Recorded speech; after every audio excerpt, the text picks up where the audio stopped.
Are women cringe? Yes. Being on the woman makes you gagey.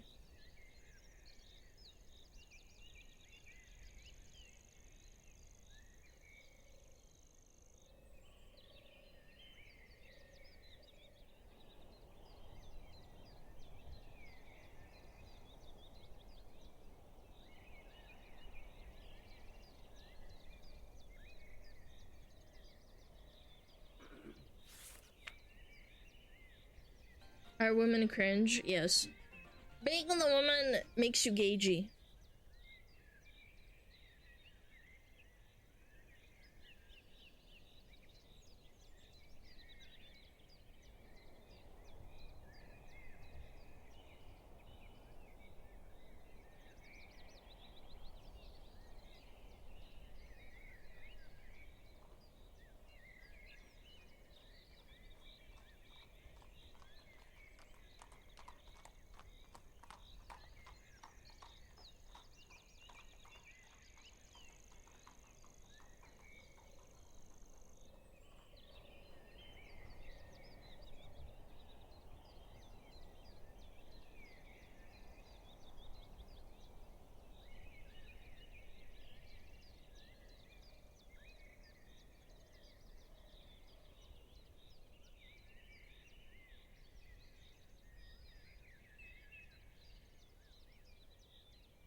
Are women cringe? Yes.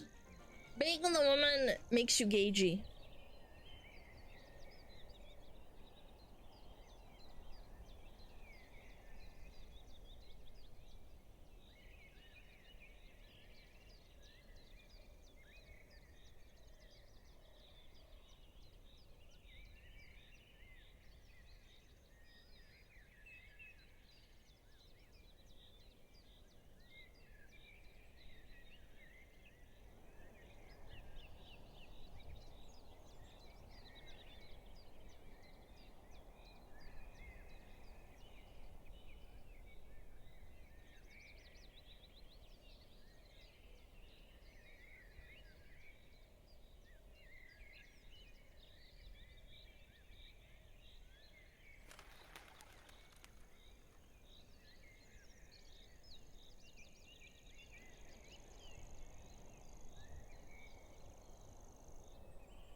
Happy Christmas Eve everyone.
Hello? Merry Christmas! Merry Christmas, motherfucker. What you doing that pretty mouth what you're doing? Sorry, my voice changer broke. My voice changer broke. Sorry, I don't know what came over me. Merry Christmas.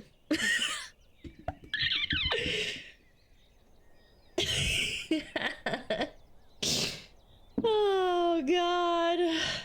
Oh Jesus. I have 9 ads! I can't see. What is Tyler 1 doing? So many ads. Mods, this is hostage. I can't see. Oh shit, what the fuck am I lagging? Jesus, dude. Mix it up. Holy fuck. Is my internet taking a fat dump? What's going on? What the hell was that? Sorry, I don't know what happened. I think Mix It Up took a big fat dump on my fucking computer. It's the ads. It's definitely not. Did you add the Pandora? Yeah, I did. I added it literally that stream. Yeah, I saved it. Is it not up? Hold on. Hold on. I know I did. I literally did it that fucking day. I was distracted, but I know I uploaded and it said it was fine.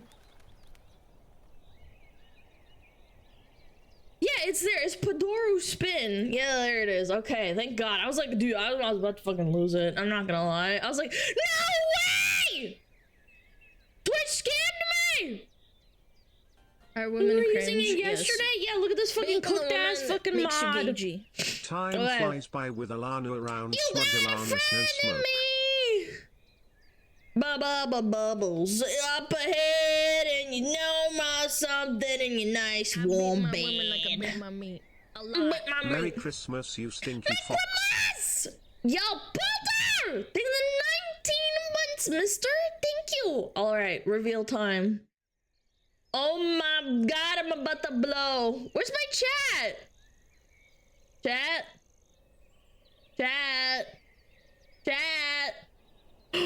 Chat's dead. Chat? Chat? Chat? Chat? Ah! There we go. Sex. Hi, chat! Ooh, you're so cozy. Oh. Oh. Hold on, let me move you over a little bit. There you go. I'm back I'm back Shut up! Flower cat jam. Shut up! No one asked! Hi, chat!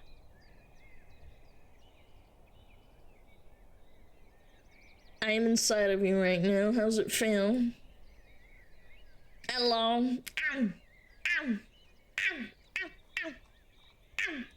It feels good! Suck my balls, VOD viewers. Man, you're fucking mean. You're a big fucking meanie. You know what? Fuck it. I'm gonna put you over here. Fuck it. The alerts can color you when it happens. It's fine. Inside in what way? Never mind. I don't want to answer that question. It'll be like YouTuber. Chad! What is this? Chad, it's Christmas Eve in like Europe and like Asia and stuff, isn't it? Yeah, America's behind. There you get free spit. Hello there, Firefox lady. Here is to 6 more months. Actually, it's Firefox, not Firefox. You're not the smug fox woman. No, did you? No. Oh God, I thought you were gonna crash my fucking encoding overloaded. Turn down video settings or faster encoding. Why? Dude, fuck this fucking dog shit ass program. Kazadao, thank you for the 50! 19 gifts from Valorant. Wait, what?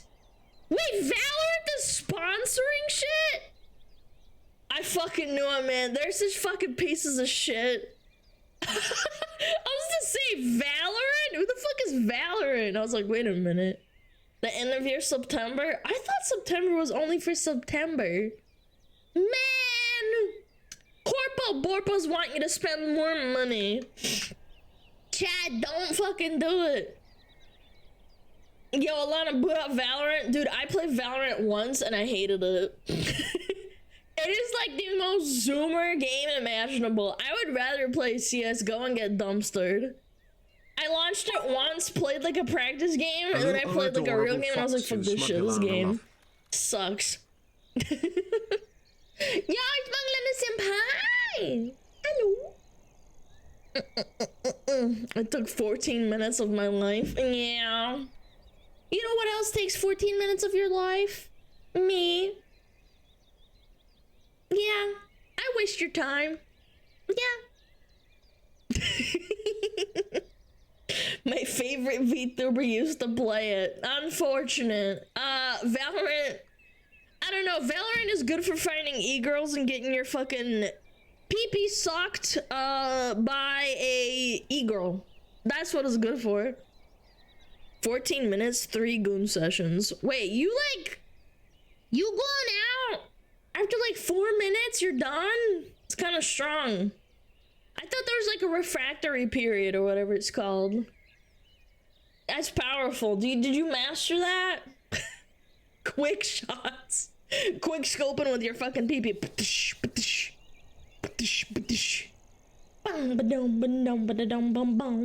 Efficiency. Not for dudes? I thought there was. I don't know. What do I fucking know? Some people are like making fun of me. They're like, oh my god, Alana doesn't have sex because she didn't even know the difference between cowgirl and missionary. And I'm like, yeah, maybe because I'm not a fucking gooned out fucking bum bum. Like, I don't know. I guess I'm not sex obsessed. I don't know. I'll make jokes. I don't mind jokes and stuff. I'm just not like unironically gooned the fuck out. Sorry. I'm not just permanently horny. Yeah. The cooldown is when you're running empty for men. Oh, running empty is like you're shooting blanks. Just got nothing in the tank. You gotta refill. Gotta recharge my batteries. I have one little date, chat. I have a little date. Not like the fucking sing person kind. I have like a soft, gooey medjool date. It's so good. I have one in the morning. It's good for your fiber. I have it with yogurt. It's tasty. I'm saving it though. I'm saving it. Bum bum, give me cum cum. Mods, can we ban that guy? Mods! Mods! Ding donk! Ding donk! Ding donk! Dates are tasty. I know, I don't know how people can hate them.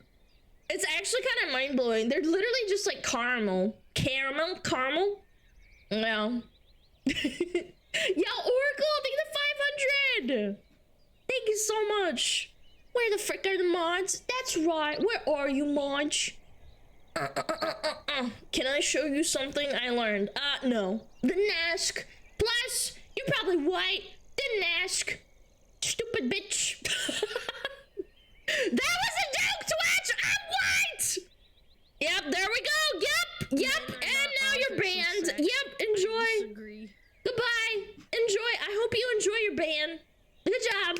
Round of applause for the big old dum-dum that did that. Objects of sex. I disagree. That was a nice ass. Yeah, but like you're spamming in my chat. Goodbye. Yo, Excalibur! Mods are gone with free strip. With the 50 gifted. Wait, are you Excalibur Umbra Re? Hold on, I have to ask. Are you like turning a new leaf? Are you the same person? I'm joking, you're probably not. That guy is crazy. 50 gifted subs got in the way of the ASCII. No, I can't look at butts. Alana, we know their Twitch. I know, it's a joke, cause Excalibur, cause that's that fucking crazy dude. By the way, is the music too loud? I don't think so, right? Yeah, it's not too loud. I always get paranoid. It's like, Alana, you're too loud. I can't hear you. La, la, la, la, la. What music? Are you deaf? You need to get your fucking ears checked. You need to get your earsies checked. Fine, I'll turn it up just a smidge. Hold on, boom. Is that better a little bit? Yeah, I think so. It's a little bit quieter than my voice. It's almost non-existent on mobile. Yeah, but mobile's different. Like the audio, because it's traveling out of your phone, it's different. If it's in your headphones, it's also very different. What will we eat today, chat?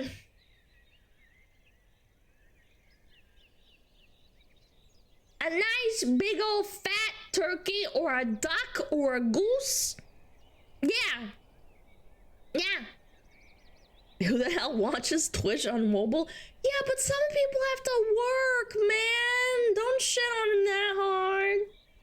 When are you getting ASMR? Like a bit mummy. I just threw up in my mouth because you said ASMR. I actually threw up. I threw up in my mouth, chat, help. Hold on, what was the question? Are you getting ASMR mic? After I plow your mom, she gives me $300 million and I quit streaming, then I'll get an ASMR mic. Yep. Yeah, that's what you want. I'm getting chicken tendies. That's actually unironically so powerful. If you get chicken tendies, you're kind of like power flexing on Christmas. 5 doubloons! Think of the 9 months of tier 3! Oh my god! Oh my god! I'm gonna do the Lily thing. Tier 3 sub. Tier 3 sub. So tasty. Tasty.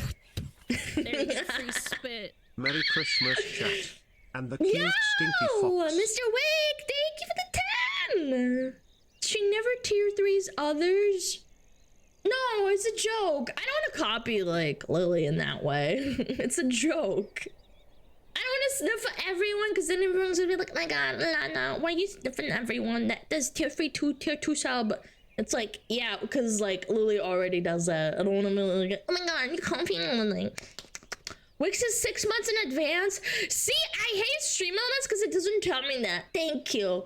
Mr. Wick, I really appreciate it. Hopefully I don't do something cancelable in the next 6 months that you will consider unsubbing. Or nothing bad happens. Lana, why are you so adorable? I don't think I am, but if you think so.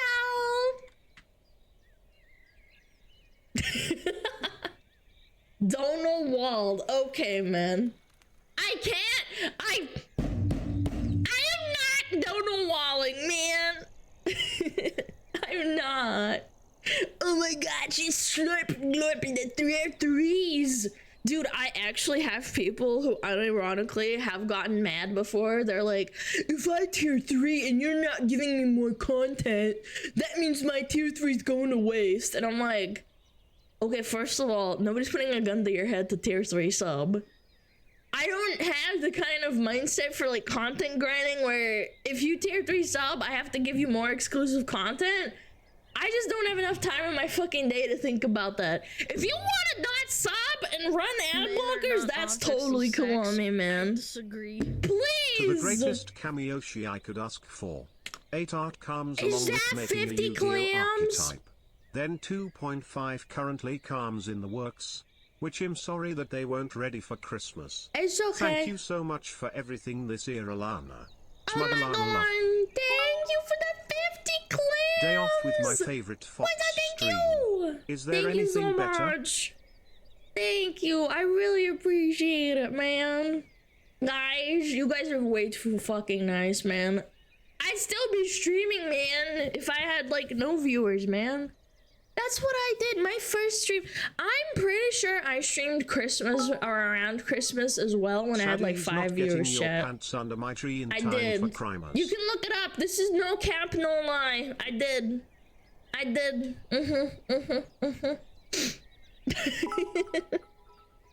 Merry Christmas, SmugAlana and chat. Hope everyone is having a good day today. SmugAlana love. Been saving this all year. Bro! Bro!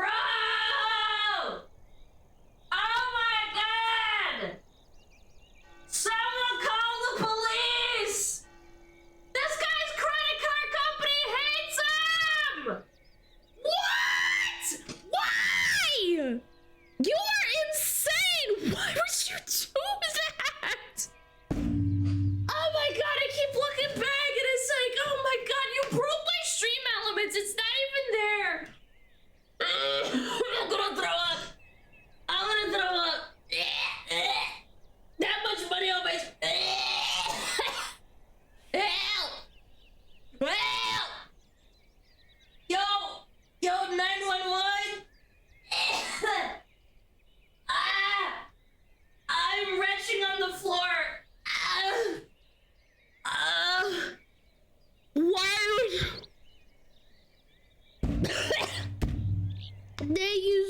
much, man.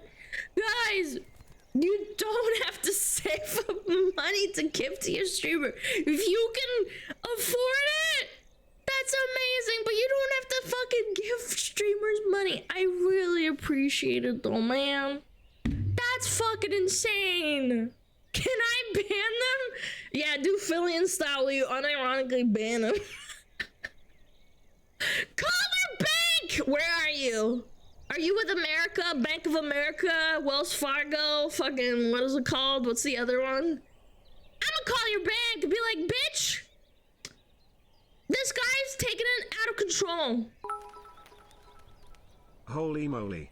Gift Oh my chat time God. to continue the Christmas spirit. SmugAlana happy fire, SmugAlana Pagoras pin, SmugAlana happy cross. Ah! What? I don't see what the big deal is, it's only money. Merry ho ho. Okay, only money. Okay, man. Bro, no, never say it's only money. I could be like that I'm girl that we perfectly watched fine living in a yesterday. box. Oh, okay, man. Guys, please, for the love of God, I can't stress it enough. Do not give money if you can't afford it. Do not give your last penny, your last $100 in the bank. If you're just a viewer, you don't have to do that. You don't have to like do this whole thing where it's like, I saved up my money. Please, I took out a mortgage and my family hates me. Please, I need to give you this money. It's like, brother, it would make me so much more happy if you just bought yourself some food in my honor or These something. are my last 100 bitties. Shut I am now up! broken homeless What's your saddies. fucking bit badge? It's orange. What does that mean? Fuck you. Don't ever say that ever again. Dump your 401k, dude, imagine. Hey, Mr. Bank, can I take out basically my Are women retirement cringe? money Yes. and give it to this VTuber Being a woman? woman makes you gagey. Thank you so much, guys. How little, big or small?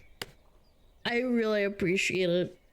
Arrow, SmugAlana Champ, Air Mage, Falco, fucking Nathan. You are insane, man. That's crazy. I'm Going never to get food retiring. so you don't gotta worry, SmugAlana love. Good, good. Buy yourself some chicken tendies, chat. Here's my lunch money. Mods. Tie his hands behind his back and paddle his Sold fucking my house butthole. for this. Shut up. Don't joke about that. People unironically do that shit. It's insane. It's the thought that counts. Have a roll of quarters. That's not. That's $10. Not. I hate you. Anyway. Thank you. Lock your bank accounts, man. My God. Math is hard. I know, right? People are like, I'm gonna go in the corners. Yeah, I'm so funny. I can't do math, but man, next year's gonna be insane. I got something cooking. I got a new stream thing coming. Update Not from like a my model or question anything, yesterday. unfortunately. I got to see my BF's dino undies. Let's freaking go. That's really nice. The fuck you doing? It'll be a new starting soon thing. It's really cool. Yeah, Thank it's you gonna for be giving us real amazing cool. content for this whole year. Yeah, it's gonna be awesome. I can't wait to show you. It's real pretty. It took a while to get this person, but they're amazing. Are women cringe? Mhm. Yes. Being a woman makes Does you the R gagey. have That homophobia is in a its roll of eyes? quarters, Yes. Goofy. Can you Do be a not gato the VTuber? smug fuck No! woman. Holy, it's been so long since I could catch a stream. Oh, Love you, chat and Alana lovers. Aw, hi, man. I hope you're okay. It's only like Thank you 2 so fiddy Aussie much. dollar redues, but take my bits and I hope your Christmas will be Mine's amazing. ban that SmugAlana guy. love. Fucking ban him. Ban him. Angel, thank you. Thank you so much. Thank you for 6 months. I appreciate it. Ugh. I can't Are wait. women I've been cringe? cooking. Yes. I've been cooking. Being the woman makes you gagey. Oh, I got a call. Damn it. I got to call a bunch of places too. Dang it. I disagree. I got so much work to This do is a today, business chat. investment. Try not to spend it all on hookers and blow. Send Bobs and Vegana. Why do you people...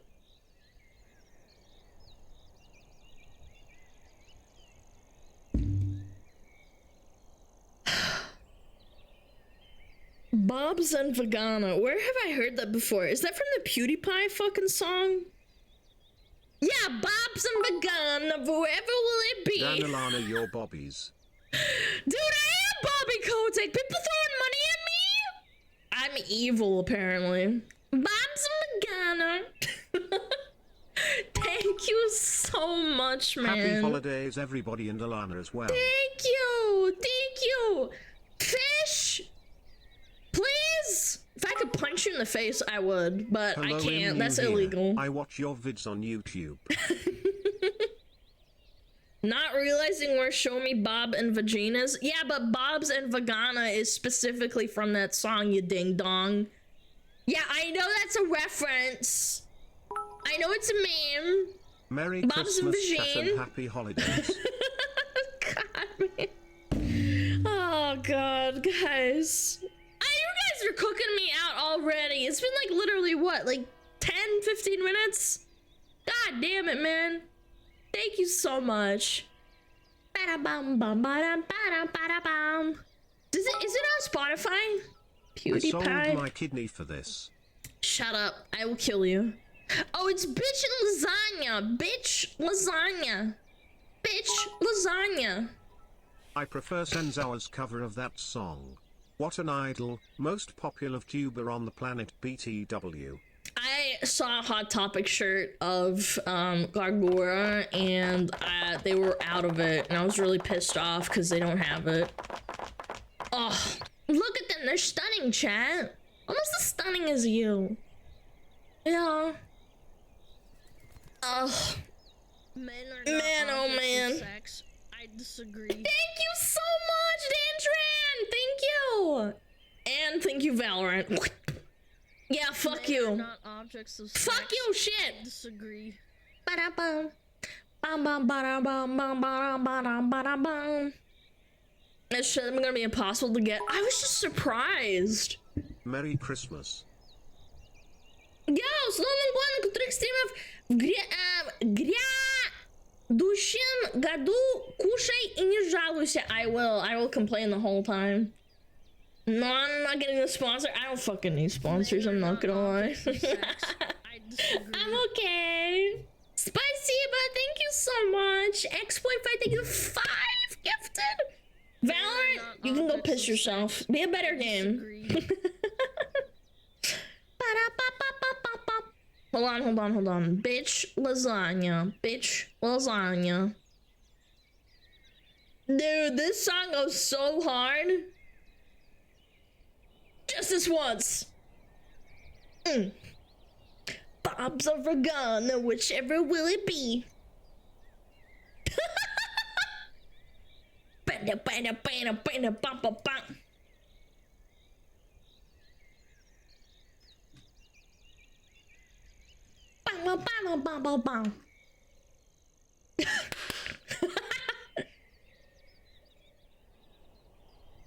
You bitch lasagna, bitch lasagna, bitch lasagna.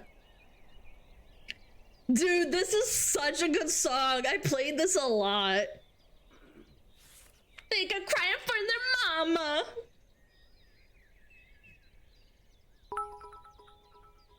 I can't Lasagna. afford $500 for Bob's, but I'll take a pair of Roberts if you What got the hell them. is a Robert? Huh? Bobs? You mean boobs? You're a bad magician. Dude,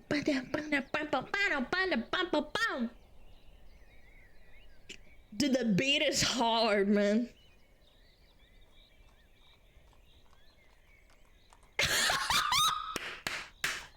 Yes, Papa. Johnny. Bitch lasagna. Bitch lasagna. Are women cringe? Pray Yes. for the mama. Making the woman makes you gagey. I could probably sing like this if I don't actually have to sing. Lasagna, bitch, lasagna. It's so immature. I love it.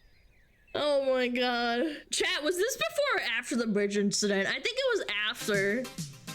Big I'm piss. no Massive million. piss. A whole year now, eh? Glad to see you're After, still going yeah. strong.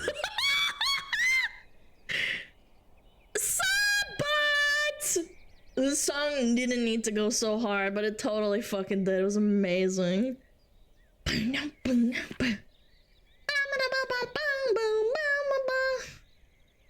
Oh yeah. Hold on. Ah! Bridge was like 2016, 17. Yeah, I thought this was like 2019 or 18. I forget.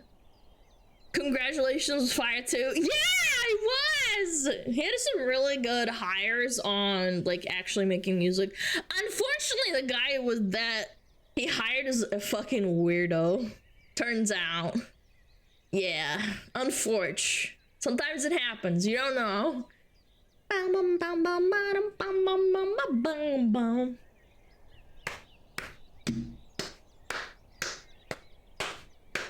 Men are not objects of sex. I disagree. Let's see if Brian can read Korean. No, he can't. He can't read anything but English, man. What does that mean? What is sandwich? Can he translate?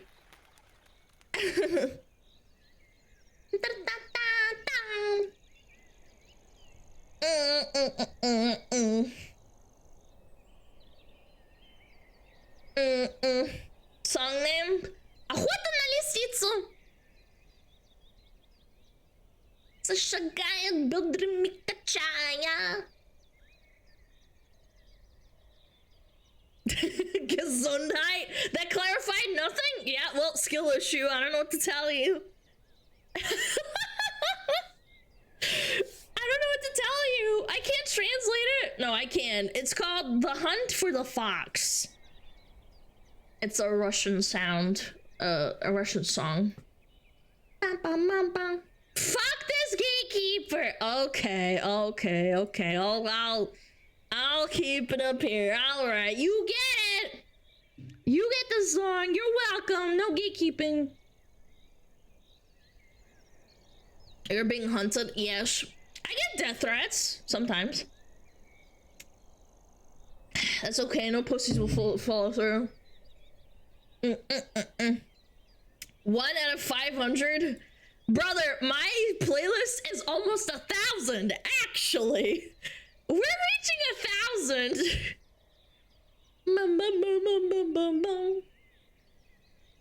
With threats such as based Fox, unfortunately, just how it is on the internet. Yeah, I think if you're outspoken and you think for yourself and you post opinions that people don't agree with, you kind of just get it. Bum, bum, bum, bum, bum, bum, bum, bum. Are you specially changing how you sound in English and Russian? No, that's how languages work. You have different tones when you speak in different languages. Yeah. If you ask, like, people who speak Spanish or English, they sound different. Japanese people also sound very different when they're talking from English to Japanese. It's very common. I don't know what it's called. There's probably, like, a word for it. When you get death threats, you know you've made it in life. Yeah. Yeah, I wish a bitch would. I wish a bitch would!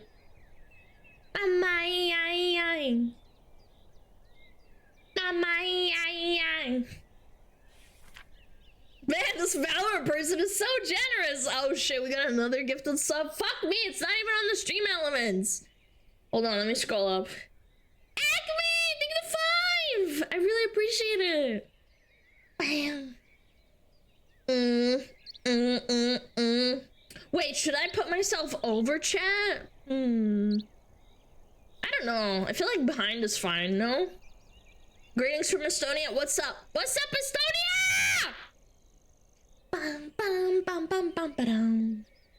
a white deck ass. Nobody can see me. I'm shaking my butt.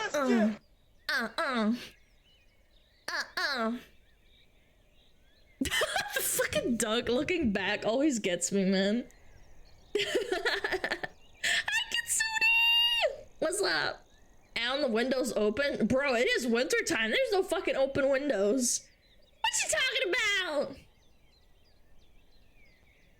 Bees are swollen through my mind. Yeah, it's too cold to have windows open, chat. No way. It's cold. I don't want to fucking freeze. Men are not objects of sex. I disagree. What the fuck is wrong with you? Paburito, thank you for the 20 gifted. Thank you. Thank you so very much. I really appreciate it. Merry Christmas. If you guys, I have to remind you, if you got a gift to sub, please, please say thank you. Please, for the love of God.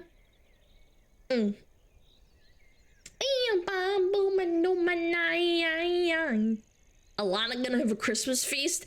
I did buy my parents a really nice ham. I did. Yeah, I sent that over to them. My mom's gonna cook it. It's gonna be awesome. Yeah. Yeah, really nice ham. Did you buy brother stuff? What do you mean? He's gonna be there anyway. No, I didn't buy anything. Hello, Alana. I can't say who sent me here, but they said this is a dare, so please don't take this seriously. But may I tell you a pickup line? No. No, I'm good. I don't care if you want to get dared. I don't care. No one asked. Did you gift your niece or nephew anything? Yes! Yes, I bought them a My Little Pony plushie. She loved the one that she got last year. Yeah.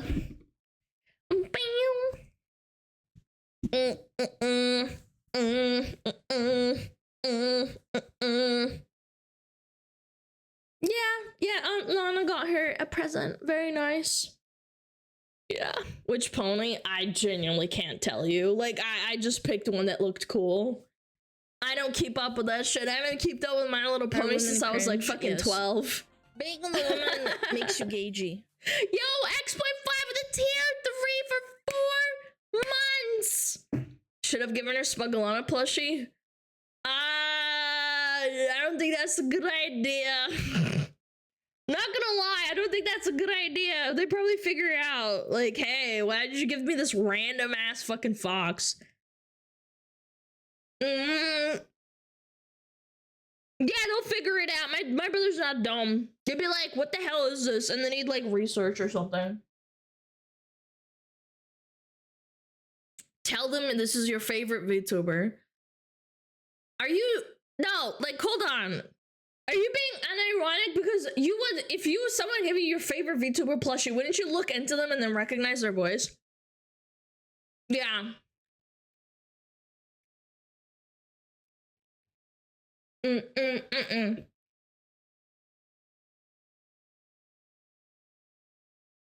How much of your family knows? Nobody.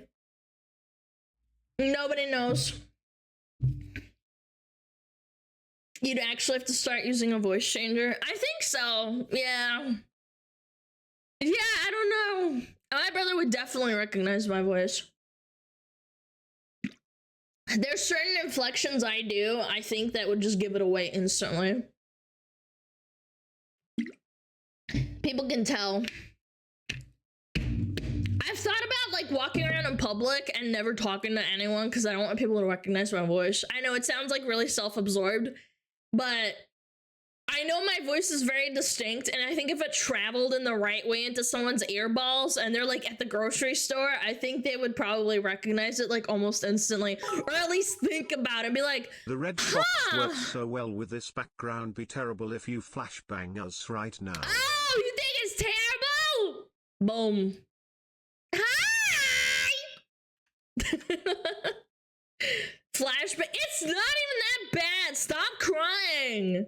Stop crying! Oh, he swapped me back. Boom. Boom! Swapped. Boom. Dun dun dun dun dun dun dun dun. Bam bam bam bam bam.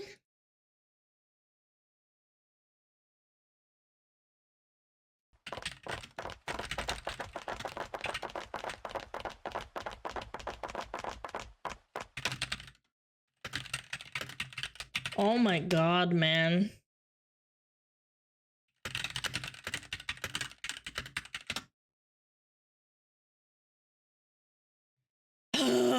God, man. I hate dealing with fucking.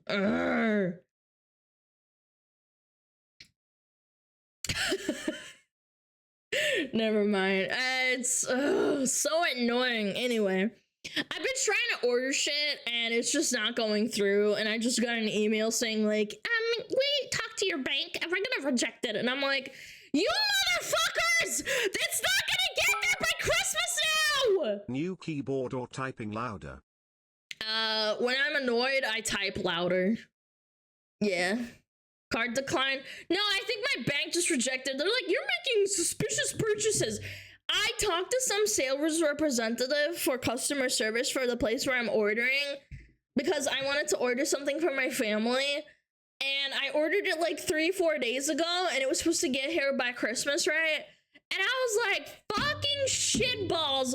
They said they tend to lock cards more likely around Christmas and the holidays because they think it's suspicious when you start buying more shit during Christmas. And I'm like, but it's Christmas, Some so _SmugAlana what? _simp gifted a tier Oh 1 sub god, to I'm just age annoyed, _0. sorry. They have given It was 228 gift subs in the channel.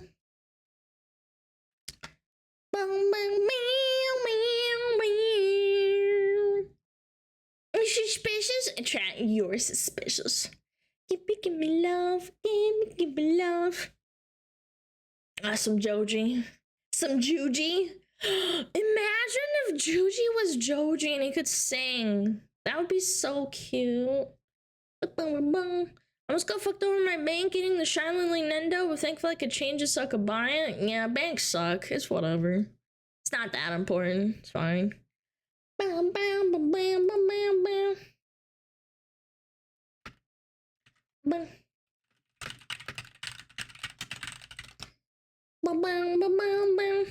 You gonna eat any cutlet or pilmane? I think you asked that like 4 times. I'm not gonna answer you after the 4th time.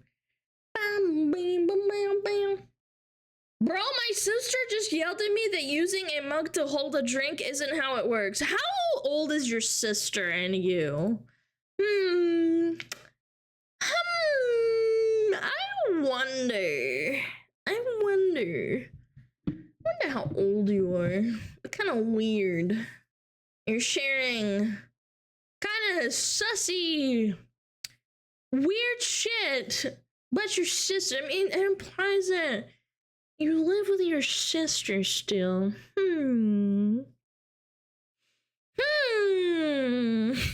With school poggers?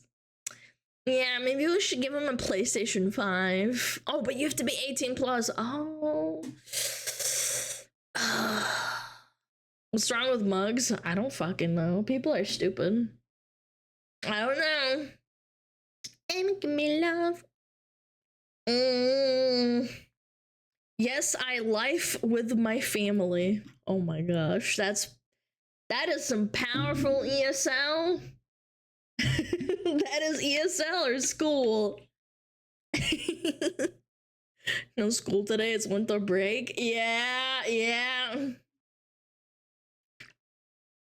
Life, me too. Yeah. My life is hard. So very difficult. That was a typo. How much you typo these nuts? F is next to V. I don't know. I don't buy that. Chat, you can cope. But the person literally typed, bro, my sister just yelled at me for using a mug to hold a drink isn't how it works. I don't know. It was a misinput. You're a misinput in my brain. That's why I stream every day. Give me love, baby. It was a typo. How would you typo these notes? I don't care. Didn't ask. Fat fingers making it hard to type, Alana. Yeah, well, joke's on you. My chatters aren't fat. That's how I know.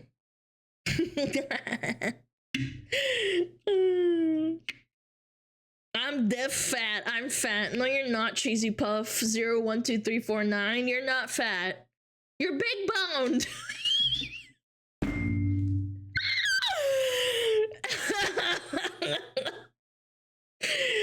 I don't know. Maybe Cheesy Puff might be a little bit on the bigger side. I don't believe it.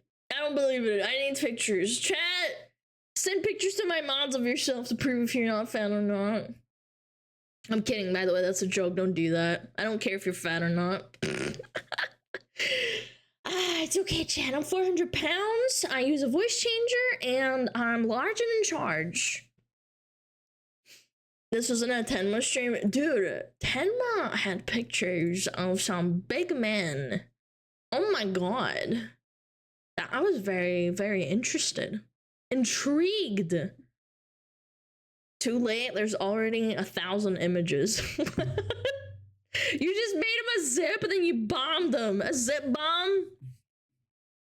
Is that what it's called, right? When you like make a really large file and then you zip it and then like they explode your computer. It's like 5 fucking big in what way? petabytes or something. Yeah. Big in what way? Beep beep.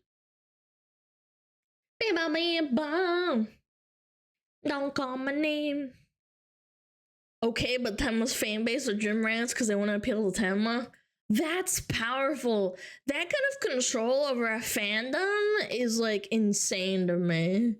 I don't think if I told my chat, like, oh my god, chat, I like a big muscly man. You should go to the gym. I don't think people would be like, oh my god, my queen, I'm going to go get a membership right now so I can send you pictures of myself.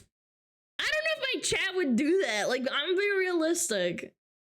At least it's a healthy outlet. No, absolutely. I'm not dissing it. I just think it's funny that she has that kind of power. Tenma's very powerful. I like her. I hope she doesn't hate me. I'm still embarrassed about what fucking Fillion did to me. Oh my god. Bam, bam, bam, bam, bam. Hold on. Another email. Oh boy. Tenma's fans are all hagmaxing gym bros, pumping iron for their hag queen in the hopes That's she beautiful. makes them I love cookies. that. I love that. Roberto. I wanna bomb. Mom, bam. What did Fillion do? She made me say something really cringe in Tenma's chat, and I think I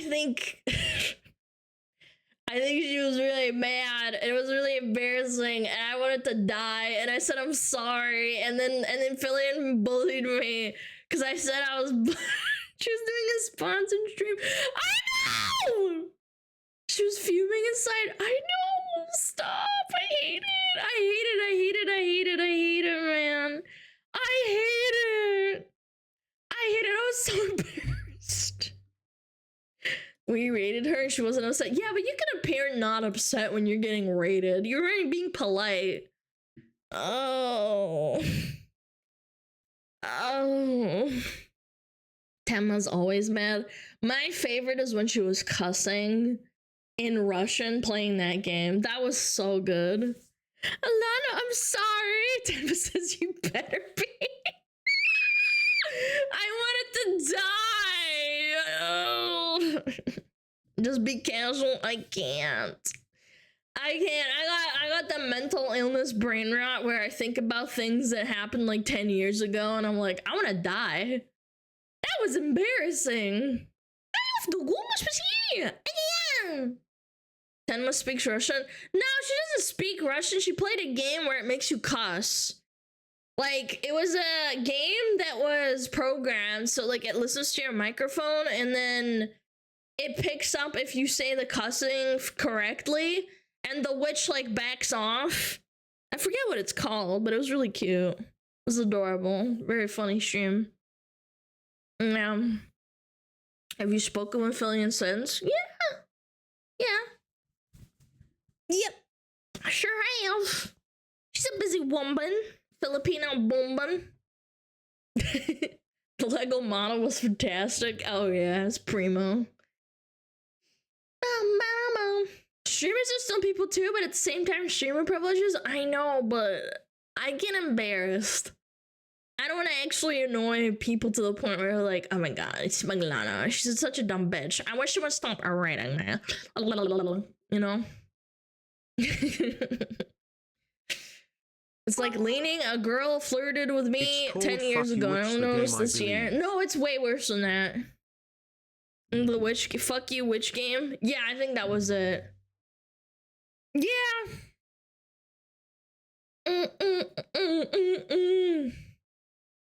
I swear Tenma's got that Reddit mod brain. What do you mean by that? Your model is so cute. Dang you. Appreciate it. Wow, cozy looking place. Hi, Arson dear. Hello. Do you like it? It's cozy. Not on my bum.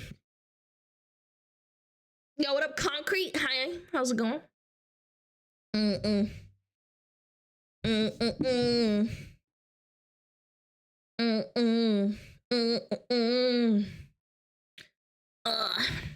Good lord. Hold. Another one. No, okay. There we go. I might get a new keyboard. This one's spacebar and U gets stuck a little bit. I don't know. I'll try cleaning it out sometime. Maybe during Christmas. Shit gets stuck. It gets sticky. Ew. Gamer juice. What? Didn't roll the chance for future collabs. I hope not. I hope Tenma doesn't hate me because Fillion put a gun to my head. Yeah, I don't know. Da bum bum. Goon keyboard. I do not goon. I am a saint.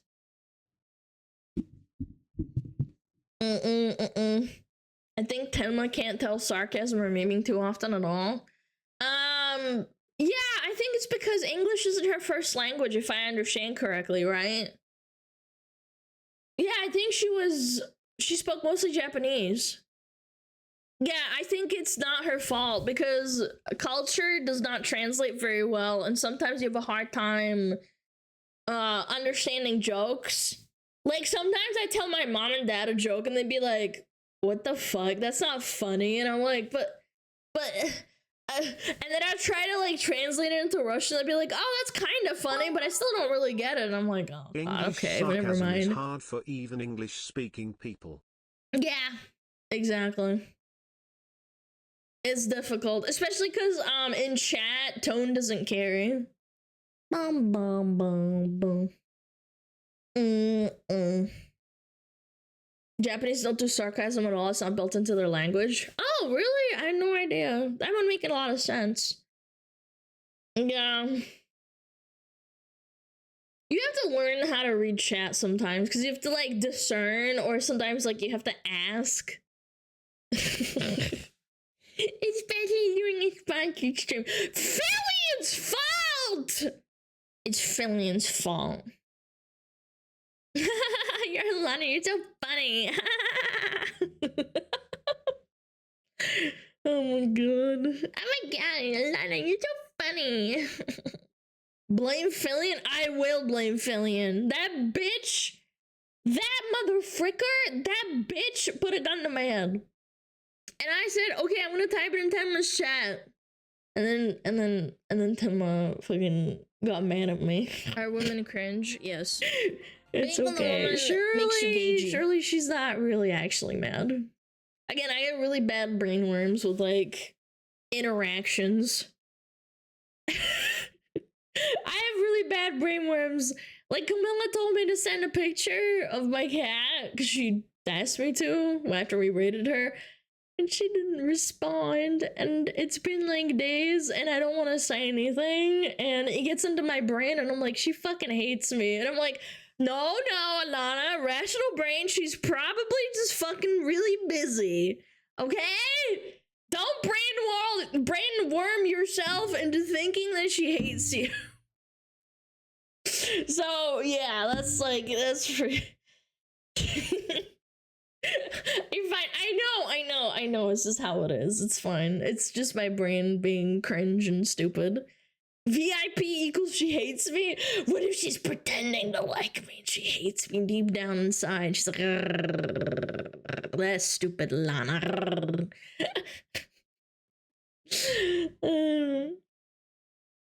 She's streaming now. Want me to ask if you hate you? No, don't fucking do that. Please, for the love of God, don't fucking do that. That's so cringe. Don't don't stream hop. That is unironically one of my biggest pet peeves. Don't stream hop while they're live and fucking ask them shit. Please, for the love of God, it makes me look bad. I was only telling it as a joke because it's like the brainworms in my head get bad. No. I showed you my cat, please respond. I was just showing an example of how brainworms and streamers can get there. You're being stupid. And I did rationalize. I'm like, I'm sure they're just busy. It happens. It's fine. Not that important. Well, I mean, it is, but you know, not urgent. Like myself, one guy, but Japanese does have irony and sarcasm. Whoever said they built into the language is flat lying. Well, I don't know. I don't speak Japanese.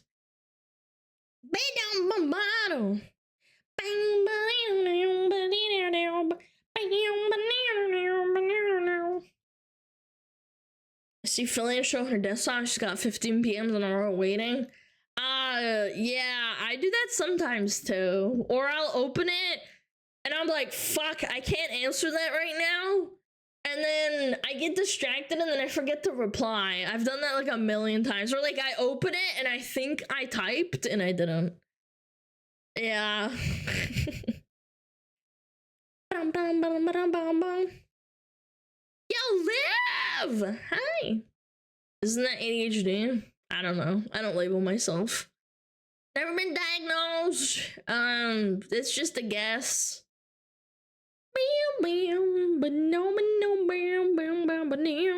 Forgot to press enter. Nah, it's not even that. It's like I imagine it like typing to them and then I get distracted or I'm like, fuck, I gotta go like into another room and get something. Maybe autism. That is not how it works. I don't think that's how it works, but okay. No, I don't think so. True, I love the spectrum you land. YK autism sometimes. I don't have autism! No, I don't have autism. Did you take your vitamins? I did. I took them this morning. Yeah. I had yogurt with raspberries. It was awesome. Adds in 2? Okay. Yeah.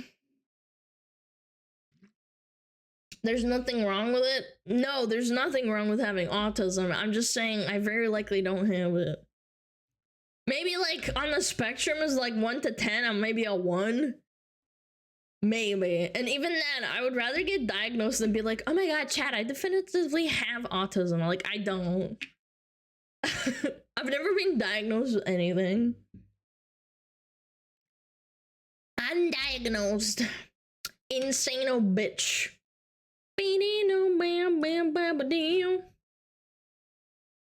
You can't diagnose autism over Twitch. I know some people will think that they can because they feel like want to feel validated that their streamer has Asperger's or autism.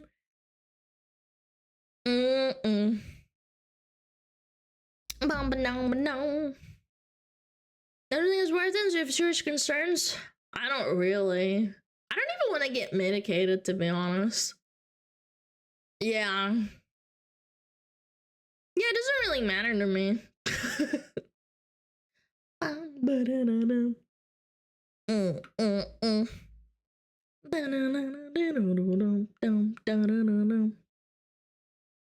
Did no doctor diagnose how you grew a foxtail and ears? No, nobody questions me when I walk around. I go to the grocery store and I shove my tail through the fucking, you know, the automatic door, and I knock over like 10 ladies like fucking bowling pins, and I just kind of walk away. And then I go into the grocery store aisle and my fucking tail like knocks over all the fucking produce off the fucking shelves and the little, you know, whatever it's called. You know, the little thingies. You shut the fuck up. Holy. Damn, dude. Happy Christmas! Happy Christmas! You still gonna be the Firefox for Christmas. What? What even is that? I don't know. It looks fucking annoying, so I just fucking timed them out. It doesn't mean anything. I think they're probably just a kid. Again, we're probably getting an influx of children. Not gonna lie. Merry Christmas. Please tell Uwu. Okay, well that's even more fucking annoying. It's to be square. Yo, Asri! Welcome. Oh, we got a sub at 4E1S.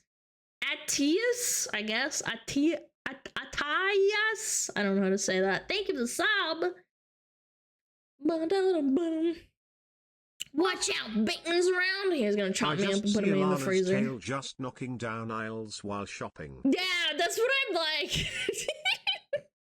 Oh, I'll tell you guys a story. Oh my god. A couple of months ago, it's Christmas, so I was carrying a bunch of like your little yogurt like cartons. Alana, you grew so much hair recently.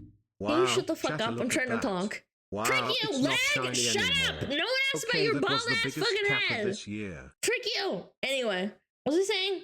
Oh, I was carrying yogurt cartons and I dropped one and I was really sad, and I remember thinking like, man, I feel like I'm the clumsiest motherfucker ever, and then I proceeded to almost trip over the fucking carton itself while it was on the floor trying to get around it because I spilled a bunch of yogurt.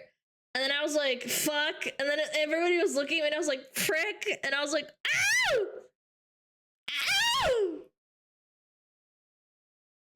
Yeah, I'm really clumsy. I don't know. I like do things too fast, and I just think, and it's, I don't know. It's very embarrassing. Men are not objects of sex. I disagree. Take my money or I'll spend it on Ludazer Lane skins. Thank you, Anonymous! Thank you! I will. I put it away and not spend it on gacha. Promise. So hip to be square. How did you manage that? Hey, I don't know.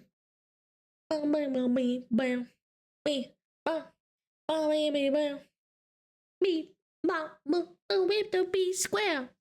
Alana, you that people that fell and dropped his his nuggets. Yes. Yes, that's me. That got auto-modded. I almost said it out loud. You typed it wrong, and I think auto-mod caught that and thought it was being racist. Oh my god! Chat, you're so racist! Oh my god. I meant to spell nuggets. Auto-mod level 4 racism engaged.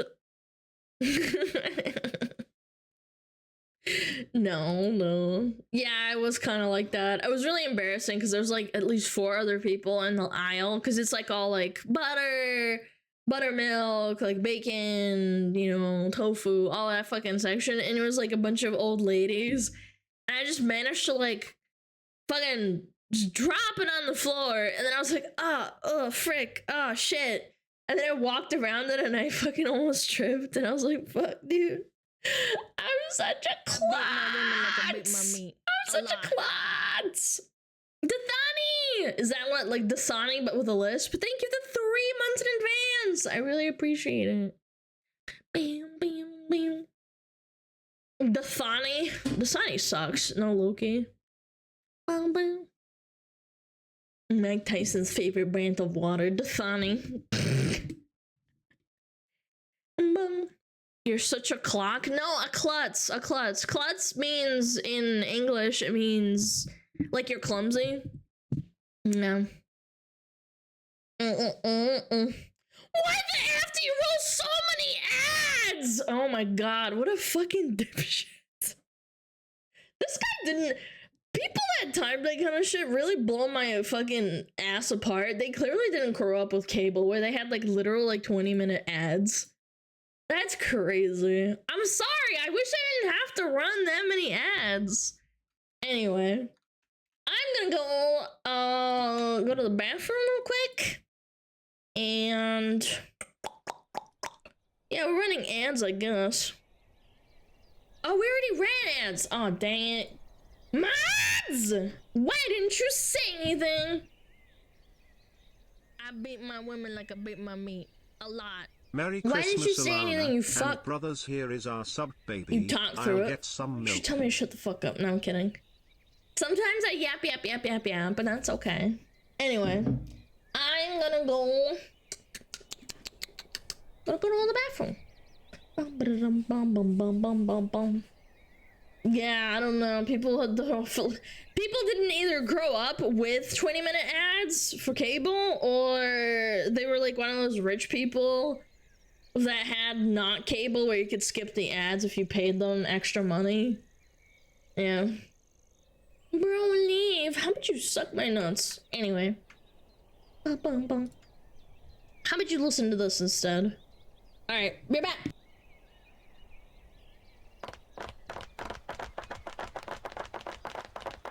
Oh, Metapod. Oh, Metapod, use Harden. Metapod, Harden. Oh, yeah, Metapod, you're so hard. Metapod, Harden. Oh, he's so hard. Look at those two hard throbbing Metapods. They're so strong and hard. Wow.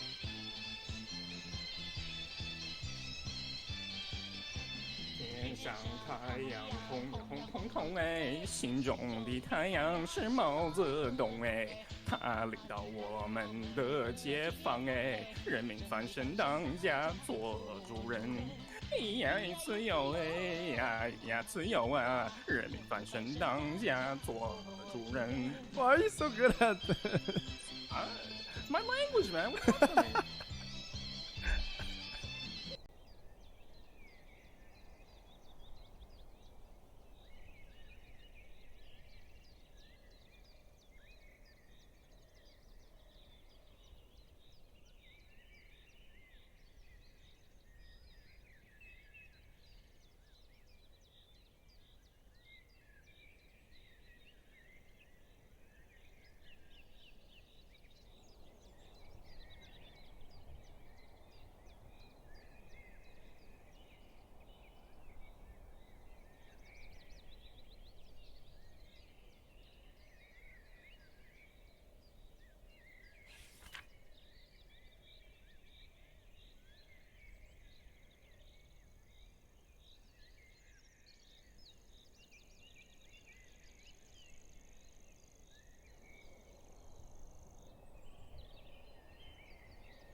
Hello.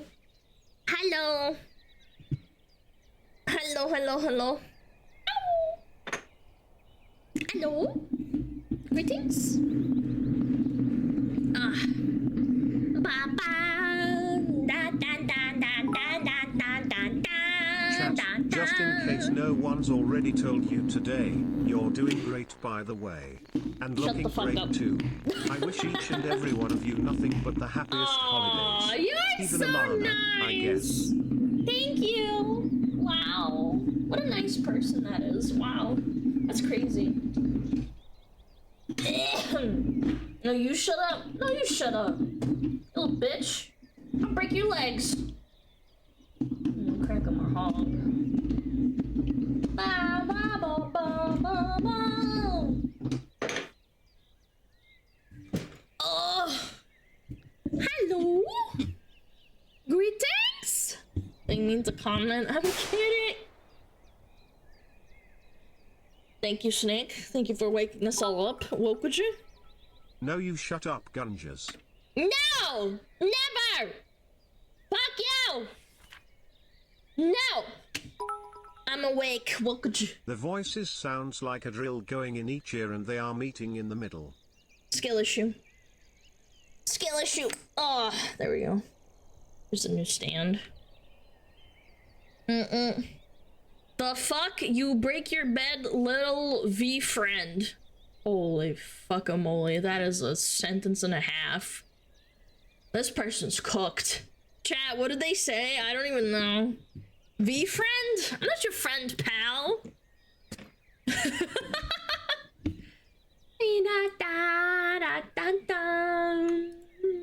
Okay, let me hold on. Chat, we're going into the void. There we go.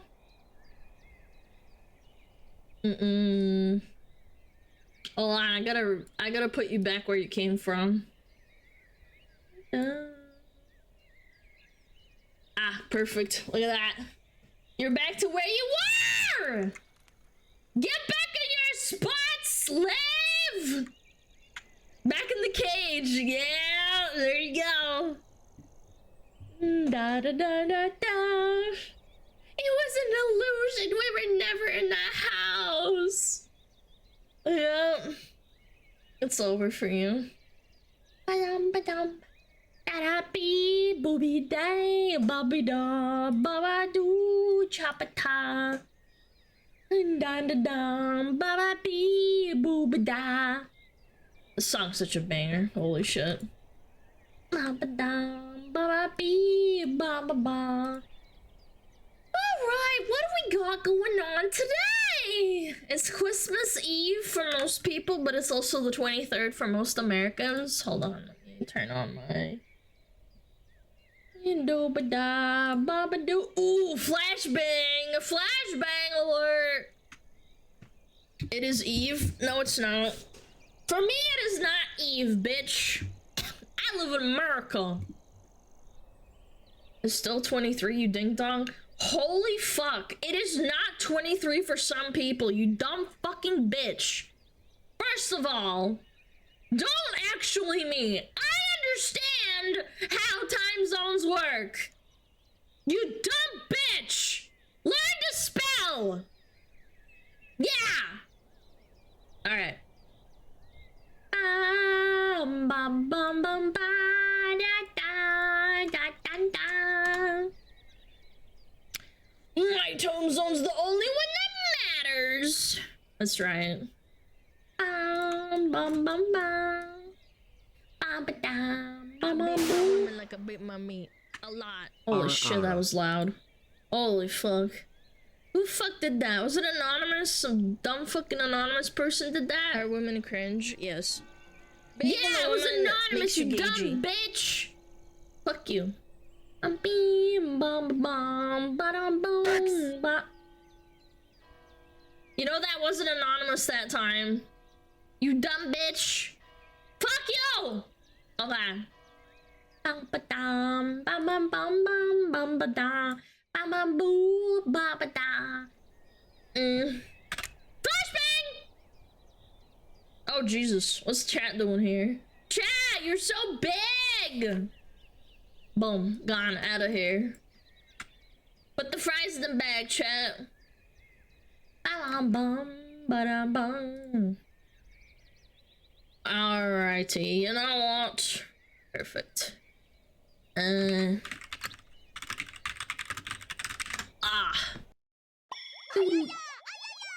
Alright, you need to fucking simmer down. Alright. You're done.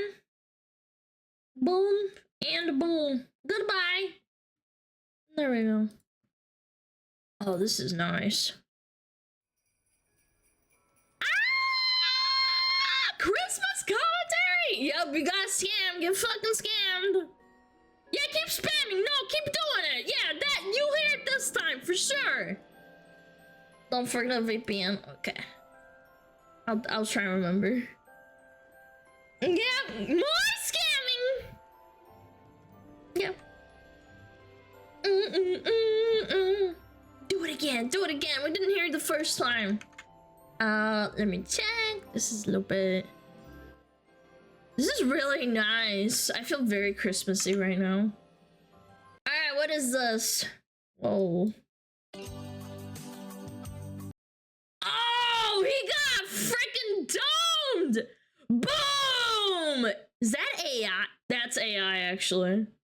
That's AI! Look at it vanish! Do you see that? Oh, it's so loud. Jesus, dude. It's AI, I think.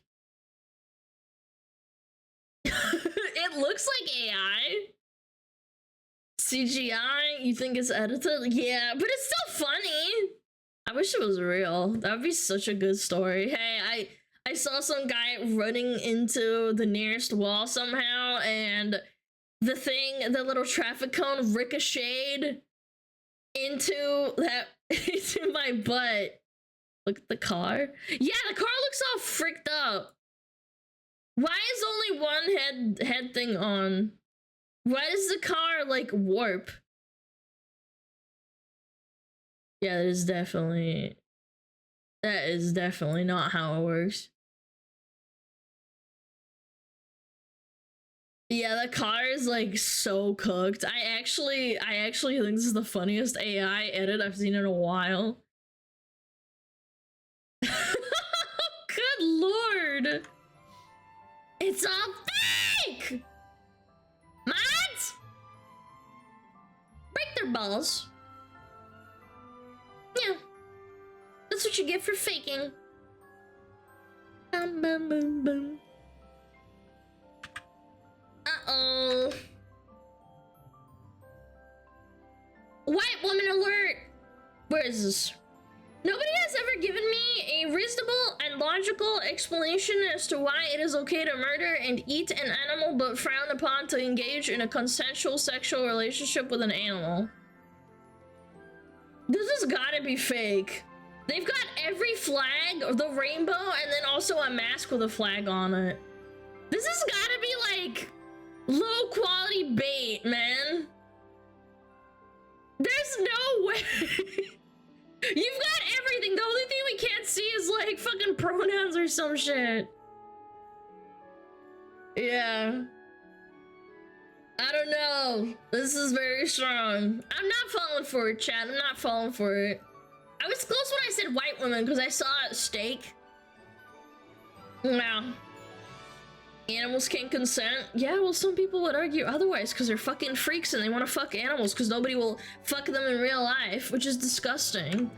I'm sorry, a lot of us are virgins, we're losers, and we don't cry about it.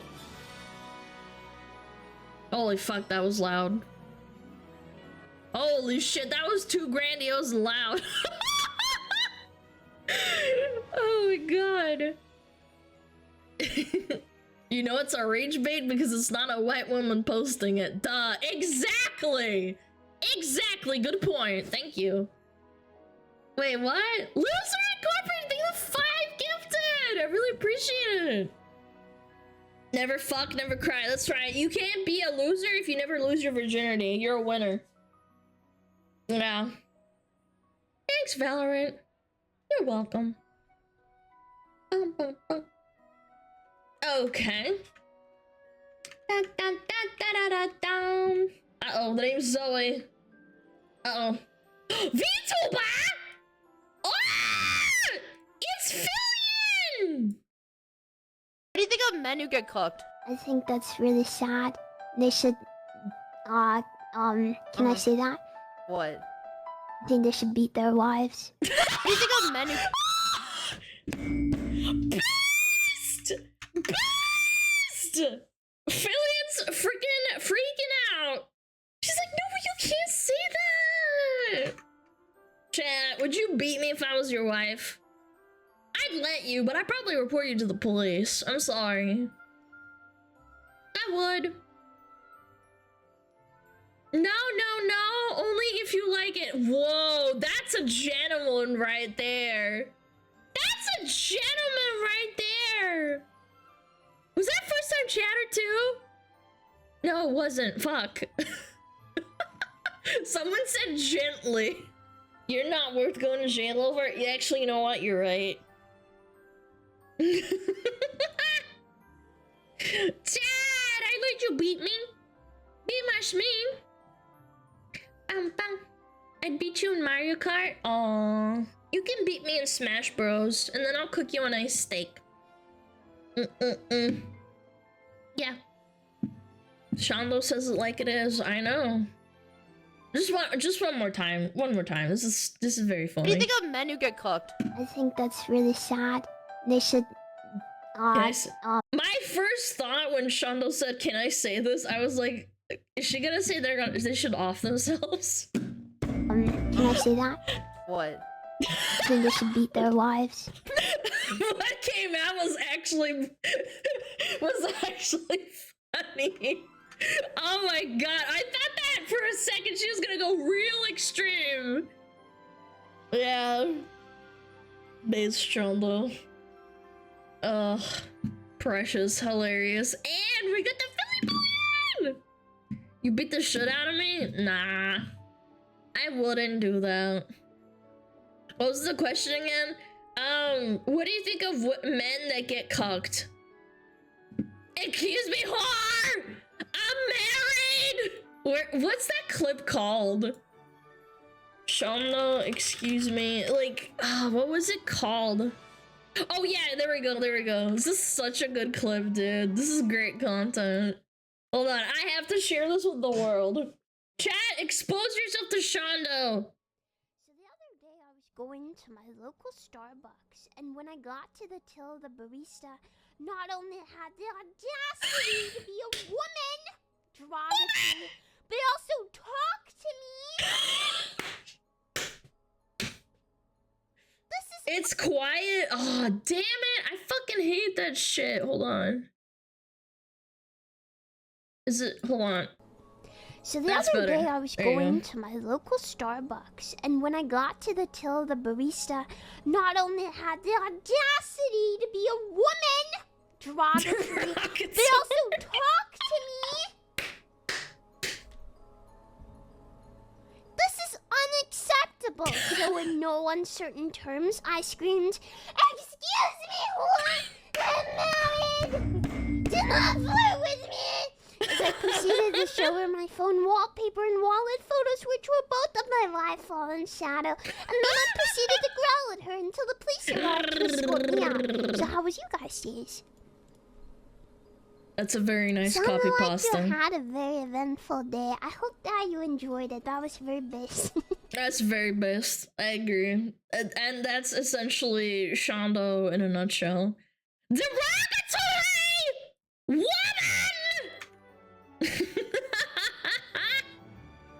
I gotta read copy pastas sometime, or like stories, like 4chan green text. That'd be good. That would be primo content, chat. Woman, you're too close. I am going to pepper spray you so you get away from me. I am currently married to my waifu. She is on the bed as a pillow. Yeah. Male voice on stream? Yeah, disgusting. Yeah. I like Shondo, she's very funny. Very few funny women in this world. Yo, Hex, thank you the 4 months. I followed her after hearing her mommy voice. That clip is rich. She just rips it. Oh shit, what the hell is this? What the hell? So hard to manage all these fucking tabs and shit. Okay, what is this? Famous YouTuber Zara Dar, I don't know who that is, but good for them, has quit her PhD and become an OnlyFans content creator full-time. She used to make videos about neural networks, machine learning, and other tech stuff. Now she'll be making content of a different genre.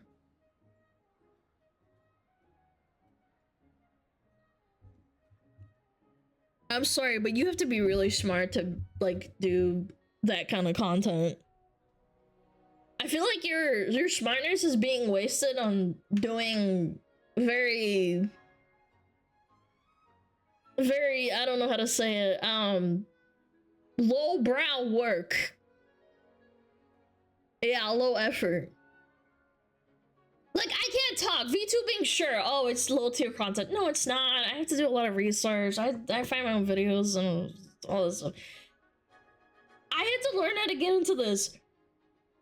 If I could make $1 million a month showing my butthole, I don't know. I don't think I'd do it. And by I don't think, I will not do it, man. I don't know. Seems derogatory. I do it. As long as you don't have a Fansly AI, we're okay. Are you trying to, like, take a stab at Fillion? No. Yeah, are you taking a stab at Philly Billy? How dare you? Alright, let's watch it. What is she saying? No, we do not judge and we listen. I've dropped out of my PhD. I've cried so much over this decision to quit my PhD, you know, because it's a stressful decision, not that I'm particularly sad about it. I'll get into all of that in a bit later, but moving on to doing OnlyFans and content creation full-time, it's not just a career choice, it feels kind of like a gamble on the direction of my entire life.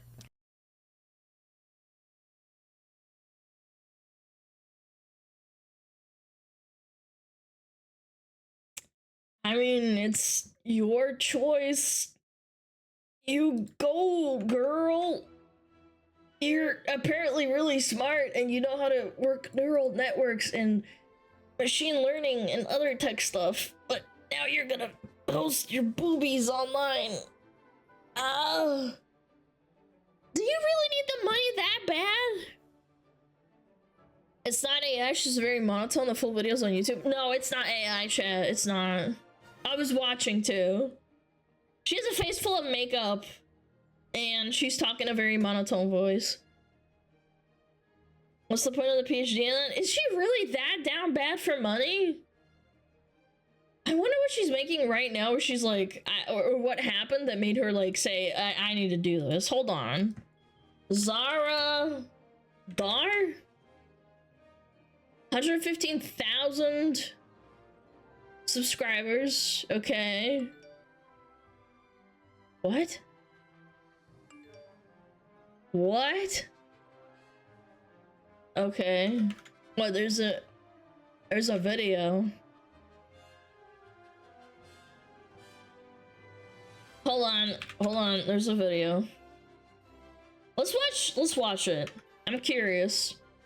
I want to hear this out before I take like one little clip out of context, and I will listen. I will listen. Also, this fucking noise. What? This noise! Oh! Do you hear the little noise in the background?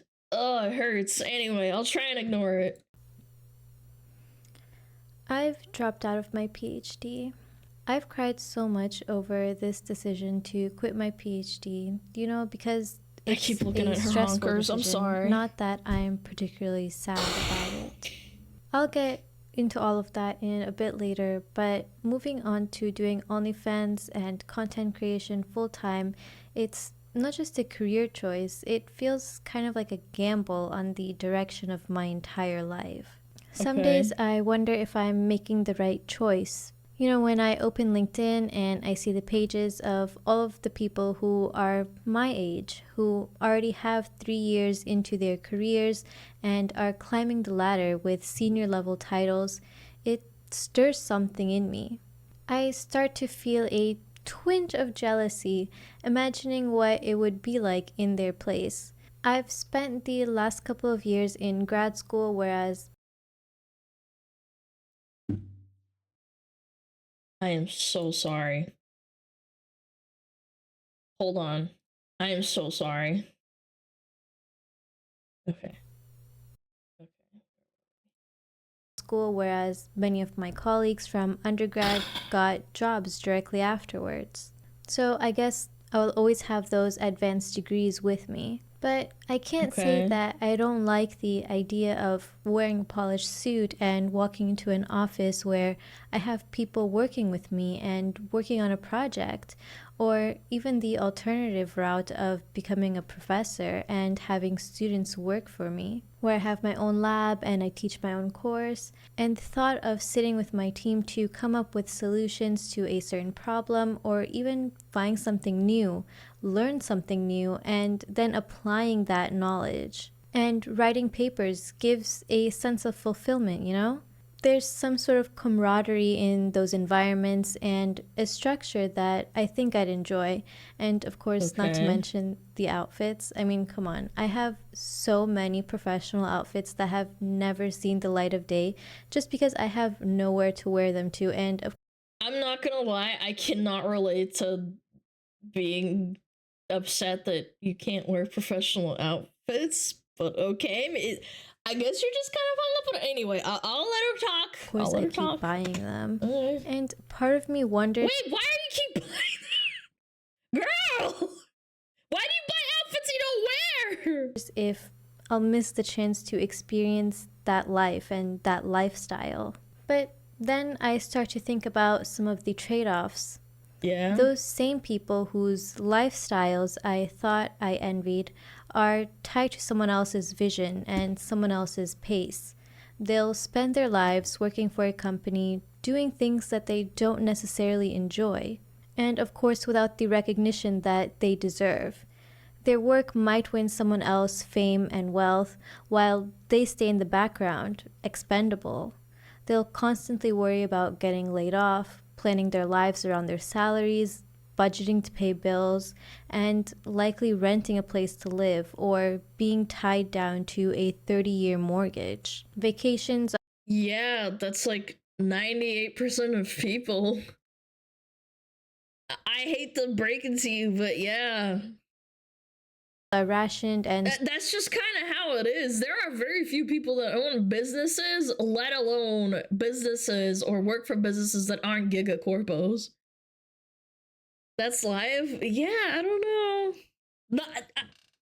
I'm just saying. Squeezed into limited paid time off days. My path, on the other hand, is different. It's freer in ways that feel both liberating and, to be honest, a little terrifying. I'm no longer bound by the expectations of an academic institution or the constraints of a corporate office. I can comfortably wake up each day and decide what I want to learn, diving into topics that genuinely interest me and not just those deemed important by a funding agency or a company's bottom line. And when it comes to research, I'm no longer bound by the pressure to publish for the sake of tenure or grant applications. I can write papers independently, not because I need to meet a quota, but because I genuinely want to contribute to something. Everything that I create will reflect my own ideas, my own creativity, and my own ambitions. And of course, the best part is that everything I build will be entirely my own. I'm not contributing to someone else's legacy or bottom line. I'm building my own brand and my own future. And all of the effort that I put directly benefits me. the rewards are mine to enjoy. For example, although my OnlyFans has been a side project while I pursued my PhD, I've been able to make over $1 million.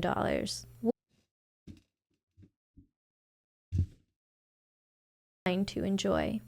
For example, although my OnlyFans has been a side project while I pursued my PhD, I've been able to make over $1 million. What? You want more than $1 million? I'm sorry. Side job is $1 million. Now you want to go full time and make more. Okay, sweetie. Wish I had $1 million. Cheese and crackers, dog. What the frick? With that, I helped my family pay off their mortgage, I bought myself a car, and thankfully I avoided taking out any student loans. Now I have an investment portfolio and I'm planning on buying my own house soon. So all of these achievements are just reminders of the tangible rewards of carving my own path and the freedom that comes with it. But even with this freedom, I am genuinely terrified. I fear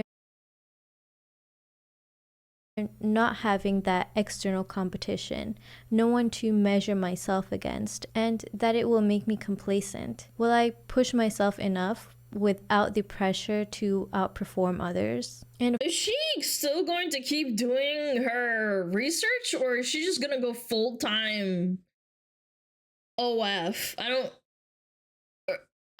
understand. She's doing both? Okay. Of course, there's also the opposite case, that my drive for more will take over. What if I never feel satisfied, always chasing that next milestone, the next goal?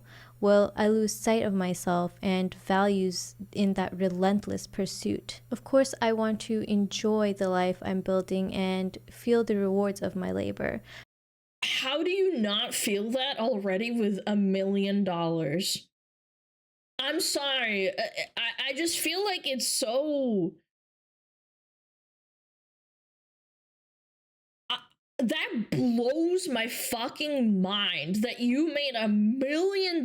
You bought yourself a car. You're thinking about getting a house, and you paid off your family's mortgage, which is probably a couple $100,000. Do you not feel rewarded? Most people can retire on $1 million. They're good. Not just keep pushing forward endlessly. Then there's also the fear of settling. What if I get stuck in a place that feels just right but not great? What if I accept less than I know I'm capable of? And what if, in trying to avoid that, I push myself into something that I'm not entirely comfortable with, forcing myself... Girl, you already do... I see, again, she's being so ambiguous that I can't tell that if she's talking about the OF side hustle becoming a full-time thing. Like, you're already doing OF. Like... to fit in a mold that doesn't feel natural. It's overwhelming, but when I look at the bigger picture, I know I'm better off than most people my age, or even those that are far older than I am. Yeah, that's part yeah, making $1 million is kind of poggies. of why I chose to leave academia. Just for some reference, a professor in the US earns around $100,000 on average, but the job isn't what most people imagine it to be, or at least it's not what I thought it would be.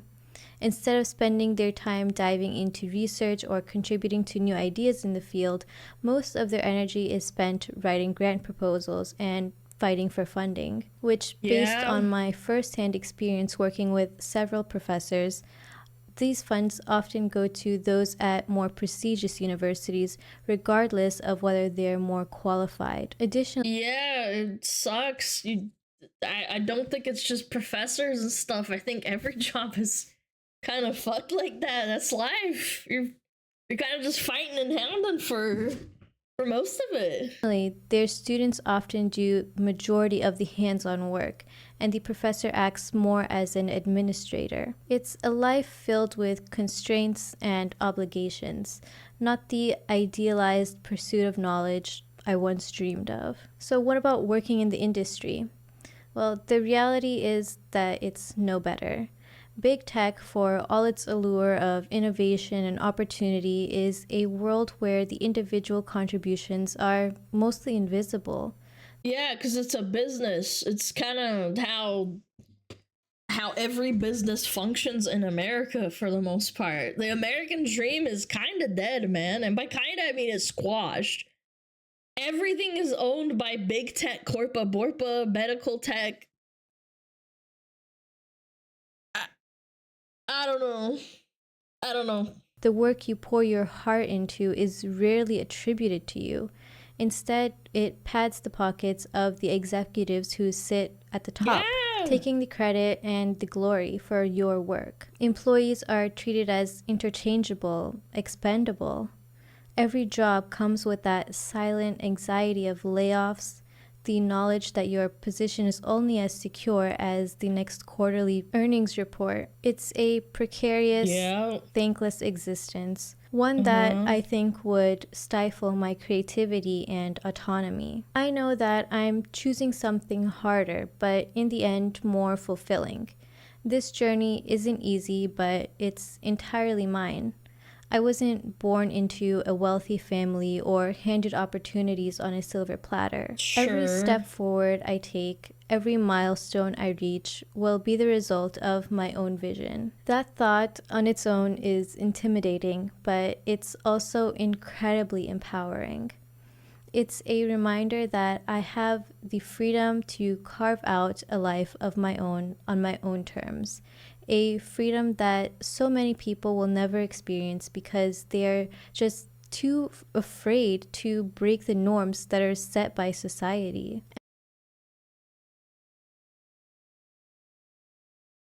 I can tell this is gonna be a really big problem in the future for her when she realizes that the money that she will receive from OnlyFans will not directly translate into research and stuff, because there's not going to be people that will, there's not a lot of people that will want to work with you because, or publish your work.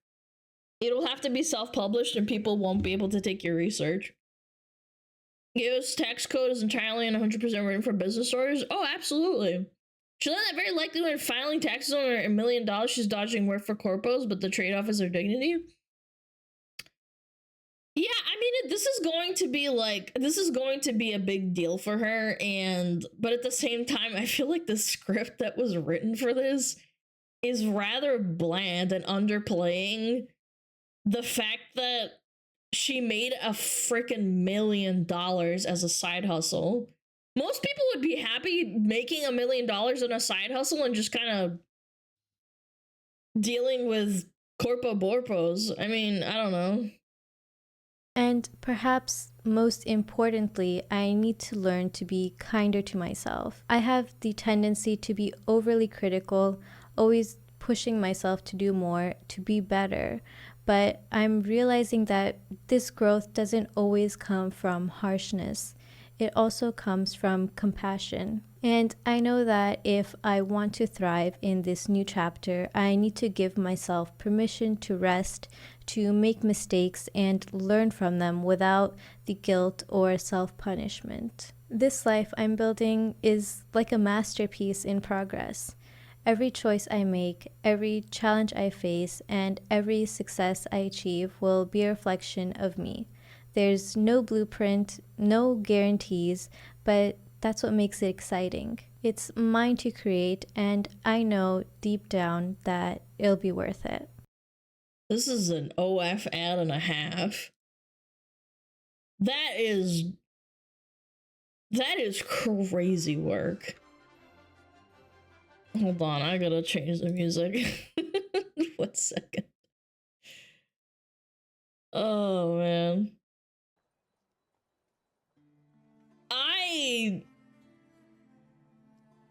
Maybe she's lying about $1 million. I feel like $1 million is so much fucking money. You don't need more than $1 million. You really don't. It could have been in ChatGPT script. I just find this sad. the outfit. I find this sad. Like, is it wild to anyone else that corporate America is so fricked that women choose this over a 9-to-5? Specifically for her in academia, right? I think it's terrible. 1 million Australian. She clearly lives in America.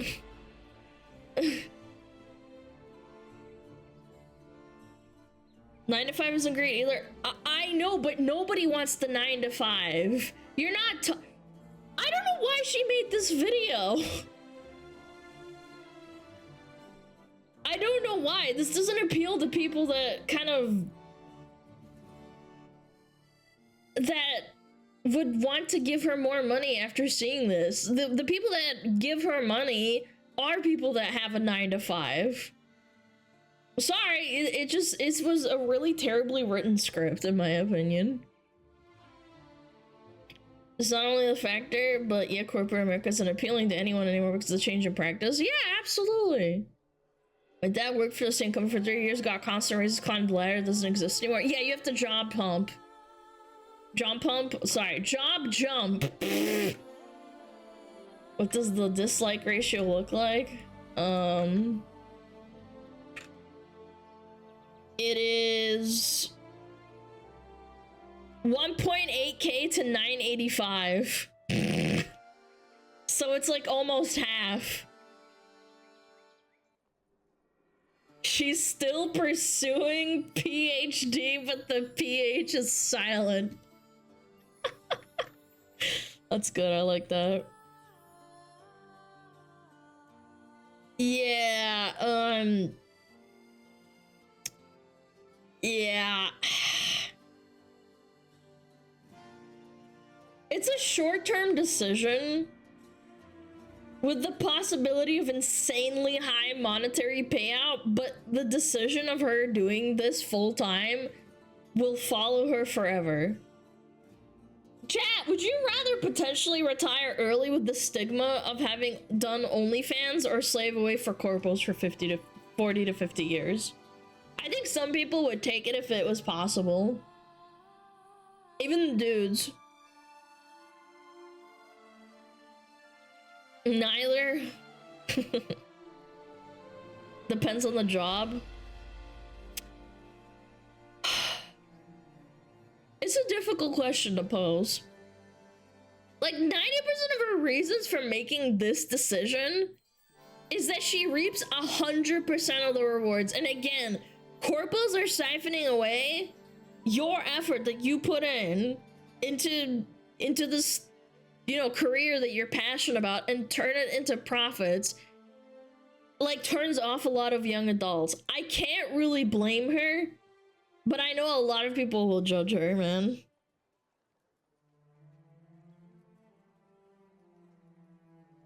I don't know. I feel like she's just advertising her.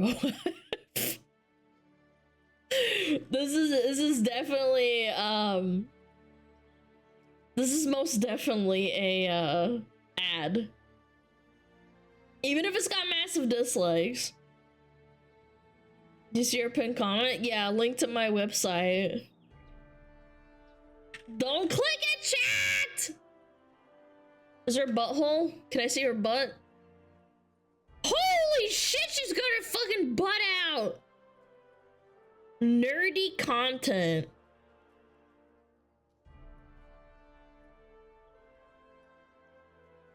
Buy Zara a book. She has 2 different OFs.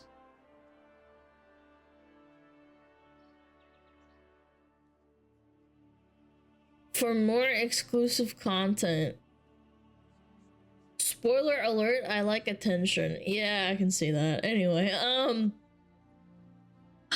she doesn't do nudes apparently? Yeah, well, that doesn't matter. That's the funny part. So, funny anecdotal story. I used to watch a pianist who was really, really pretty and really good at what she does. She was really good at playing piano. She did absolutely 0 OF content. No, not pan piano. No. She was a white woman. She was blonde. I forget what her name is. It was a long time ago. And then I discovered like 2-3 years ago, she suddenly started doing OF and basically like advertising her OF every time she made a post, and all of her OF posts are her doing like soft nudity. No, it's not Pan Piano. God damn it. I just said she's white! Oh my god. Are you guys deaf? I literally just said she's white. She's blonde and white. What? She's encouraging parasocial relations without providing nudity. Oh fuck, that's not gonna last. Even Belle Delphine had to go hardcore eventually. Yeah, I don't know. I feel like it's just a bit greedy. If what she says is true, she made $1 million, I don't see why. I feel like it's probably a hoax to draw attention to her OF or something. And again, just suddenly that piano girl that I was watching was doing OF on the side, and I was like, I don't know, it just felt kind of almost weird to me. Why would anyone pay for no nudity? I have no idea. People, I guess, get really horned up and then they swipe their credit card. I know about Pan Piano. She used to be completely normal, and then she started going like she posted some thumbnails where basically she had like a keyboard or like something blocking her hoo-ha. Yeah, like it was kind of insane to compare. Again, I don't think I can show it on YouTube, even though it's YouTube approved. Pan Piano. I don't think they're safe, man.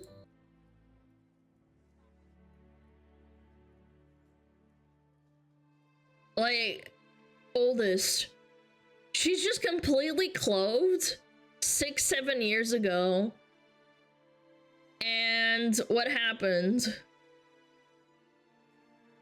They're in fact TOS. Yeah, well, I'm just looking at myself, like, on the side here. 6 years ago, she did beautiful, beautiful anime covers. I remember seeing her. And then what happened like 4 or 5 years ago? I think she just started doing extremely lewd content. Like, harder and harder. It was cosplays at first. And then she started showing her cleavage a lot. And then she went full blown, like spreading her legs and covering her hoo-ha. Where you basically, you see her bare coochie and then it's covered. And it just kind of blows my mind that like YouTube bans you for everything and then boom. Yeah, it gets views. Yeah, it absolutely does. 3.1 million views, 2.7 million views. She dressed up as my dress up darling in like the bikini. How is this allowed? Is it age restricted? I don't understand. Well, anyway, I'm getting way off the deep end, but it's just like, I don't know. I guess you really need the money.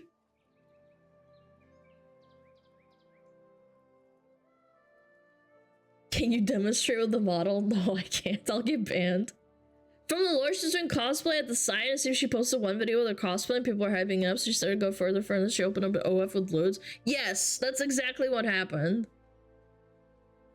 It's educational. She's teaching piano. That's the loophole?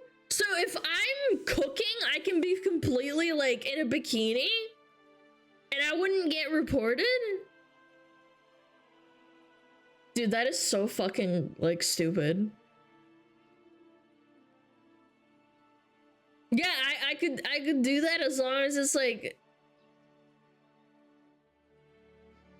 naked yoga. Yeah, I know. That is wild, man. Naked yoga, so you can see my friggin' butthole on my coochie.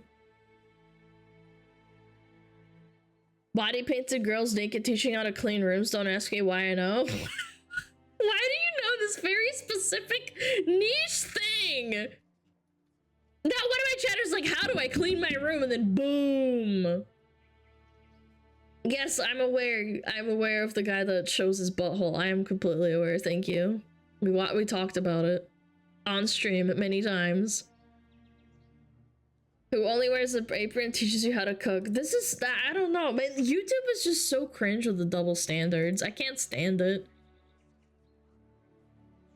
Like, rules for me and not for me. And I'm not mad at her for like curbing the rules because that's what's allowed. But at the same time, it's so insanely depressing to like get flagged and have people banned for like content that's within the rules just because it like breaks one tiny little TOS, and have people essentially showing their hoo-ha and coochie.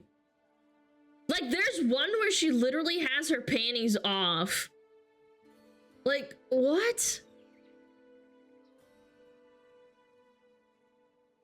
I don't know. It's discouraging.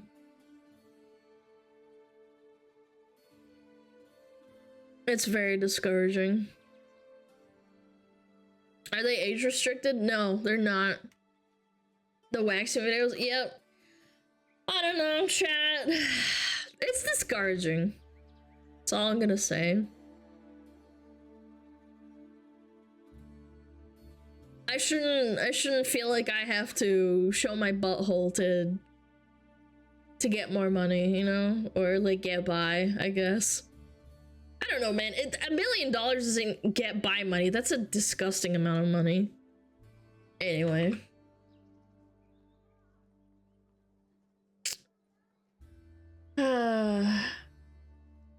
Should men vent to women? Men, please vent to women. We do care. It's an anglerfish. Oh my god! Chad, it's not a bait. Oh my god. Trust me, it's not a bait. She's got the ick. I've seen so many TikToks and like people saying like, oh, if a man cries because his dog died, that's like so unappealing to me. Just crazy. Like, everyone's allowed to cry at like certain things, man. You're allowed to cry when you're upset. If someone told me I shouldn't cry, I'd tell them to go fuck themselves. We do care. Yeah, sure. The ick. Oh, nothing destroys my lady boner more than a man talking about his feelings. Also, I read books about men talking about their feelings and it gets my pussy going. Same phenotype, by the way. They'll love books, like go on Book Talk and talk about how they love to get porked by werewolves and how the werewolf talks about their feelings and how much they love them. And about how they're sad and insecure, but as soon as like a real man does it, it's bad. Yep. That's how it works. 3D women out! 3D women out. Very strange tangent. It's not a tangent, it's reality. Sorry. You're living in it. Time to contract lycanthropy.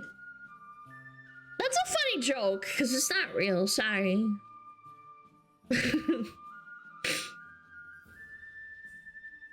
White bitches be crazy. It's not just white bitches, man. That's the funny part. It's not white bitches. It's just lonely women.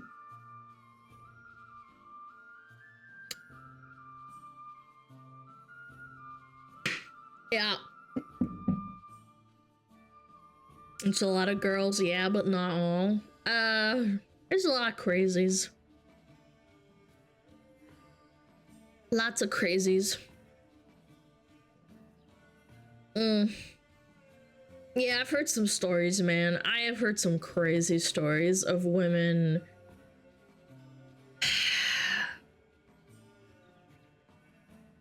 Yeah, never mind. I won't get into it. I don't even want to talk about it.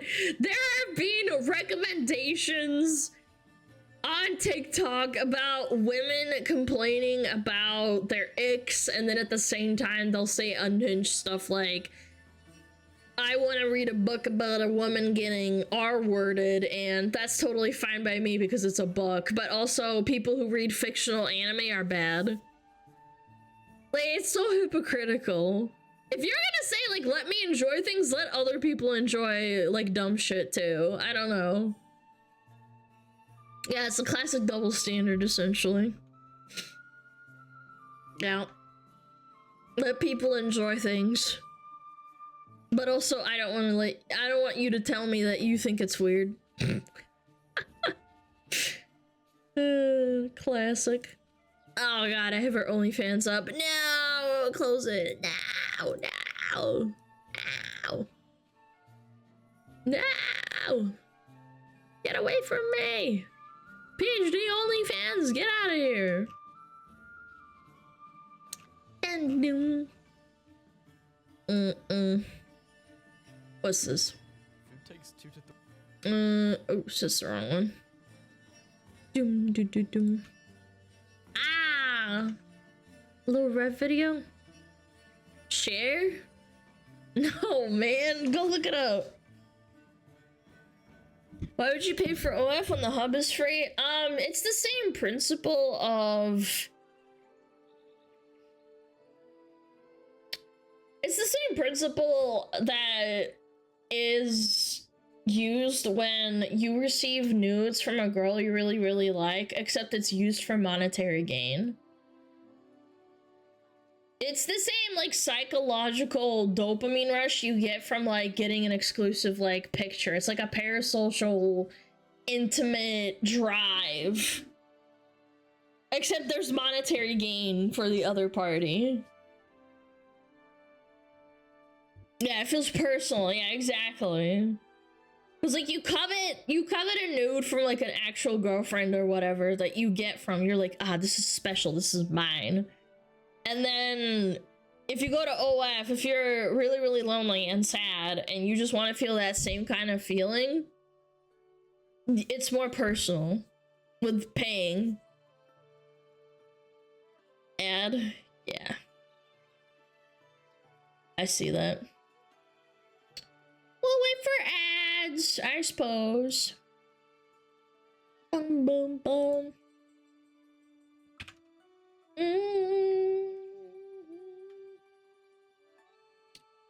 Sweet baby. CEO creates new harassment campaign as website implodes amid shutdown rumors. Uh-oh! SpaghettiOs!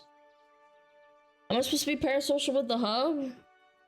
I don't know. I'm not a man, and I don't understand the whole parasocial, like, you know, feeling personal thing. Like, my brain doesn't work that way, and that's fine. Like, women and men are different. But from what I understand, it is. Like, how it functions. News from girlfriend are awesome. Yeah, exactly. It makes you feel like, oh yeah, like, nobody else can see them. Yeah. Baba.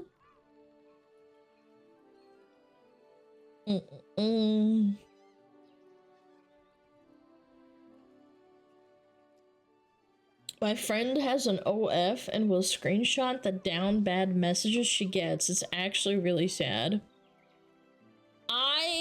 When I played WoW a long time ago, there was a guy that was like basically like an OF pimp. And he told me stories of like him recruiting girls and like taking a cut because you're doing like work for them. And he said he would hire people in Brazil and Puerto Rico, mostly gay men, to write back messages. Like, when, you know, when OF pops up, it's like, message me, and the girl's like not online, she's not actually doing the work, and they pay them like, you know, they pay them money for every message they get, and they take a cut. Yeah, it's smart as fuck. Yeah. This was a long time ago, but yeah, it's 100% true. And they made a lot of money, which is insane to me. 25 cents? No, man, it's way more than that, I bet. To be fair, the gay man probably made better dirty messages talk than the hot girl. Yes! Yes, that's actually what he said. He told me that, like, hiring the gay men from Brazil... hiring the gay men from Brazil was better than hiring, like, a girl in, like, in a first world country. It's cheaper and they know what the men want. Whereas the girls are more timid and shy, even if they're, like, used to it. It's crazy work, but, like, this is 100% true. Hand to God, like, that's what they told me. The guy was a real douchebag, don't get me wrong, but, like, he was an insane businessman. And the stories he told to, like, our group of, like, you know, people, it was very funny. In hindsight, very funny. Hilarious. Gay dudes know what the man wants. Exactly. That's why they kept going for him. Alright, ads are over. I'm gonna tinkle after this video. Boom, boom, boom. You're disgusting, dude. No, he was just kind of a dickhead. He bragged about how much money he made and stuff, and like constantly. This was during COVID too, and he would like constantly brag about like, you know, BTC and Solana and buying NFTs. Yeah, they were just kind of a douche, but I mean, they're a rich douche, so what can you do?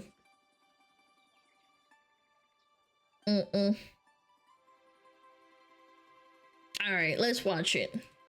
Keeping up to date with Sweet Baby Inc. Alright, let's do it. Let's see it. Hey, what's up, guys? Rip here. So today we're going to be talking about some more Sweet Baby Inc. related drama. Yes, it must be a day that ends in Y because we have another controversy that is facing this woke consulting firm. We're going to be looking at several things involving Sweet Baby Inc. today. We're going to be looking at some issues with their website where some people are asking, is this a harmless error or is there some trouble ahead for the company? On top of that, it appears that the CEO of the company, Kim Belair, has teamed up with a journalist to make a hit piece trying to once again make Sweet Baby the victim of a supposed harassment campaign, and also we'll see them supporting... That is always so rich to hear when they literally harassed the guy that made a Steam group page that didn't even say anything bad. It was just to like notify people what Sweet Baby Inc. worked for. It was never like derogatory. It was just like them talking and like making lists. Yeah. The narrative or the idea that people who criticize Sweet Baby should be removed off of social media. So let's get into this. The first story here is involving a potential shutdown of their website. So it's gone offline and a lot of people are, you know, debating whether this is a permanent shutdown or just a glitch. Now, as reported by That Park Place here, there was a brief moment about 2 days ago where the website was down, and that was confirmed by Is It Down Right Now, that website that tracks that sort of thing. And yeah, it seemed like there was a 408 request timeout error, which again could be harmless, or it could be signs of them actually trying to shut down their site. But knowing everything with Sweet Baby, they have had some very suspicious behavior on their website, shutting things down to remove things like client lists. And yeah, they did that with I think it was Square Enix and a couple of other companies when they were trying to like change stuff. I do remember that. The projects they've worked on, typically to protect themselves and the parties they work with from being discovered. And also, as you can see, it was reported that yes, it was down for basically all of the 19th, but it would come back on the 20th. However, as of recording right now on the 21st, if you go to sweetbabyinc.com, once again, you can see nothing's happening. So it begs the question, is this actually some ongoing error for the past 2 or 3 days? Or is there something going on with Sweet Baby? We'll have to wait and see. But what if someone's like trying to take down the website and it's not them? That's also possible. People really hate Sweet Baby. I wouldn't put it past them either. Like they're, you know, trolling the servers or whatever. We do know right now is that there is a very bizarre article that's getting a lot of attention right now from Game Developer. So we talked about this briefly on the alt channel, but I really want to get into this because the article itself is quite insane. And by the way, also thank you to all the support on the alt channel. We just broke When Sweet Baby Inc. was targeted for their advocacy efforts this year, a Discord server and a Steam community group played a role in their harassment. This is a blatant fucking lie. 100K subs on there, so yeah, I'll put a link to it in the description if you want to check it out. But anyways, let's get back to the story. Here's the headline: when Sweet Baby Inc. was targeted for their advocacy efforts earlier this year, a Discord server and a Steam community group played a role in their harassment. We ask, do Valve and Discord consider this within their terms of service? I mean, what month is it? What? Holy schmeckles, man. Yo, Anonymous, thank you for the 100 clams. I really appreciate it. Thank you so much, man. Oh my god, happy holidays, dude. I don't know who you are out there, but I really appreciate it. Thank you! Like, why are we talking about this Sweet Baby Inc. harassment campaign that was really only relevant back in March, and now we're talking about it in late December? It's very bizarre, but you'll see pretty quickly they got hit. Oh, the community notes. With a community note, the best feature on Twitter, hands down. Basically disputing everything they're saying and also providing a bunch of links. They literally did more research than the journalist who made this. I remember it too, because they were like DMing Valve and opening tickets, and Valve basically Giga Chat standed and said, no, this is not against TOS because they're not inciting harassment. They're just showing facts on a group. They're not telling people not to buy things. It's just a notification. It's not like they didn't even state on the group itself like, oh, this is a woke like fucking team and they've worked on these games. They literally just said, I remember it too, it was very clear, it was in the group, it was at the top, and it said, these are all this is a group dedicated, I'm paraphrasing, to showing what games Sweet Baby Inc. has contributed to or worked on or consulted. And I'm like, that doesn't seem like targeted harassment. It's just a statement of fact. And that's when they started taking down clients on their actual website, like sweetbabyinc.com. That's when they took down all the stuff and people couldn't like look into it unless they did some really deep down nitty gritty research. This article, but you can see based on the fact there's 600 likes and nearly 1,500 comments, people are roasting the hell out of this article. Now, before we get into it, who made this article? Well, we'll see. A game journalist that's never played video games and hates gamers, even though they're a gaming journalist. See right here that this is the individual, Bryant Francis, who suspiciously has changed these links. He wanted to go to the links here for his Twitter or his LinkedIn. They're both just leading you to a generic twitter.com link. So I guess they're trying to hide this because of the backlash they're getting for the article. But of course, it's not very hard to find. And of course, just like everyone else in the industry, their account is private. It's just, the jokes write themselves, man. That... And another guarantee It's with beautiful. journalists, I don't know. pronouns in bio. Okay, you just It's expect very at this powerful. point. And looking through his resume here, he has all these projects that he... Ways to inclusively design fat characters in games. Developers from all kinds of backgrounds discussing their processes for including fat characters and expanding body diversity. I really hate the word body diversity. Body diversity is not a thing when you're extremely obese and you stuff your face full of burgers. That just means you really love food. You having a little bit of chub on your tummy, or you're a little bit fucking chunky, like, okay, maybe you just don't work out and you eat a lot of food. When you're obese, that's a bit different. That's not you being like, oh, I just can't fucking do anything. I love ordering 3 Big Macs and stuffing them in my mouth. That one stood out to me. He's very proud of including one. Ways to inclusively design fat characters too, in games. man. How wholesome Chungus. But anyways, let's get to the article finally. So, Very they beg the beautiful. question, why are Valve and Discord permitting harassment against Sweet Baby Inc.? Well, let's get down here. And again, I can't stress this enough. There are correct ways of having fat characters in video games. There are plenty of fat characters in video games. It's just when you force them and they don't fit the narrative of their story and you don't make them interesting and their entire identity is being fat, That's insane to me. Like, Roadhog is big and fat, for example. Chatter brought up Roadhog for Overwatch. He's big and fat, but he still has, like, a hook that brings people to him, and then he shoots them with his little fucking gun. And he has a pig face, and it's funny, and it's a good character design. It makes sense. They're not fat for the sake of being fat. That's not their identity. Narrative consulting group Sweet Baby Inc. has become the target of an online harassment campaign for its consulting work on games like Alan Wake 2, Marvel's Spider-Man 2, and Suicide Squad Kill the Justice League. I find it very funny they list these 3 games as like a flex to show like proof of concept. Yeah, and Suicide Squad failed. Marvel Spider-Man had a controversy regarding putting pronouns into the Spanish language where they're gender neutral, and it doesn't make any grammatical sense because the language has been around for thousands of years. Like, not thousands, okay, let's say like 800 years, but still. Alan Wake 2 didn't even sell that well. It was just like a really mid game that didn't have any advertising. It's not a W. It was really, really not that good. For Sweet Baby, but or not that good in terms of making money. A commercial failure. At this point, they haven't even sold enough units to break even, and that's to pay EA back for the money they got from them. So they literally have not made a single dollar, despite selling close to 2 million units for that game. It's clearly a big financial disaster for Remedy Games. And on top of that, we know Suicide Squad Kill the Justice League, an absolute failure. It's literally going to be shutting down its live service aspect. And yeah, but let's continue on.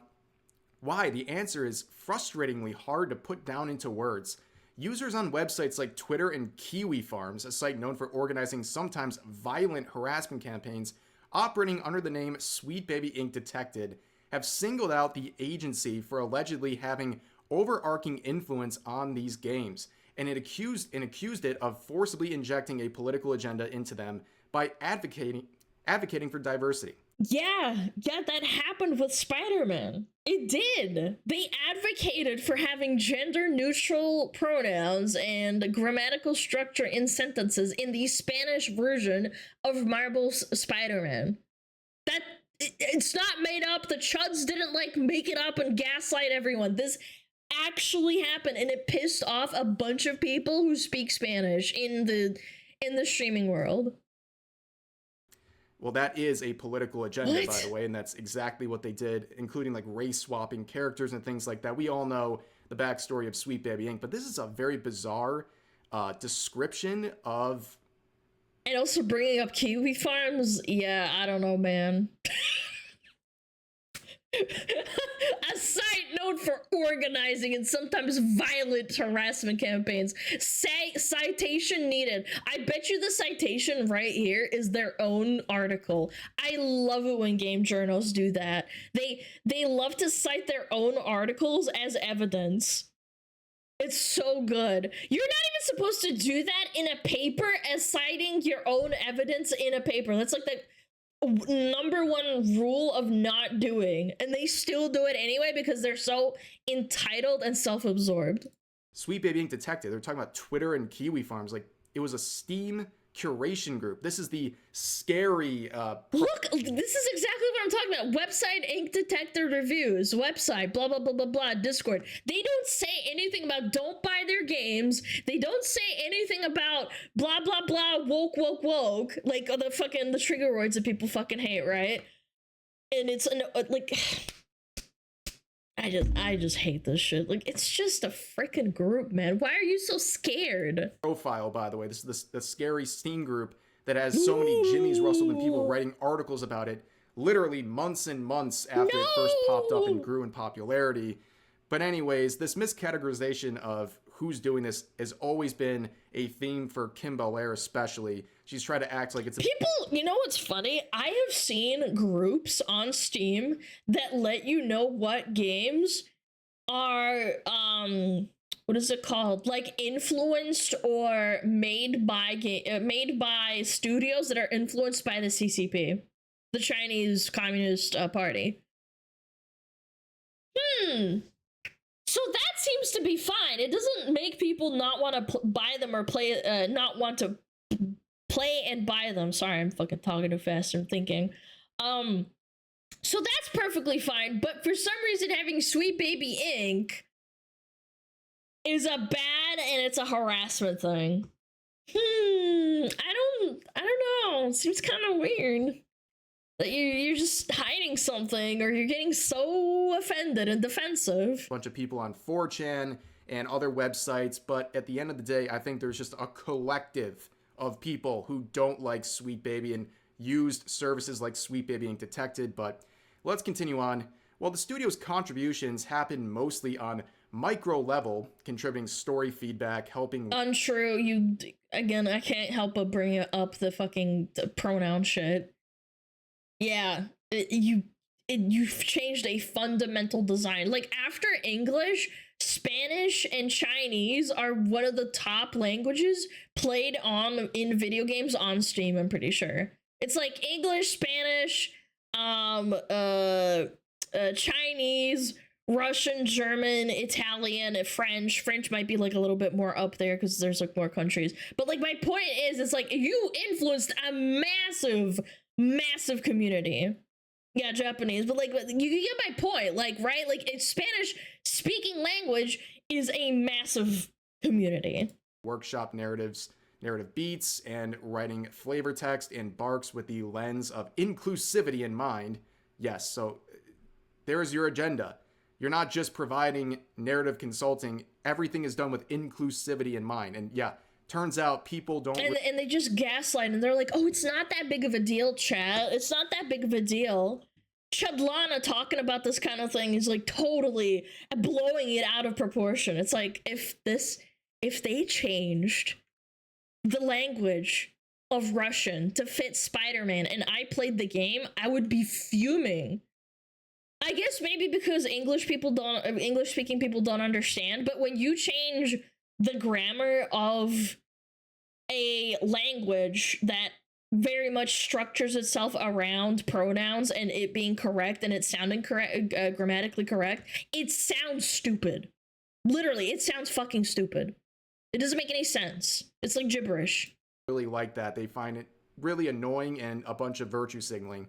But anyways, it says their work has been reframed as shoehorning Black or LGBTQ characters into games for which they are not originally designed. Yeah, it happened. It literally happened with God of War, as well as at least a few other titles where they race swap characters for absolutely no reason. Suicide Squad Kill the Justice League. They randomly race swapped Deadshot's daughter for no reason at all. They also randomly, who was it? The freezing woman. They blatantly made her like extremely, what is it called? Like almost condescendingly, like appear really stereotypically gay.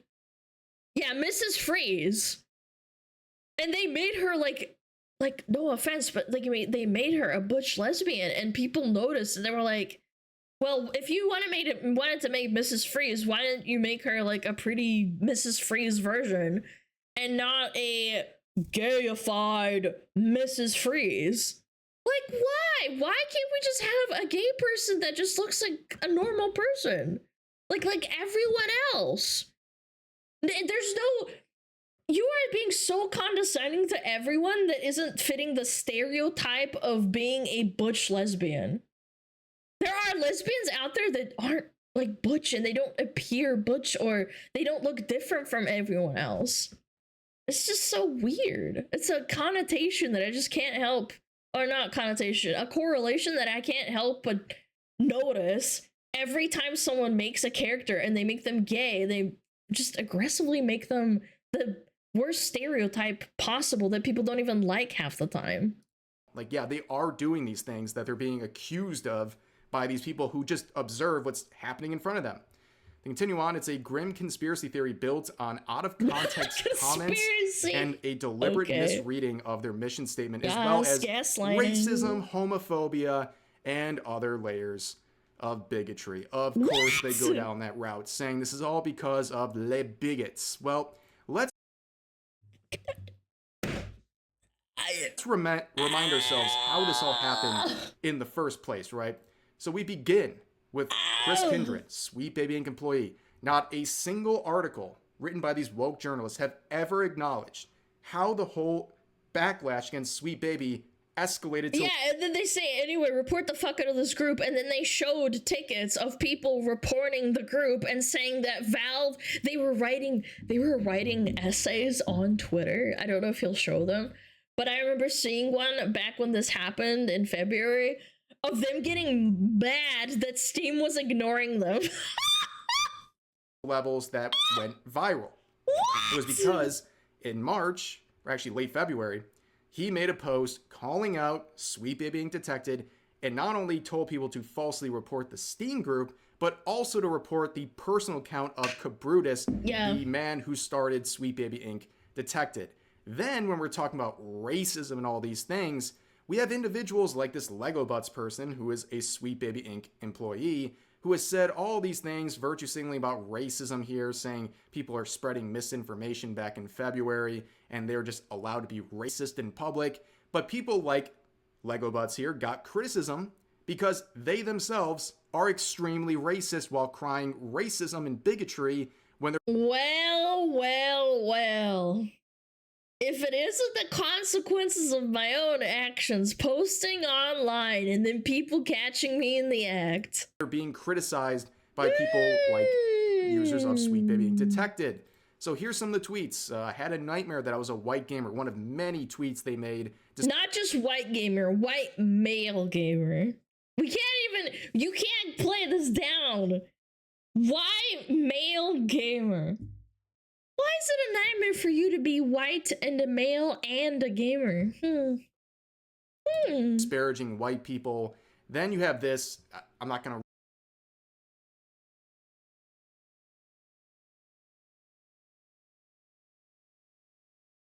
And you think this is a good thing to post online? Huh. Hard R too. Interesting. Yeah, that says a lot. Read this. You can read it for yourself. It's actually kind of amazing that this tweet is still up, by the way. It's been used and heavily used for criticism against Sweet Baby, but they still haven't taken this tweet down, and neither have they taken down this one, which you literally have to... Oh my god! ...to, like, hit a filter option to show you, because this has been labeled as violent speech. Okay, that's why people were going after people like Lego Butts, and also... really just swiping their hand away at any claims of racism in the Sweet Baby Inc. Detected group, because really the true racists here are the ones that are working at Sweet Baby. But anyways, let's continue on with the article. In an interview... The people that cry the most are always the ones that are guilty, I feel like. 99% of the time. I just...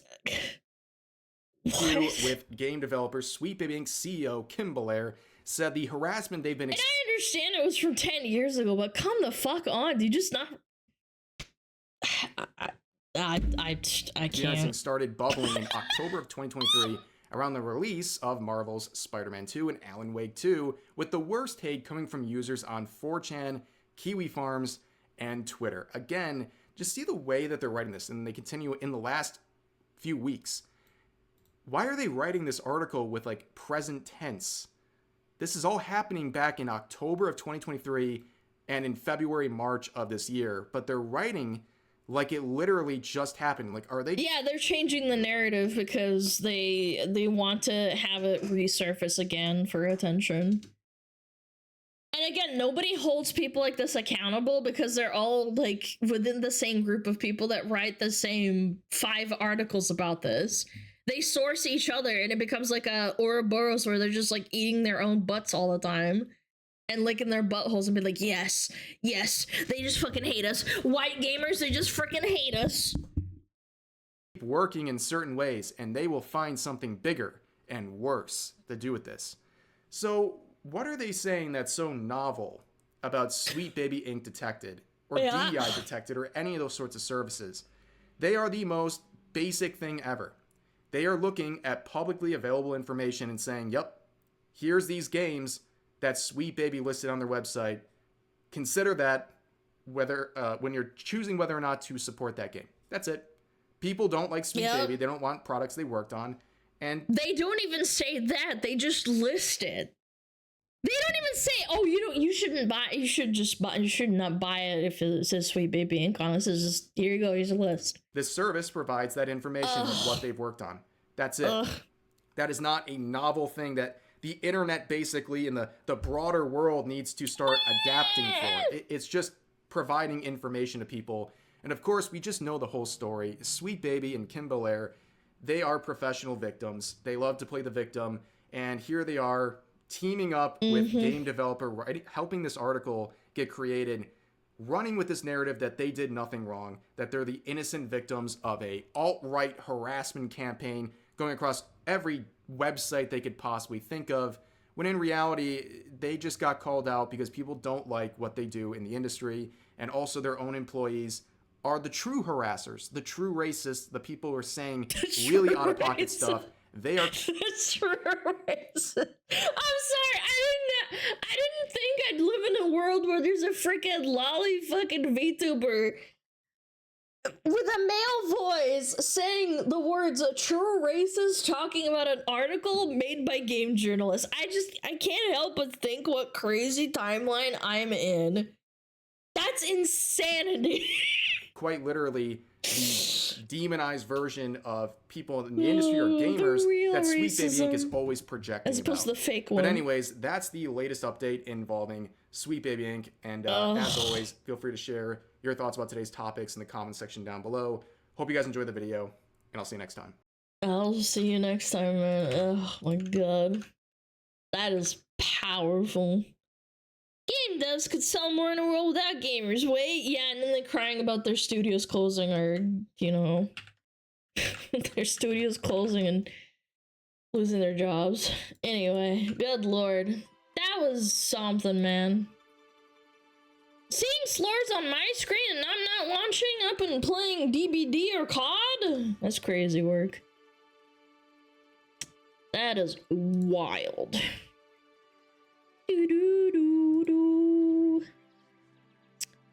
Okay, what we got? I got a tinkle. Ads in 30. I'll try and fit something in. Our massive K-pop group agency broke all child labor laws. Oh! Ooh! This looks good. Chat loves K-pop. They're so hot. Yeah. So sad, Sweet Baby can't make more money.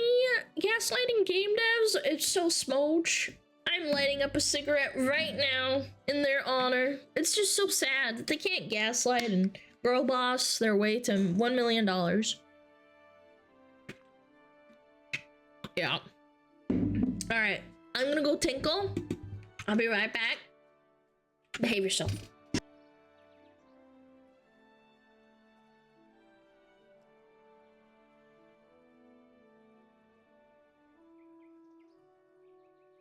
Oh, Metapod. Oh, Metapod, use Harden.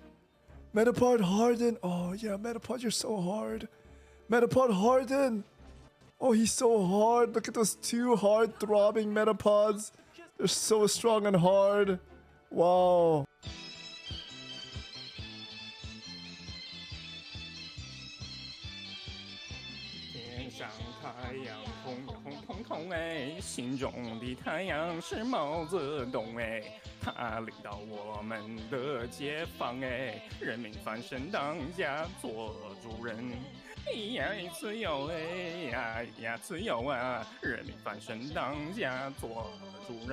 Why are you so good at this? My language, man. What's up with me?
Any smugglers misbehaving? Or you're gonna get coal in your pockets. Yeah. Yeah, misbehaving little shitbags. Everyone's behaving good. Beat their asses.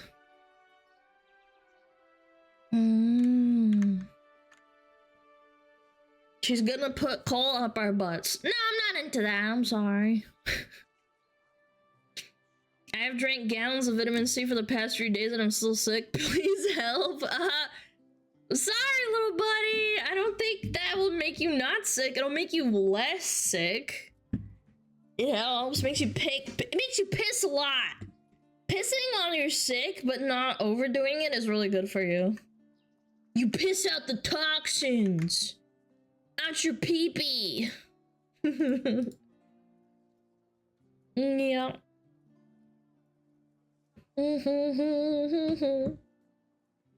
Boom, boom, boom. Do you have a ribbon on head because you my present?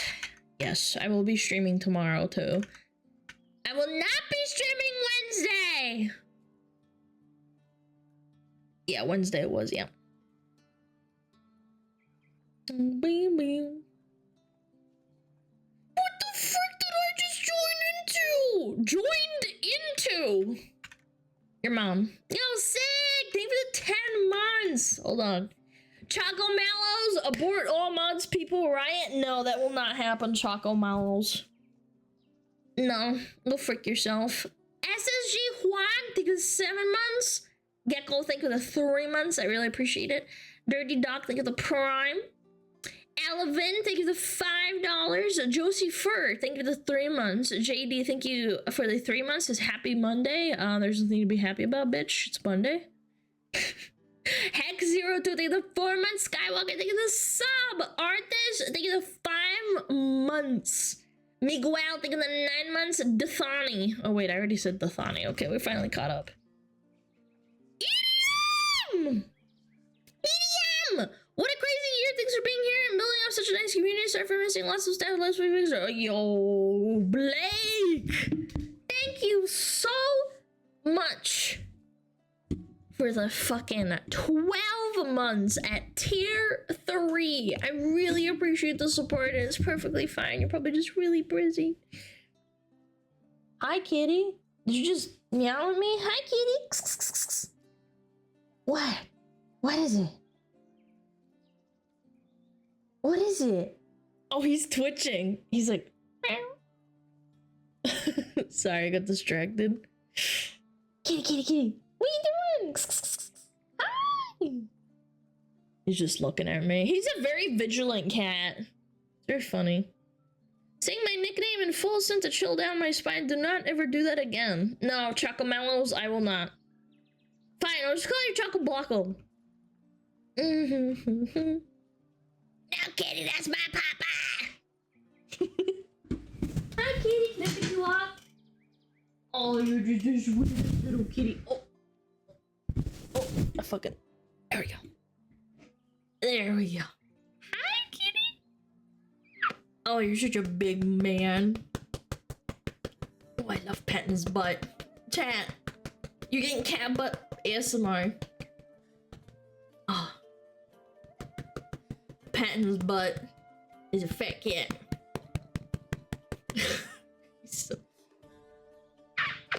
Oh, he's so happy. Can you purr on the mic?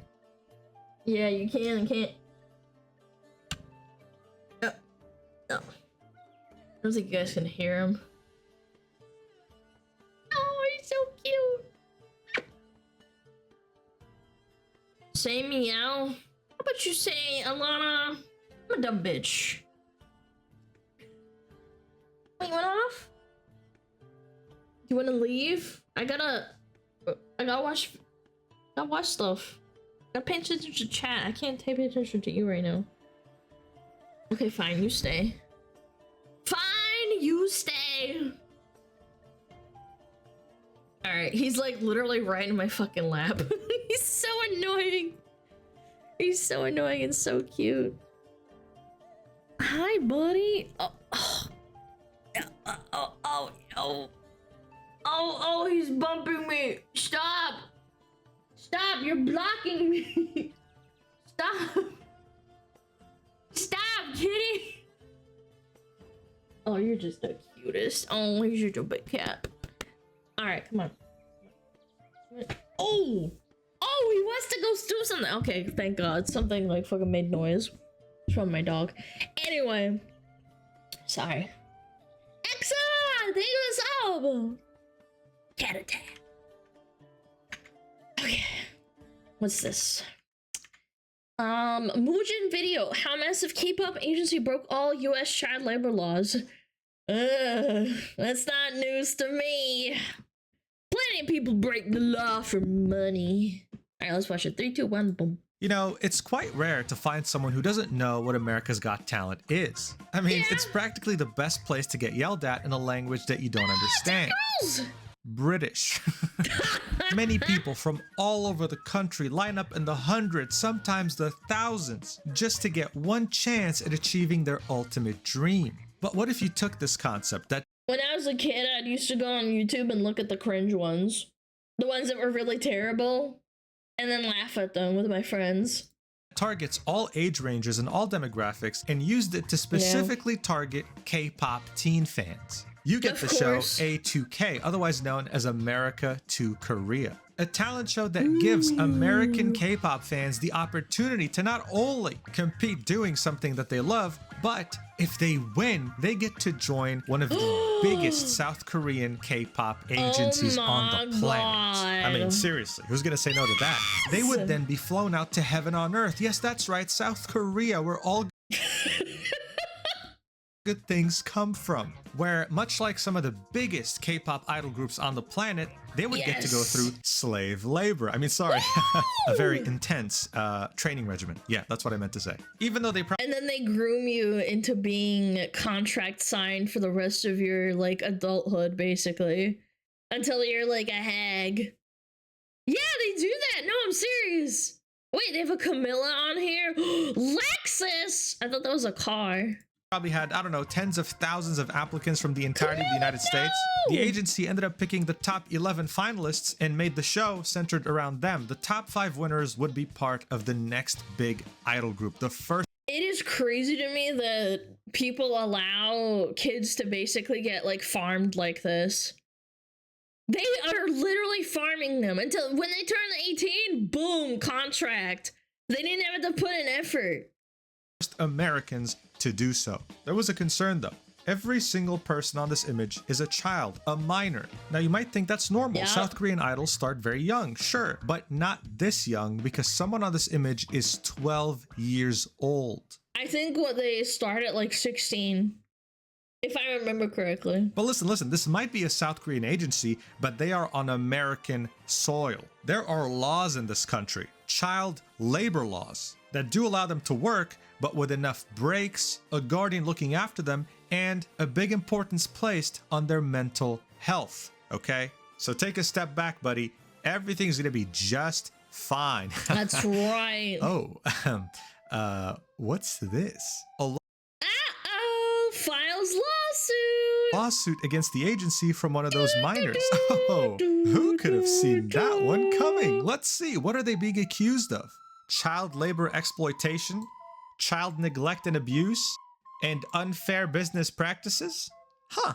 I was so caught off guard by this, guys, because this agency only has a good track record. It's not like in the past, they made one of their top talents eat ice cubes.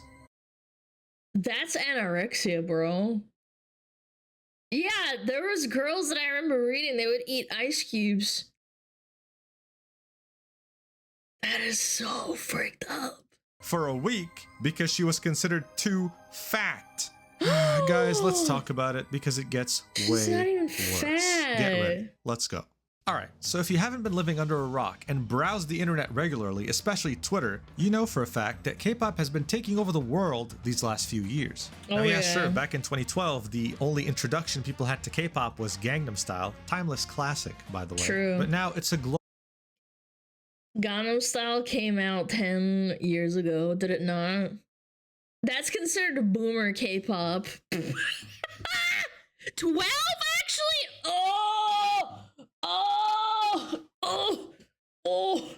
Oh, that physically hurts me. Global phenomenon. According to Spotify, just in the last 5 years, K-pop streams surged over 362% globally, with no sign of slowing down. This means that K-pop is easily South Korea's biggest export.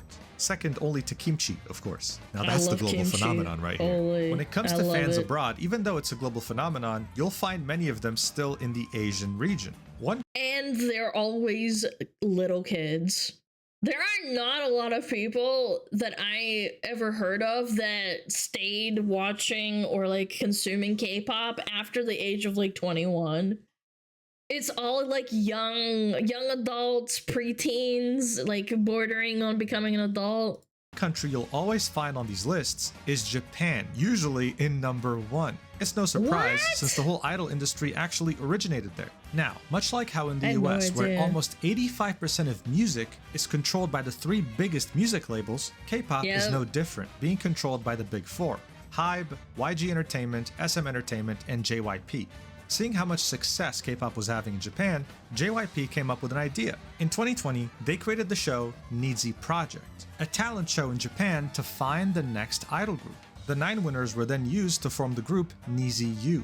The idea was simple. JYP Entertainment had created so many successful idol groups. They were convinced that no matter the nationality, no matter the language, if they had brought them to South Korea and trained them under the same intense training regimen, they could also become successful.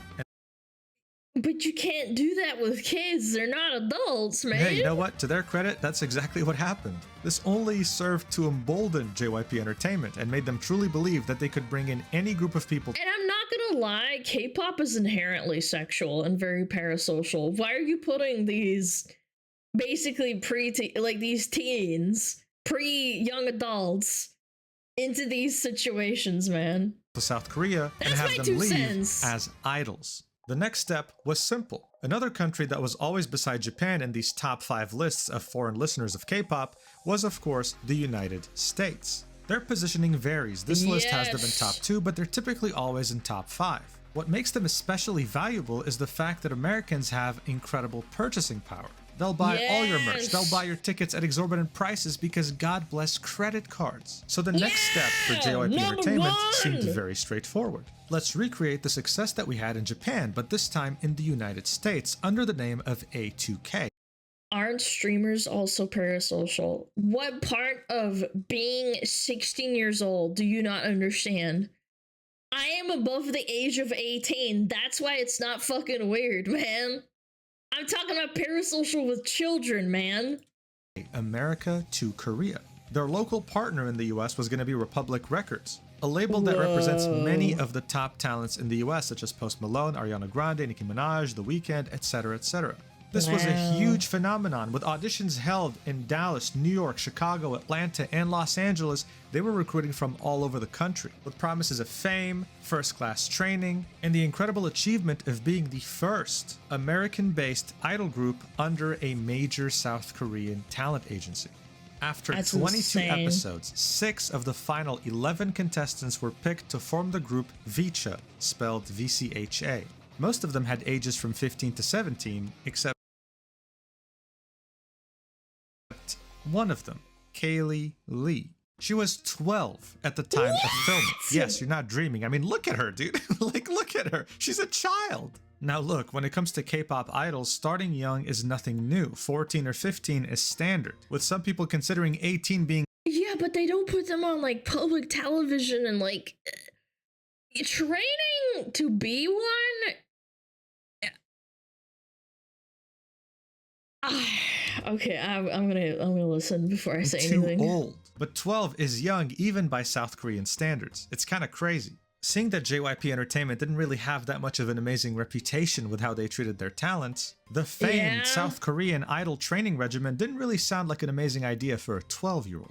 So many fans, both Western and South Korean actually, were concerned. This became such a heated topic that it prompted one of the representatives of JYP Entertainment's LA office to talk about it during an interview, saying this: In a recent interview with Nylon, Daniel Hong, an LA-based JYP Entertainment manager, directly addressed these concerns, assuring fans that the company has been strictly following regulations set by California regarding minors working in the entertainment industry. These regulations include restrictions on working hours for minors, access to education through provided tutors, and guardian presence when needed.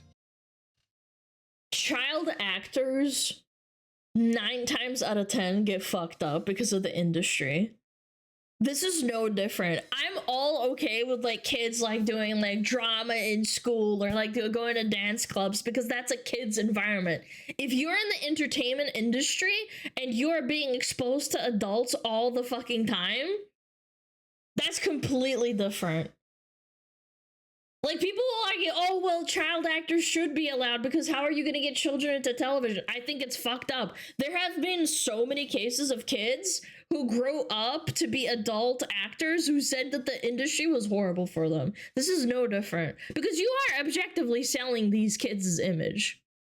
He was quoted saying, "That rule has been put together and followed until today, and it'll be followed until later." After the statement, the concerns about Kaylee's age were sidelined because, well, Vicha was doing pretty damn good. Not too long after winning A2K, they released a song on September 2023 titled YO Universe. It did so well that it was #1 on the US Billboard for Hot Trending Songs. Wow. It was a massive achievement, seeing that they haven't even debuted yet officially as a group. People were slowly starting to realize their massive potential. They ended up debuting on January 26, 2024 with the single Girls of the Year. The song was again a success, uploaded on JYP Entertainment's official YouTube channel and currently being— That's insane. 10 million views in 10 months. Oh my god. At 10 million views. The sky was the limit for Vicha, and they were doing exactly what JYP Entertainment was hoping they'd do, attracting both fans from the US and South Korea at the same time. Yeah, and attracting a different type of person too.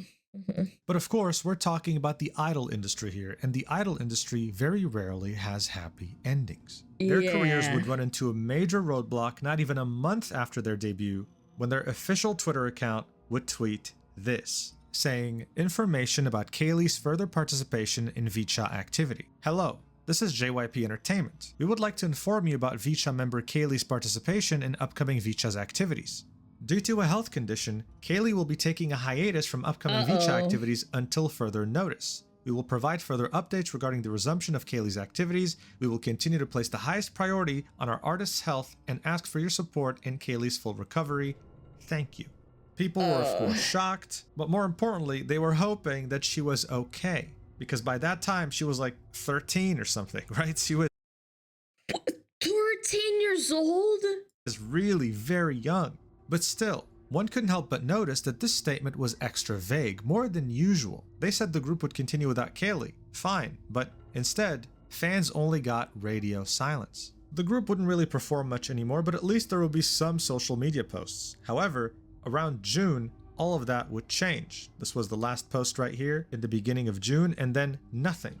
The only thing posted being their birthday celebrations, which is something typical for idol groups. It was the same exact thing with every one of their social media pages. Complete radio silence since June 2024 with no updates. At some point, they were meant to perform at the end of June in an event called Lollapalooza in the United States. Their appearance was also cancelled. So again, more speculation, more rumors. What was going on behind the scenes? They had crazy momentum. Kaylee had to leave, sure, but is that really enough to stop all activities? It was only on December 7th, 2024, almost 10 months after Kaylee's hiatus, that fans got some sort of an update, and unfortunately, it wasn't a happy one. KG, otherwise known as Kiera Grace Matter, one of the members of Vicha, filed a lawsuit against JYP USA, their subsidiary in the US, alleging some of the worst crimes you can ever be accused of, most notably child labor abuse. And it's not even the girl that was on hiatus. They probably overworked the fuck out of that 13-year-old man.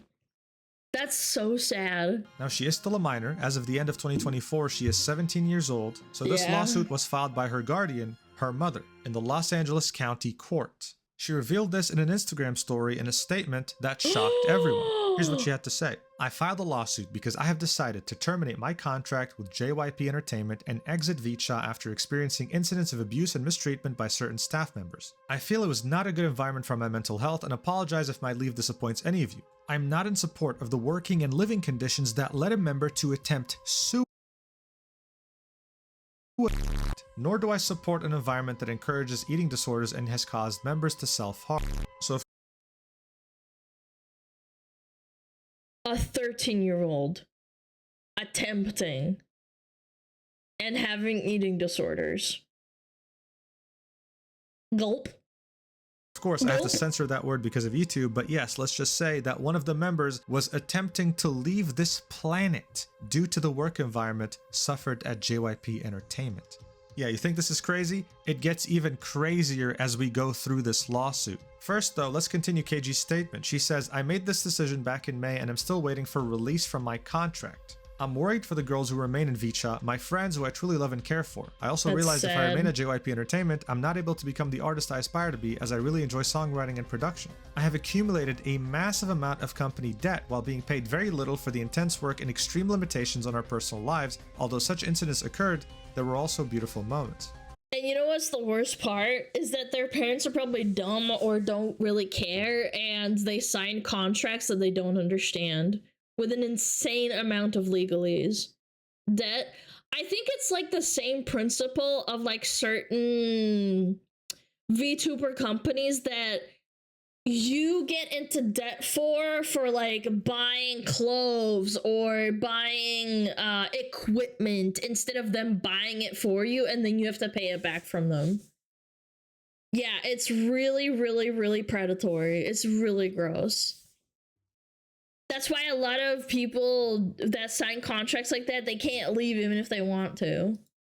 All right, time to dive into this catastrophic lawsuit. Here are some of the allegations in this lawsuit against JYP Entertainment filed by KG. It starts off strong with physical and emotional abuse. Here's what the lawsuit says. On or around September 14th, 2023, so before their debut, KM, which is KG, was singled out by a dance instructor for her lack of formal dance training. The instructor, yelling in the Korean language, demanded KM repeat a single dance move hundreds of times without rest while KM was forced to hold a squat position. KM, in visible pain and exhaustion, was denied a water break that all the other girls received. The instructor told her she could only drink water when she perfected the move. The hours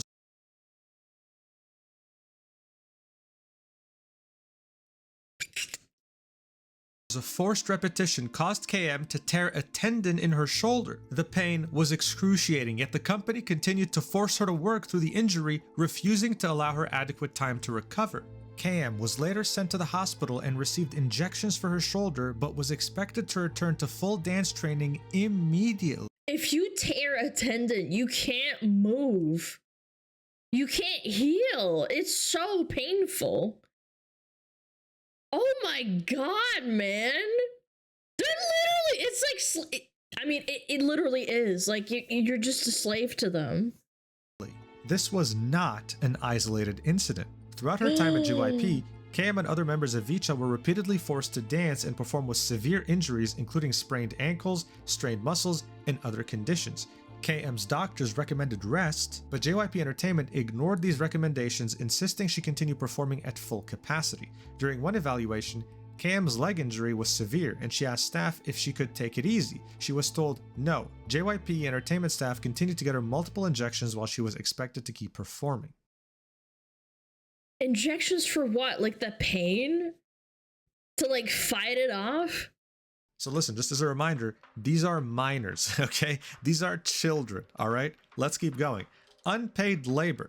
With 12+ hour days, KG says she was paid $500 weekly, which is far below California's minimum wage. After her time with Vicha, she shared that she owed over $500,000 with expenses stemming from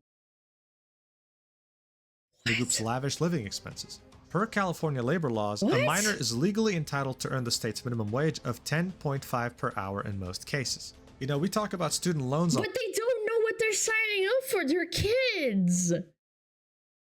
the time, right? And these decisions are made as an adult, as an 18-year-old or older. Imagine putting a 16-year-old, right? Or a 15-year-old, or hell, a 12-year-old in $500,000 worth of debt when they have no idea what money even is at this point.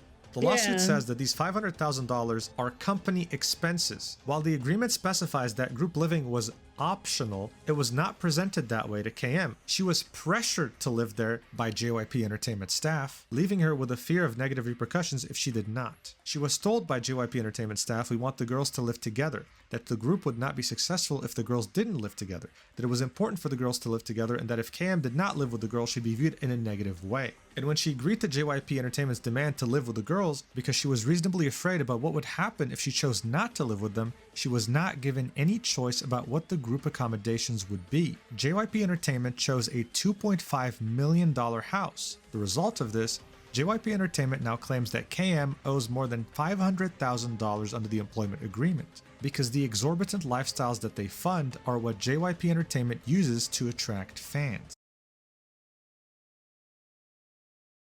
Chat, they're 13. Where are the parents in all of this shit, man? This is actually, unironically, the most atrocious thing I've read in a while in terms of like a contract. They're literally fucking you over to keep you in forever. So this is not new, right? Unfortunately, okay? The K-pop industry is... And again, this is like psychological pressure on like a teenager too. Of course they're not gonna say no, they're scared. Like, I was a kid, you guys were kids, like, if you felt like an adult told you, like, hey, you have to live with your friends, if you're, like, you know, I don't know, part of an esports org or something, like, you have to perform. It's so horrible. Sensitized to such things. You bring in talent, you oppress them, you harass them, you put them in terrible situations, but then when they try to leave, you tell them, wait, that lavish lifestyle you've been living that you didn't ask for, well, it costs money. You owe us $500,000. You simply can't leave. You're ours forever. But guys, don't worry. It gets even worse. Hidden surveillance. JYP Entertainment also imposed constant surveillance on KM and her fellow group members, hidden cameras, including one in the group's dining area that on information and belief had an 8-megapixel camera with a 120-degree wide-angle lens. Recorded the girls' private conversations and meals without their consent or knowledge. Again, guys, listen, let me just pause this real quick. They're children. Why do you need to know what they're doing at all times? These are minors. All right, let's continue. A surveillance sticker found on the ceiling of the pantry further revealed that their eating habits were being monitored around the clock.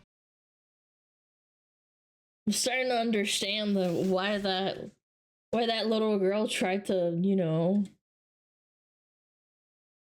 and had an eating disorder too. Like, this is illegal. If they are a company under American law, they're gonna get sued to shit. KM only discovered the cameras months after they had been installed, deepening her feelings of being trapped, controlled, and powerless. Yeah. Like, tell me any other circumstance where this is acceptable. Guys, if a parent... And again, they're controlling their eating habits and making them, like, extremely skinny or malnourished because of their image. And if they're all living in the same house, it's easier to control them. That's why they pressure them to do this. It's so evil. Was doing this to their children, they would be considered weird, all right? But this is a corporation with strangers, not family. No. Don't get it twisted. If a parent does this, they're unironically, like, abusing their child. Yeah, like, if you do this to your kid, yes, you are a horrible parent. You deserve jail time. Family. It's crazy. And now this is where it gets very tragic. Mental health neglect. The lawsuit states this. KM and her fellow group members, many of whom were underage, struggled mentally and emotionally under the constant pressure. Some of the members resorted to self-harm. KM witnessed another member of the group spiral into a deep eating disorder, which culminated in a suicide attempt in February 2024. That member ingested 42 pills of NyQuil in an event that KM discovered when the other member began vomiting uncontrollably the next morning. Oh my god. Months prior, KM and other members had brought their concerns about this particular member to JYP Entertainment staff, but JYP staff did not seem... She's lucky to be alive, chat. 42 pills of NyQuil, and when you're 13, that should have killed her. concerned and stated that eating disorders were common. JYP concealed the member's suicide attempt from JYP. Yeah, guys, it's pretty normal to have an eating disorder. Why are you bringing this to our attention? His child welfare worker, Eric Winston, and other staff, instructing KM and the other girls to lie to Eric and claimed the member went home to spend time with her family. Eric since admitted on a phone call with KM and her mother that he was not informed about the member's suicide attempt, but was told by JYP Entertainment staff that the member They lied to them too. This is devilishly evil. Suffered from food poisoning. Now listen, I don't care who you literally lied. Yeah, this is going to criminal court. You are, right? Whether you're a K-pop stan, whether you're a South Korean and are used to this type of industry, this cannot be excused. This is a minor and you were lying to her child welfare worker about an attempt. Bro, that's insane to me. That's criminal. And I mean, imagine being a minor and being ordered to lie about this too. Like, you just witnessed this as a kid, man. That person, all of them need to go to jail. You should not see the light of day when you abuse kids, man. Sorry, it might sound really harsh. You're such a piece of shit. You can't even like empathetically go like, I was a kid and I didn't go through this kind of thing. Maybe we're being too hard on them. They literally have zero empathy or sympathy, let alone like understanding.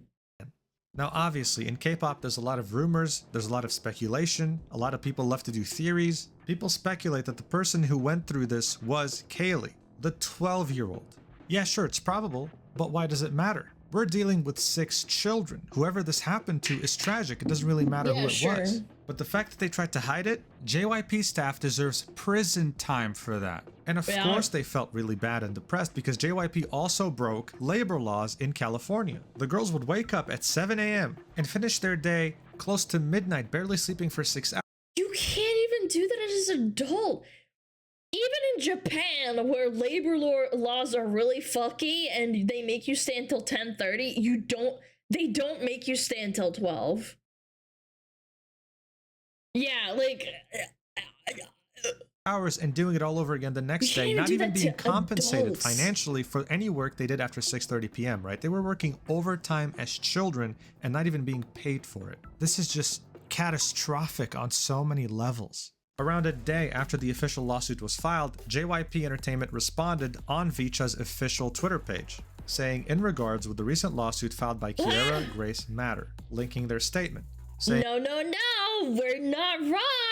No. Dear all, this is JYP USA. We would like to address the recent lawsuit filed by Kiera Grace Matter, hereafter referred to as KG, in her public statements on social media. In May of this year, KG left the group residence and initiated discussions through her legal representatives.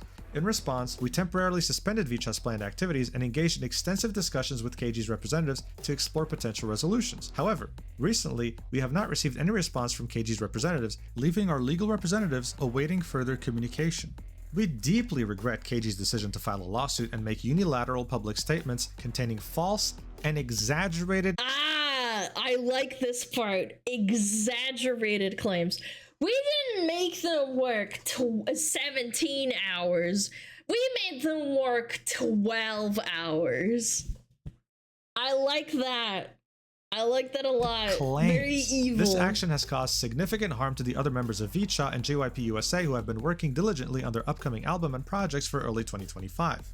JYP USA will take all necessary measures to ensure that neither the other members of Vicha nor JYP USA suffer further harm as a result of this matter. Thank you, sincerely, JYP USA. Doesn't this remind you of another corporation? Because I remember Nijisanji when I read this. And I guess it's no surprise. It's an idol corporation. And the debt thing too. The putting them into debt that they have to pay off. It's so... Idol culture is nasty. I know it's sad that like it's kind of almost not, well, it's not hypocritical because VTuber culture came from idol culture. It genuinely did. Like VTuber companies came from that. I'm an indie and I'm so thankful I don't have to go through this shit. I wouldn't be able to stand for this. If that happened to me, I would instantly try and do a lawsuit and like go against them because that's disgusting. It's absolutely abhorrent that you're doing this to children, if this is true. Sanju looks up to such corporations and tries to mimic them. They're now blaming KG for all the misfortune that Vicha has went through. That bitch, she ruined our money! Now everybody looks at me, and they're gonna be like, bad company, and we're not gonna make as much money! That's what K-pop agencies do. They use this narrative to control the fans' emotions. The fans will see this and think, oh, JYP sucks, man. We shouldn't support them. But on the other hand, I love Vicha, and I want the best for them, so I'll still support them anyway. But in the end, who do you think gets most of the money when you support Vicha? You know? Yeah, and also a lot of these people are underage or just like stupid people that parasocially engage in these corpo borpos, and they think they really care about them. They just want the content, which is ultimately what's fucked up, is that the girl filing the lawsuit very likely gets like death threats and harassment as a result of this. She's like the reason why they broke up, and they essentially indoctrinate the fans to hate them. It's hard to go against them. Lose either way, unfortunately. KG then responded to JYP's response, saying, in response to JYP USA's recent statement, I'm very disappointed in the company's lack of accountability. My legal team and I are fully prepared with photographic and physical evidence to prove my allegations are factual, not exaggerated, nor false. Thank you to the public for your unwavering support. Please treat both sides with kindness, as this is a difficult time for everyone. I will continue to fight for better treatment of K-pop idols and trainees, in which I promise to speak nothing but the truth. I hope by coming forward, other trainees, idols, and group members can be encouraged to use their voice in order to make a positive change in the K-pop industry. Good for her. Signed, KG. So look, overall, the K-pop community is actually on her side. As I mentioned in the intro of this video, JYP is known for this. All of the big four in K-pop, unfortunately, are known for this. But South Korea is desensitized to such things, and Japan has similar culture to South Korea, so when they went to Japan to get that group to work for them, it still worked. But it's not gonna pass in America, where you can literally sue for the smallest inconvenience, okay? So massive respect to Kiara for doing this. Don't misconstrue this. You can sue them for anything. It doesn't mean you win. Just putting it out there. Look, overall, this has massive implications for the K-pop industry, especially abroad, right? A lot of the revenue generated by these agencies are outside of South Korea. So the fact that JYP's American subsidiary is now embroiled in an incredibly crazy lawsuit in the Los Angeles County Court, I mean, this can change everything, especially with these insane allegations. I'll keep you updated when updates come out, but I just hope that all the members of Vicha can move on with their lives in peace. And I do wish that this industry could regulate itself already and stop being literal slave labor. Thank you so much for watching until the very end. I really, really appreciate it. I love you, and please stay safe and don't join a K-pop agency, okay? Yeah, or a certain VTuber agency too, chat. Bam, bam, bam, bam, bam.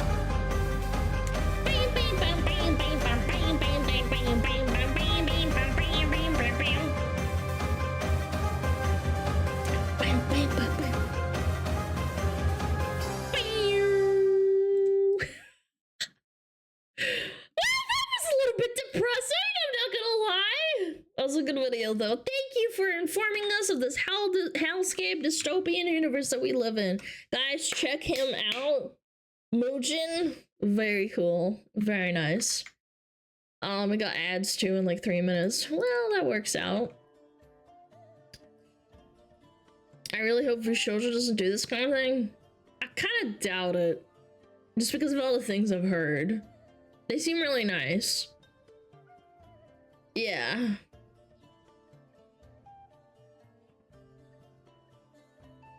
I doubt it. I doubt it. Never say never, but I sincerely doubt it. Bum ba bum bum bum bum bum bum bum. Yeah, that was certainly something. Hearing about a 13-year-old that wants to kill herself. Very sad. Very depressing. I hope they're okay and they don't have permanent damage.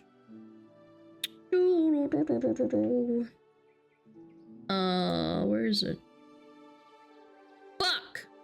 Where did I put it? Oh shit. Where is it?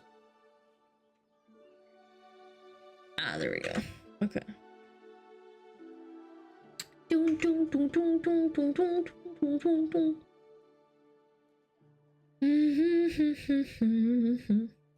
Chiba cleanse? Sure.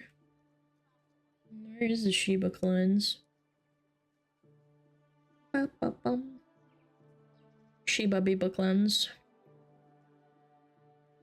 Oh my god, chat's gonna love this one. So heckin' cute. Oh my god. Ow! Ow!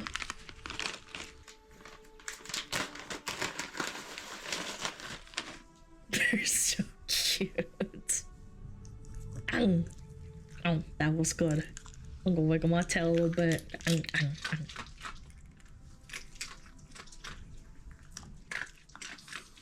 Oh. The crunching, man. I don't think this guy likes it that much. I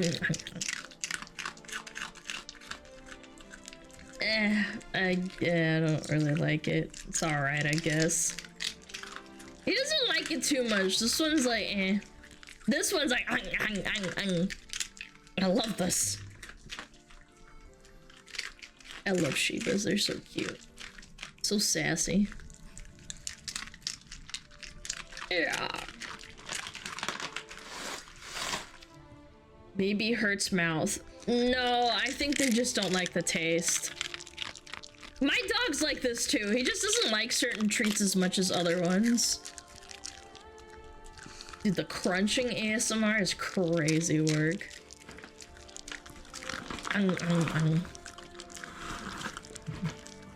They're so good!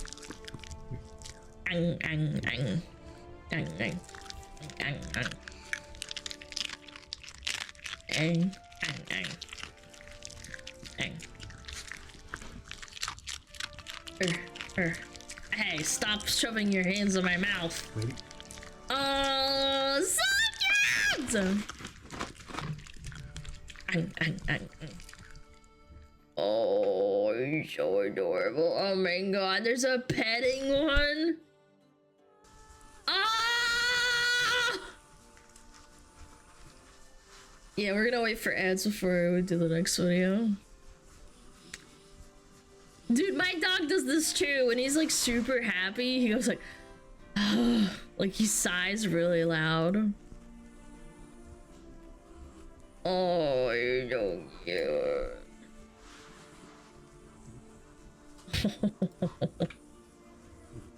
Oh.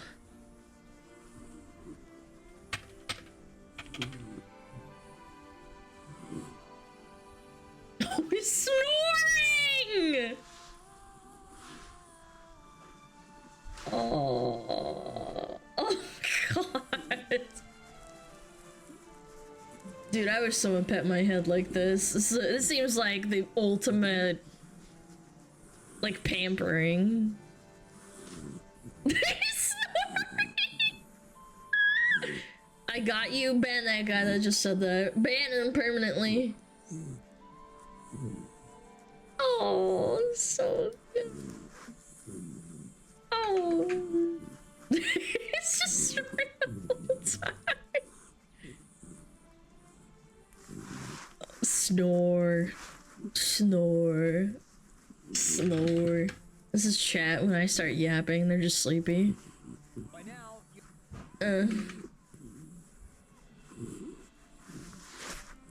Snore. Hey, don't stop petting me, bitch! Oh, big scratches. Oh, now the other one can scratch his tail.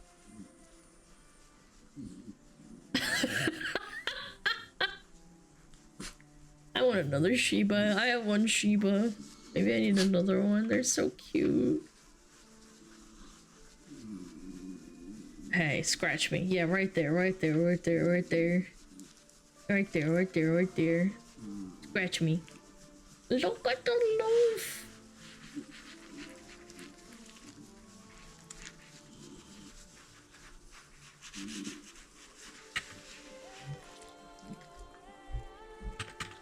Oh, want to scratch you. Kylo the dog. Yeah, he's so cute. All right.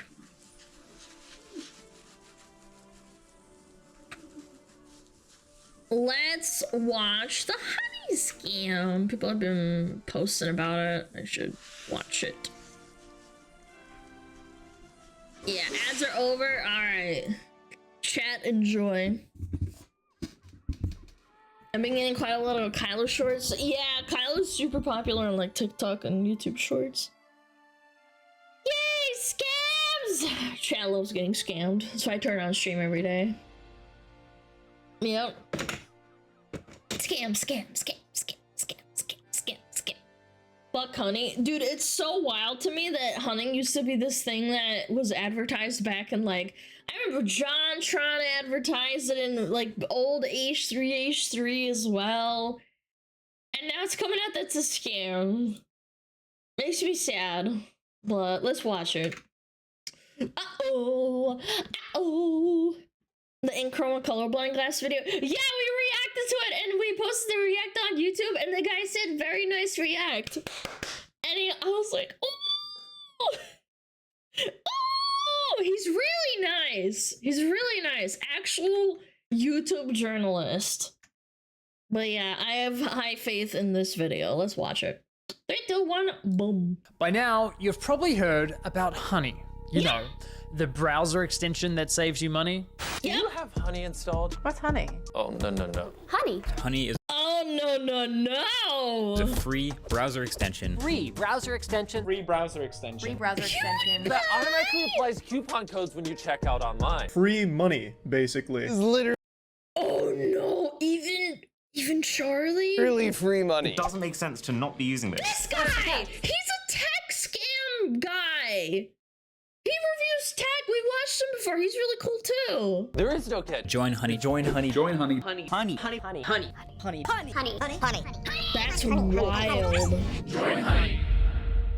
Yeah, I hate to break it to you, but your favorite influencers sold you a lie. Honey is a scam. And But they didn't know, right, chat? Like, there's no way. the majority of claims promoted by those influencers aren't even remotely true. But it gets worse. Honey hasn't just been scamming you, the consumer, they've also been stealing money from influencers, including the very ones they paid to promote their product.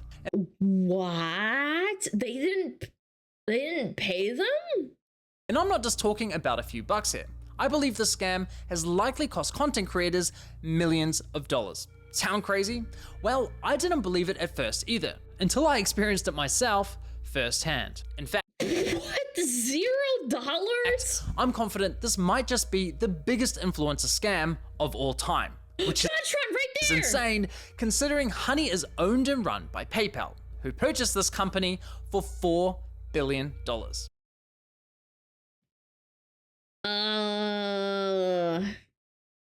This 3-part series is the result of a multi-year investigation where I believe I've uncovered signs of advertising fraud, affiliate fraud, the illegal collection of personal data, deception, lies, coercion, extortion, the list goes on. I've reviewed all over a coupon code? Over a coupon app thingy? hundreds of documents, adverts, sponsorships. I've reviewed emails between Honey and merchants, interviewed victims. Believe me, this runs deep. Now, I want to be clear, the views, allegations, and conclusions expressed in this series are my opinions, based on evidence I have gathered, which will be shared. He doesn't want to get sued. Smart man! Throughout. With that said, ladies and gentlemen, this is the Honey Trap. The honey money.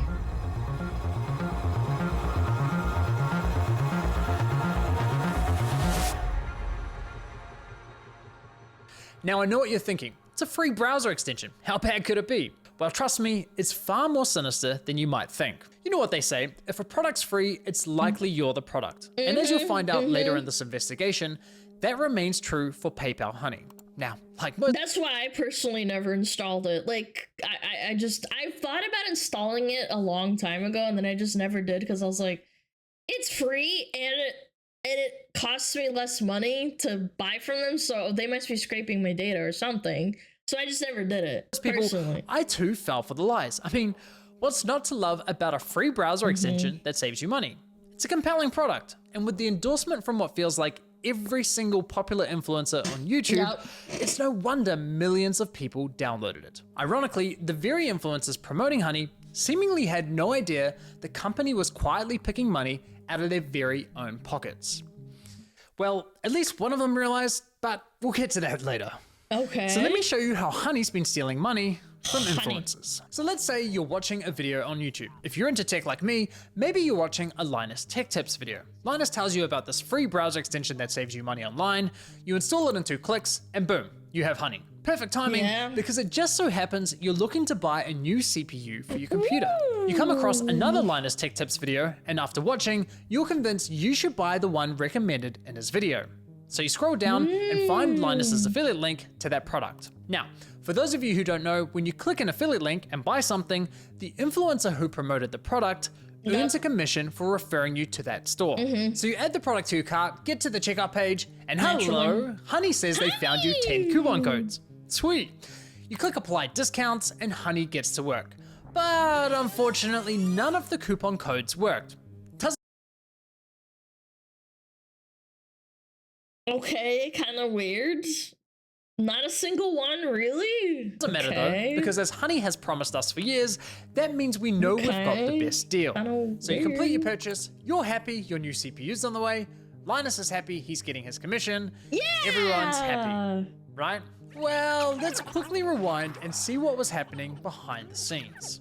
You see, after clicking Linus's affiliate link, you'll notice in the URL, there's a tracking tag labeled short circuit. Right, that happens also when you, this is not a plug by the way, I have affiliate links too for Utils, Gamer Subs, and Ubu Market. It's the same principle. That's completely normal because you're endorsing the product.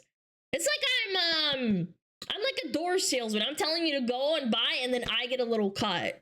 That's a reference to one of Linus's YouTube channels, and this tracking tag is how Newegg knows who to pay a commission to. We can also see that this tracking tag has been saved on my browser in the form of a cookie that will expire in 30 days. That way, if we only decide to complete the purchase a few days later, Linus will still be credited the sale. It's kind of like when you're at a department store buying a TV, and the salesman who helped you gives you a referral card or a receipt with their name on it, so when you eventually get to the checkout counter, the clerk knows which salesman to award the sale to. Yeah, that's why they're so, this happened in a store I was shopping in. This one time I walked in for the second time and this woman walked up to me, she's like, "Oh, are you being taken care for?" And then the woman that was attending to me was off doing something else for like 1 second. She was like going to get some papers or something. She's like, no, she's with me.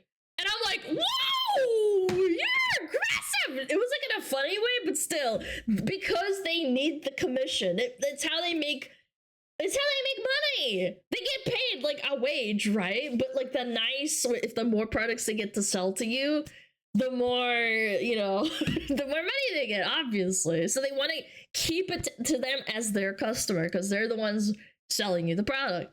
You can think of affiliate cookies as a digital version of that. So what happened when we got to the checkout page? Well, once Honey popped up, watch what happened to Linus's affiliate cookie after we clicked apply discounts.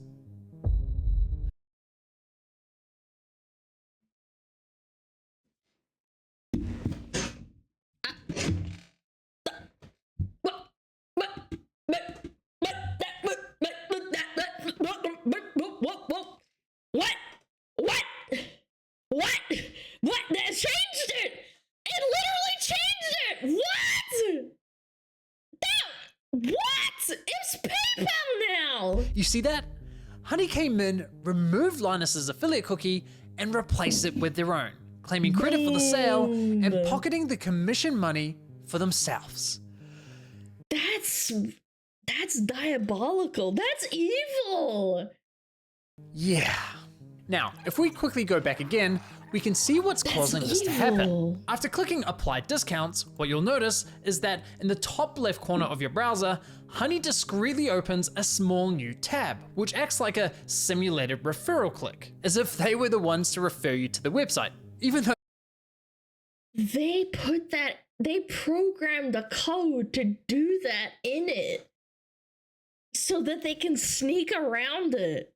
Oh, that's very sneaky. You're already on the website and at the checkout page. Once that page is finished loading and has stuffed PayPal's affiliate cookie, the tab automatically closes, leaving you blissfully unaware that anything ever happened. That's intent right there. I feel like that's intent. I'm not like code savvy or anything like that, but that shows that there's an intent behind opening and then closing it. It's so evil. That's evil. It's very sneaky. Now, when I first discovered this was happening, I thought, there's no way. Why would all these high-profile influencers be promoting a company that is actively poaching their affiliate commissions? It didn't make any sense. So well, they want. I would say they don't care because like a lot of people obviously do care, or they pay them a big lump sum money for. So for example, like with Raid Shadow Legends, they pay you a decent amount of like bulk money to play their game, and then the affiliate code is like a cherry on top. You don't necessarily, as an influencer, care about the like people downloading your game. Because it's usually not that many, because people don't really want to play like Raid Shadow Legends, or they don't want to install Honey because they just don't want to. They'll just watch it and be like, okay, that's fine, cool, awesome, I'll watch the ad. It's the lump sum money that people care about usually. To make sure I wasn't going crazy, I went on a Honey testing spree, clicking one affiliate link after another, and it kept happening. But even after all those tests, I scoured the internet to see if anyone was talking about this and found nothing. Okay, there was this one debate about it on the Y Combinator forum, but nothing concrete. Besides that, virtually nobody was talking about this, adding fuel to my doubt. So I figured, screw it. I'll reach out to Honey and ask them directly. And sure enough, they came back to me with the following. If Honey is activated and is the last program used while shopping on a site, it is likely Honey will receive credit for the purchase. I was right, and just like that, my investigation into Honey began. Now some might— That's probably how they're getting away with it. That is so evil. Yeah, they said it out loud, right? Like they said, yeah, so we didn't inadvertently, take away the click, but because you're using Honey and then you're clicking it. Go to GamerSubs, use code SmugHoney, changes to code PayPal. No, really? That would be so bad. No way! I doubt that's real. No way, shut up. Consider what PayPal's doing here dirty or highly unethical, but personally, I can't see how it's anything short of fraud. I mean, just imagine something like this happening in a real-world scenario. Let's say you're at a department store looking to buy a new TV. A salesman spends time running you through your options. You decide to buy, he gives you his referral card, you get to the checkout, and right as you're about to pay, a sleazy salesman pops up going, "Hey, shall I check if I have any coupon codes for you?" Naturally, you say sure. He snatches your referral card without you ever noticing, looks for coupons, says, "Sorry, no luck." Whoever drew this, by the way, they need to get a raise. Actually, really good drawing. Really good depiction. This isn't AI, by the way, this is like an actual drawing. It's really nice. I don't know. I just don't have any coupons. It's so kind of weird. This time, but instead of handing back the original referral card, he hands back his own. PayPal didn't refer the customer to the store. They didn't promote any of the products. The salesman did that. PayPal provided absolutely zero value to the customer.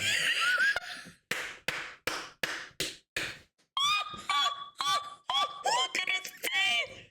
Oh my god. Look at his face. He's so evil. This artist needs a raise. They need one pronto. They did such a good job. Yet they were rewarded for the sale. But because this is all happening online, buried behind clicks and cookies and tracking data, there's little to Yeah, well, if you're not like tech savvy, again, I would have never known that until he brought it up. I can't imagine a lot of people notice. no transparency that this is ever happening. Okay, but what if Honey had found a working coupon code?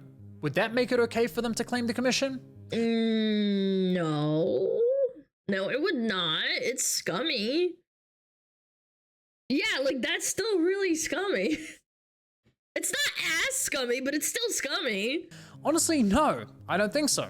The fact remains that Honey didn't refer the customer to the store, nor did they promote the product. Yeah. Look, don't get me wrong, I'm a consumer myself. Saving money matters, especially when money's tight. But this scam doesn't just affect wealthy influencers. There are hundreds of thousands of small creators, bloggers, artists who rely on affiliate commissions to support their craft. Sure, you could argue that Honey may have convinced the consumer to complete the purchase by providing a discount. But let's be real, if you're already at the checkout with your items in your cart, you already have a high intent to purchase. And again, this would never fly in a real life sales environment. No department store is going to allow— When you're putting a face to it, it looks extremely bad. It's because it's an online thing that it's not perceived as badly. Yeah, it's just like, again, from a moral standpoint, like if it's online, people might not perceive it as being that bad. Some people. I would still think it's really scummy. Allow a salesman to hang out at the checkout counter, casually handing out coupon codes while simultaneously stealing commissions from the other sales reps. So why are we allowing a corporate giant like PayPal to do it on the internet? Now, believe it or not, this first example I just showed you with Linus is just one of 3 scenarios in which Honey poaches affiliate commissions, and the next scenarios are even worse. But before I show you how bad scenario 2 is, it's important you understand the fundamental system Honey is exploiting. You see, in affiliate marketing, there's this thing called last click attribution, which basically means last click wins. For example, you might click on a shoe blogger's affiliate link for a pair of Nikes, but you don't buy right away. Later, you click on a YouTuber's link for the same shoes and complete the purchase. In this scenario, the YouTuber gets the commission and the blogger gets nothing. There are other models like first click, where the blogger would win the commission, or dynamic click, where the— But that's fair because you're doing your own research as a consumer and you're conscious of doing certain things. I know it might be subconscious on a level, but that's just kind of how it is. Like, for example, I think maybe you could liken it to the sales guy that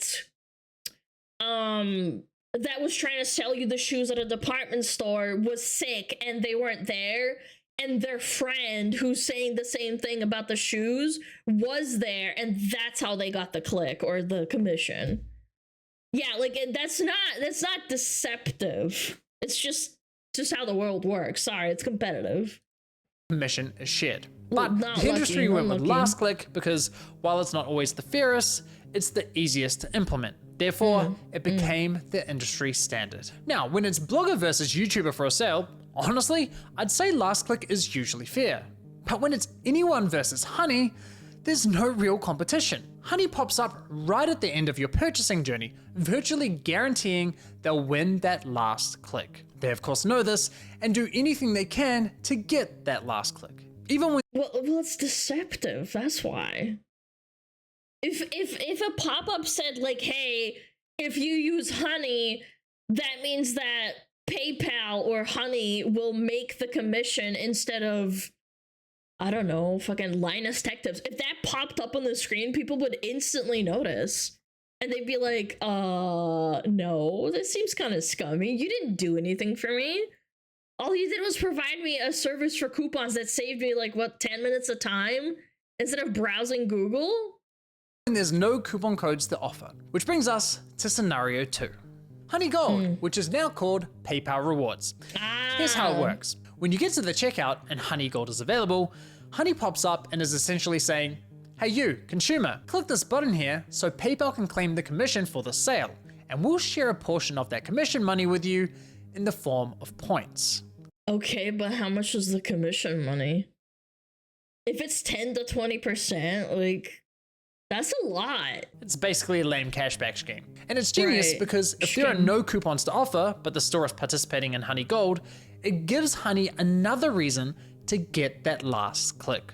How can YouTubers, bloggers, or any other type of affiliate fairly compete against this type of mechanism? Of course the consumer's gonna click, and of course they're going to win the sale. Now this got me thinking, how much of their commission are they actually sharing with users? Well, to find out, I decided to put Honey Gold to the test. So I looked for any website where Honey Gold was offered and found it on NordVPN. And no, this is not a sneaky sponsorship. So I signed up for NordVPN's affiliate program, which offers 40% commission on successful referrals. After getting approved into the program, I received a custom affiliate link for my YouTube channel.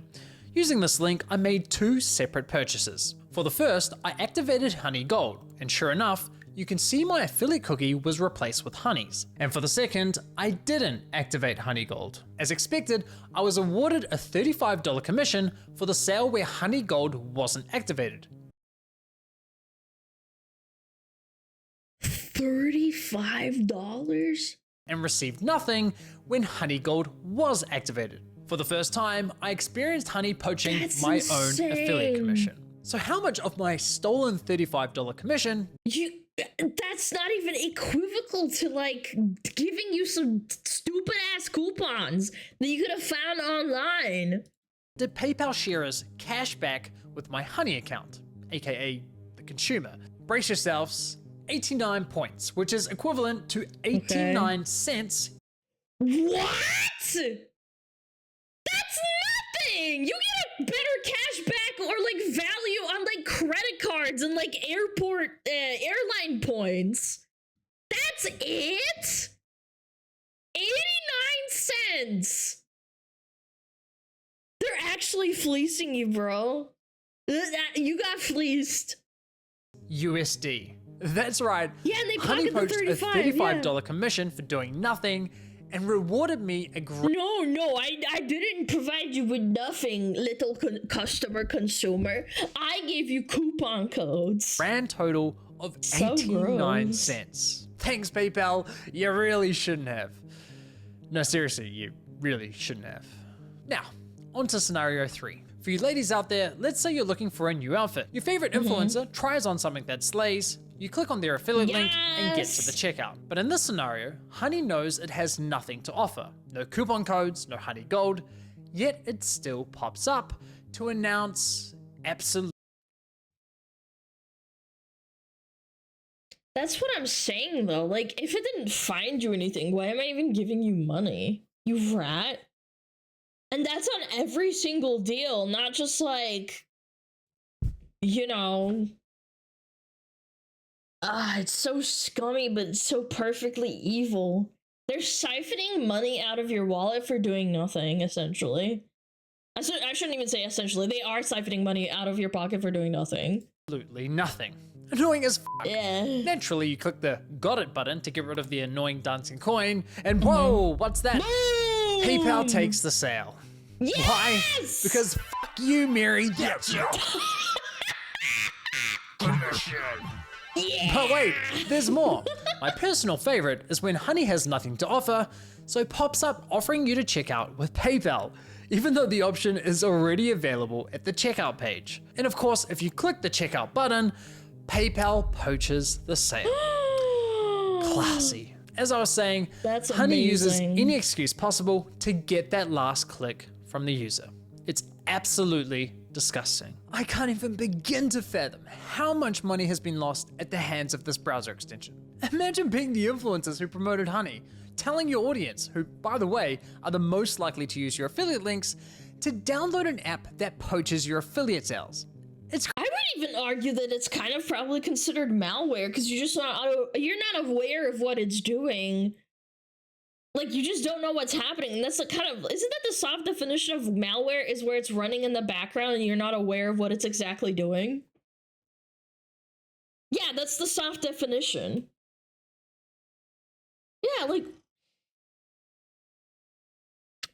yeah, I don't know, man. I don't know how illegal this is, but this is really freaked up. Crazy. Now, to be clear, not every influencer who promoted Honey engages in affiliate marketing, so those who don't are obviously unaffected. But did any of the influencers who are engaging in affiliate marketing ever catch on to what Honey's been doing? Well, it turns out yes, at least one of them did. Linus Tech Tips, who have been promoting Honey since 2017. Oh so here's how I found this out.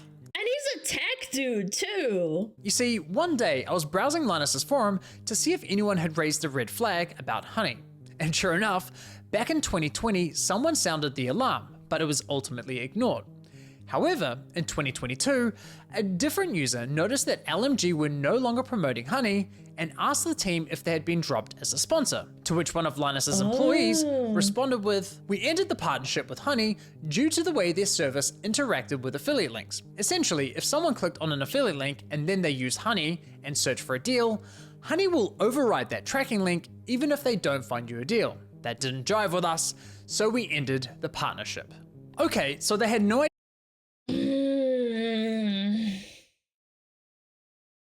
I feel like they should have said something, but on the other hand, it's a massive multi-billion-dollar corporation owned by PayPal at this point because this is in 2022. This is like a really tough situation because it's like they can get sued by Honey and fuck over. You have to keep in mind, this is a company ran by a bunch of people. It's not just one YouTuber. It's a company now. And then the other thing too, while you're doing the lawsuit, you can't get sponsors by other people because people get scared of you as well. I remember very distinctly when people were trying to cancel each other over like drama and stuff, and even though the drama wasn't true, people get dropped for sponsorships on a dime. So like with this, you're accusing a former affiliate of basically scamming you, and you're in the deliberations of court. I don't know, again, I feel like from a moral standpoint, you should make a big deal out of it. I don't know, hard call. I can't say, I'm not in their boots, so. Okay, so they had no idea this was happening, and it took them several years to catch on. That's quite telling, because we're talking about a tech-savvy YouTube channel that's run by a very large team. The fact that it took them several years to figure this out, in my opinion, really underscores the deceptive nature with which Honey operates. If Linus and his team didn't know, I can't imagine many other influencers would have known either. Now, I have to say, as a longtime viewer and supporter of Linus's channel, I'm incredibly disappointed they weren't more public with this discovery. I get this specific issue doesn't directly affect their viewers, but surely they must have realized the wider impact this could be having on the creator community, a community they're a part of. I think that matters. They probably were just waiting for someone else to like find out. Yeah, I don't know. It's hard to say. It's just like, you should have said something, man. Anything. And it's not as though they only promoted Honey once or twice. They did approximately 160 sponsored segments, all of which remain live on YouTube. Those videos have accumulated around 194 million views. Holy Toledo, what? How many views do I have on my channel? Oh my god. I don't even have a fraction of that. Granted, they've been still doing it for a while. 27, 28, 29. Yeah, they did it for a couple of years. Oh my lord, man. According to my data, that makes Linus's company, LMG, the third largest promoter of Honey on YouTube. So yeah, in my opinion, they should have made more noise about this. That's insane. But what's truly baffling to me is that after LMG ended their partnership with Honey, they then went ahead and partnered with a company called Karma Now, a coupon browser extension that literally engages in similar behavior. That's probably why. Oh, that's kind of cringe. Yeah, Linus has done some things in the past, huh? Now, I did reach out to LMG about this situation, and I'll be honest, their response was not to my satisfaction. They didn't address the majority of my questions, however, they did at least provide some important context about their dealings with Honey. LMG stated that as soon as these issues with Honey were brought to us, we tried to work with them to remedy them. After a few calls, we were informed that they weren't willing to change, so we stopped working with them across all channels. They literally just told him, no, we're not going to stop taking your commissions. Go suck a dick and kick rocks. Honestly, that's probably why they didn't say anything, because they tried to tell him, like, hey, can you stop doing that? And they just said, no. So let me get this straight. One of Honey's biggest promoters goes to them and says, hey, can you please stop overriding our affiliate links? And Honey effectively goes, nah. Not happening. Assuming I've got that correct, and if true, that just goes to show what little regard Honey has not only for content creators, but also their partners. Now, as for LMG's less than ideal response, I did press Linus's team to address the rest of my questions, but never heard back from them. Yeah, they don't want to get involved. Yeah. Again, their response from the past is telling, so... But it's time to shift gears, because unfortunately, this scam runs much deeper than stolen affiliate commissions. It's time we talk about how Honey used these influencers to sell you a complete lie. How they sold you a product that was doing the opposite of what they promised. You see, as I was testing Honey across different stores, I was encountering a reoccurring issue. When I reached the checkout page, Honey would claim it couldn't find me any coupon codes. Yet when I searched manually, I found working codes with these. And even okay, I think that's where you can probably definitively get them on a lawsuit. If you can provide proof of an app not working and then they take your money, like deceptively, essentially deceptively taking the commission like that, that means your product's not working. Like you have a product, it doesn't fucking work. Even when Honey did find me a code, I was often able to find another code of better value. Kind of strange, given their claim that... Well, thanks to Honey, manually searching for coupon codes is now a thing of the past. Another oddity was that Honey would often only find me Honey branded coupon codes, such as Honey 5 or Honey 10. Why would a store only have Honey branded coupon codes? To get their own referral code from the discount. That's diabolical, bro. Oh my gosh. Kind of weird, right? But the biggest red flag was that when I tried submitting the better coupon codes I'd found, Honey wasn't adding them to their database.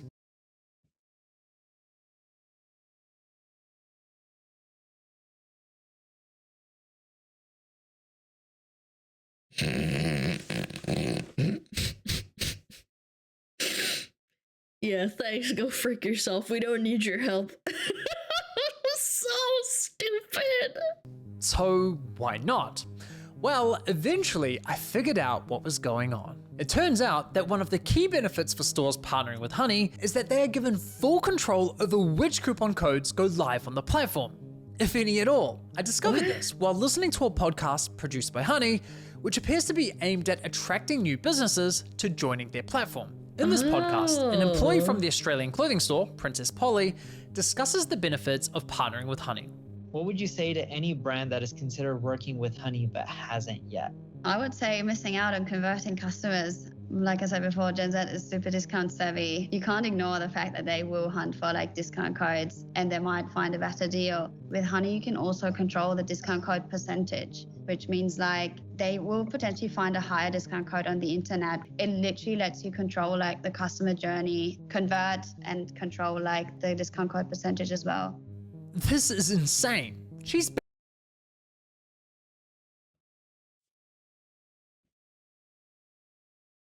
This is so much deeper than I thought.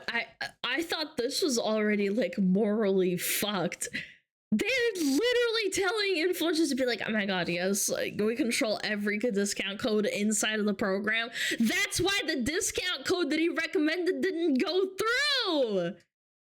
Basically saying, Honey is great for businesses because it encourages users not to bother hunting for coupon codes. Yeah. And it allows businesses to control which coupon codes are shared with consumers. Now, and if you go to a website that doesn't have a Honey code, they don't want you to not use a Honey code. They would rather you just get nothing.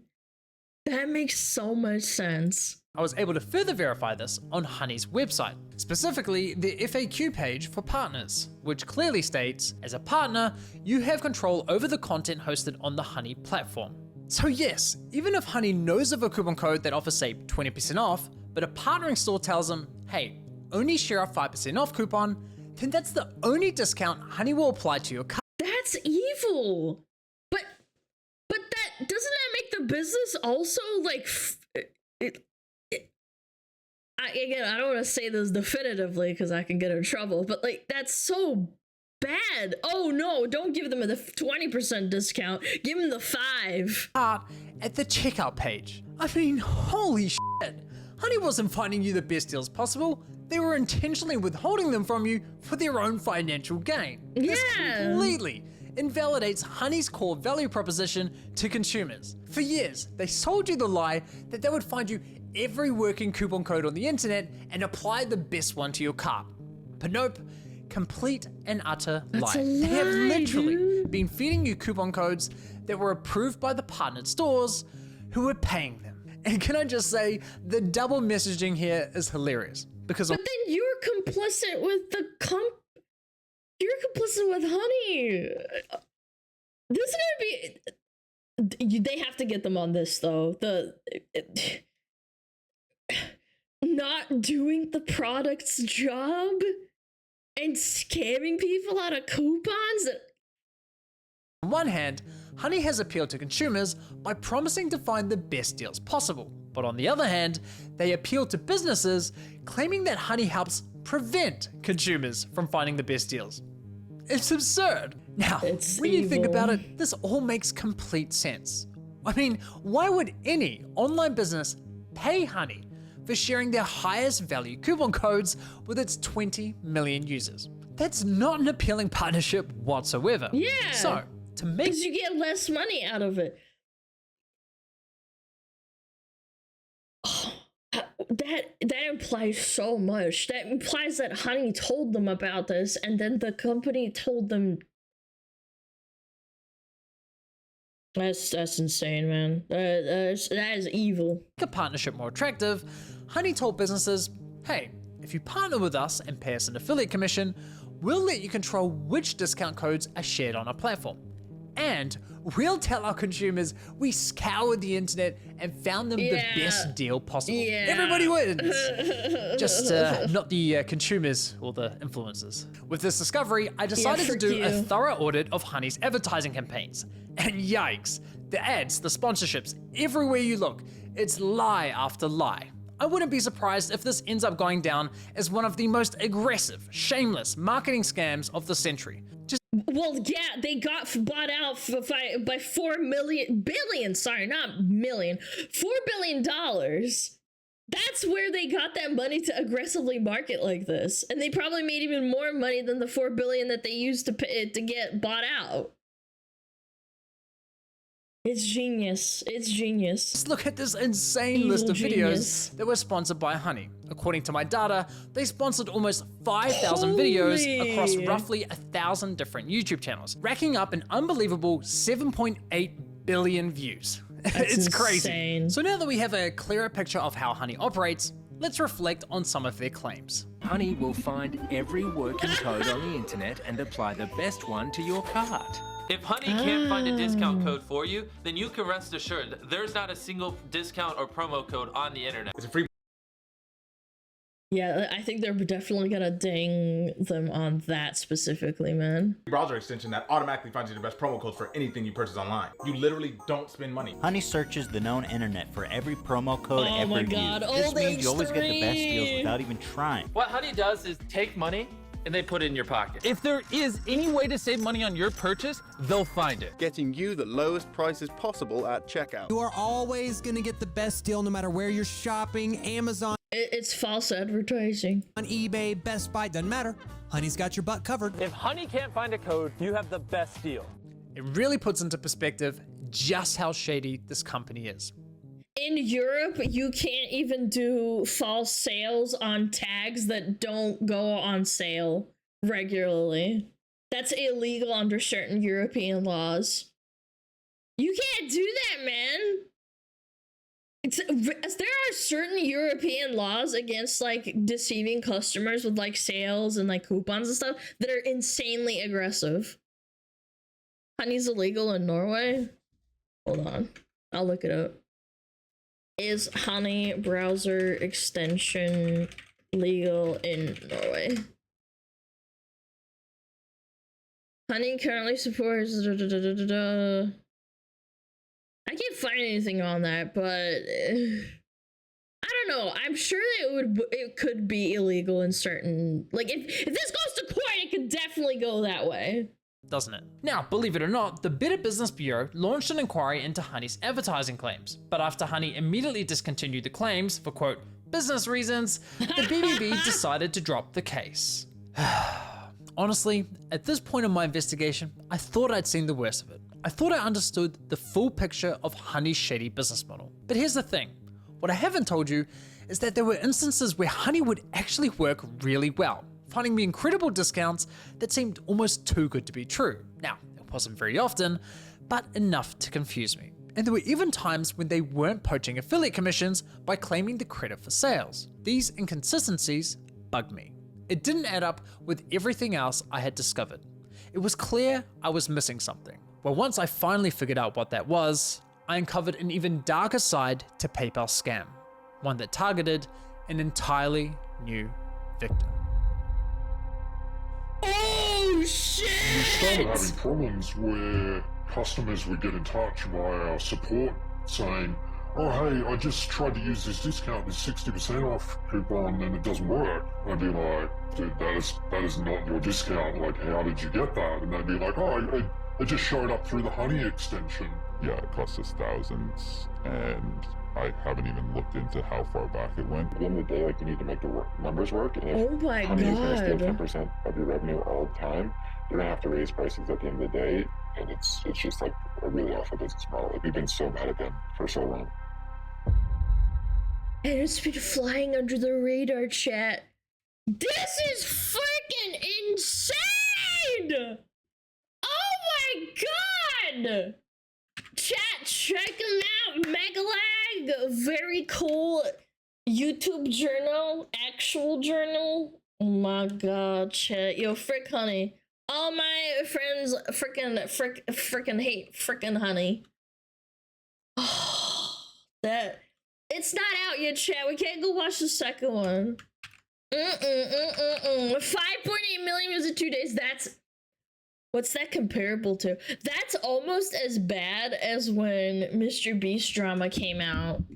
I think that was even slower than that.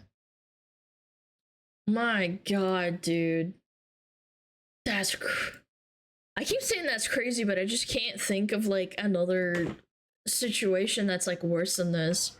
Like BetterHelp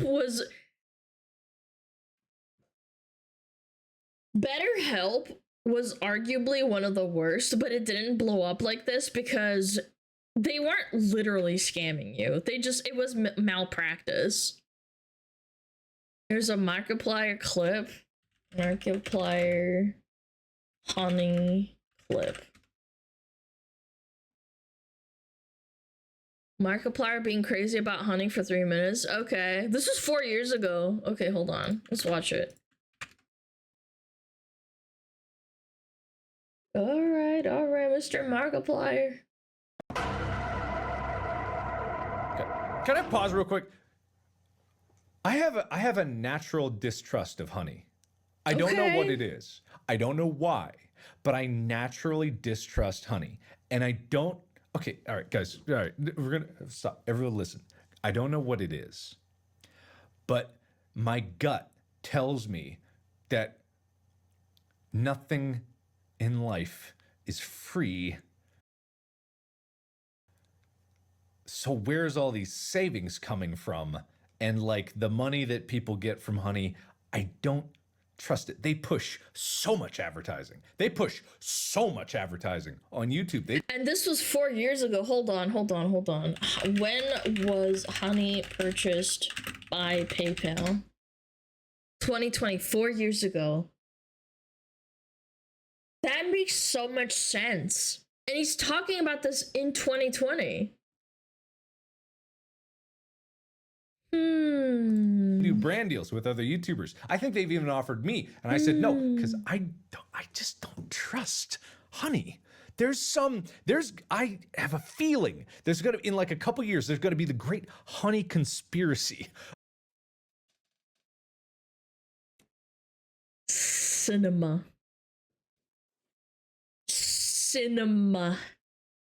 Absolute cinema.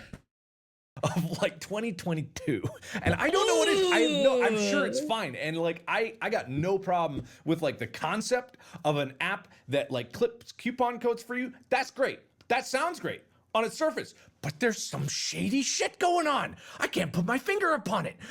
I always, like, again, I watched H3H3, old H3H3, and John Tron, and all those other people that were really popular back in, like, I don't know, 2016, 17, and I always saw the honey ads, and I was like, this must be malware or some shit.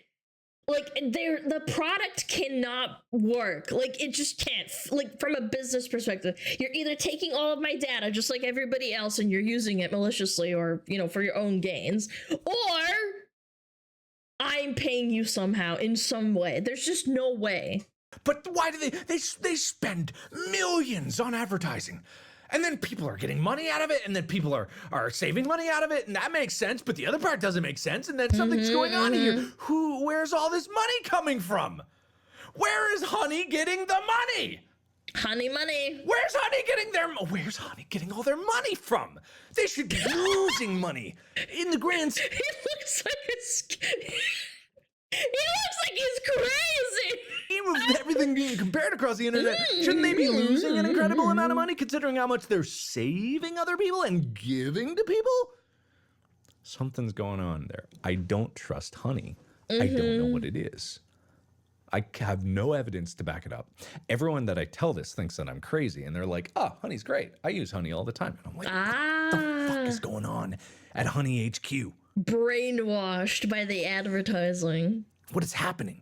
Where's all this money coming from? Prophetic. Nothing, like, everywhere you look, advertising for Honey. YouTubers across the board. True. Promos for Honey. Where's that money coming from? How are they paying for all these people? How are they paying for all those ads? You see what I'm saying? There's millions. There's millions in advertising. Well, they only bought him for $4 billion. They must have made him even more than that because they make a lot of money. So they probably, like, logistically speaking, if you bought a company for $4 billion, you're expecting a really nice turnover from the $4 billion that, like, let's turn it down to $4. You're gonna make the money back and more, right? Eventually. That's the whole point of buying a business. Where's it all coming from? I don't know. What's their business plan? Evil. Doesn't sit right with me. Doesn't sit right. I have nothing other to say besides that. But am I the only one that just has an inherent distrust? I don't know. I don't get it. Do you guys, like, I have no idea. I seem high as fuck. No, it's like, this has been itching away at me for so long. I've had this, like, deep-seated doubt about Honey. And it's just like, I don't trust it. I just don't trust it. I don't trust it. He's got a good gut sense. There's something about it. I just don't trust it. So I don't use it. Because I don't trust it. It's the same thing like with like the DNA test things. Like, I'm not going to give you my DNA. It's my DNA. It's mine. Look at my DNA. You want it? You can have it. FBI. Hey, listen, if I disappear,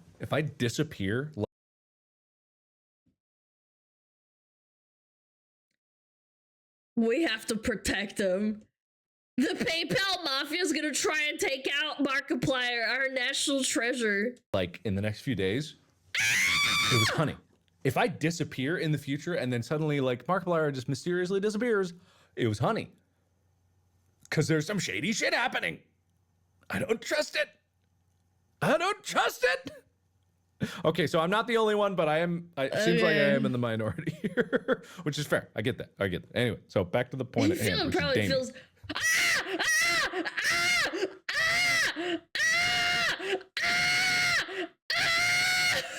Vindication!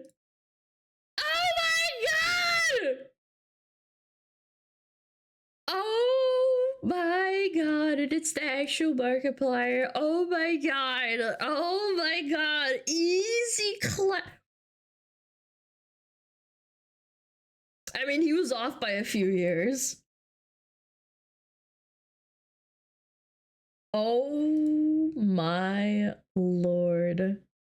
Bro looked at the 14 million timelines. Markiplier, what's gonna happen to me in like 2 years? Mark sounds like a scientist just discovered something real special talking about Honey. This is insane. I think of this clip often, 4 years ago. Imagine how he must feel. Let me find some older ones. I thought Mark was crazy until he asked where the money's coming from. I'm telling you, chat, paper trailing and following the money is how you end up being crazy. This keeps me up at night. People are liking all the old comments from like 4 years ago that are untainted. Oh my god.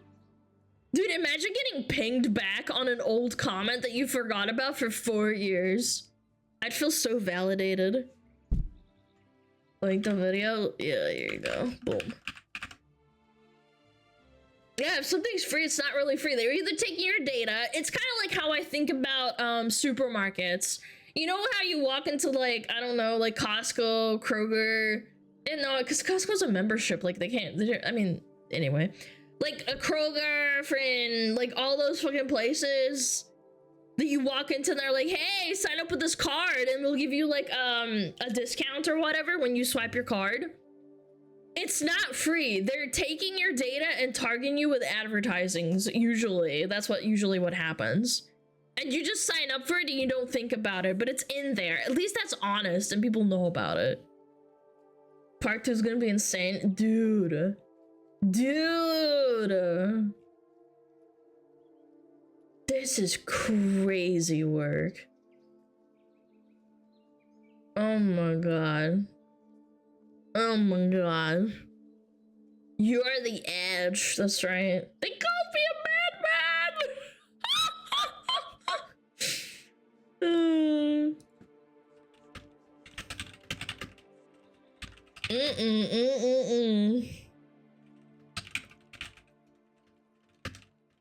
Ah, good lord, that was insanity. Chad, thanks for sharing that with me. That was great. Mind blowing. Mind fuck. Mind freak. Mind freak. You ever watch that show? Mind freak. Mind freak. Blah, blah, blah, blah. Let's see.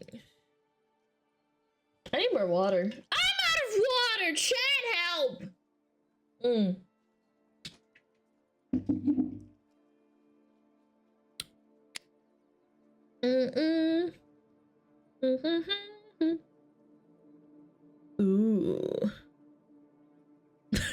What is this? Is this Tom Dark? We'll watch April Echelon maybe tomorrow. I'm not sure. Yeah. I'm supposed to get water. How about I go get myself fucking water? Bro, I have ads soon? Yeah, actually you're right. I'll run them now. It's only in 3 minutes. Yeah, let's watch some Tom Dark. Oh my goodness. The worst showy boy on YouTube. I've never heard of this person. I want now? Well, too bad, bitch. Chat, ease up, okay? We're gonna run ads and I'm gonna go grab some water because I'm really fucking thirsty. Okay, I'll be right back. Yep.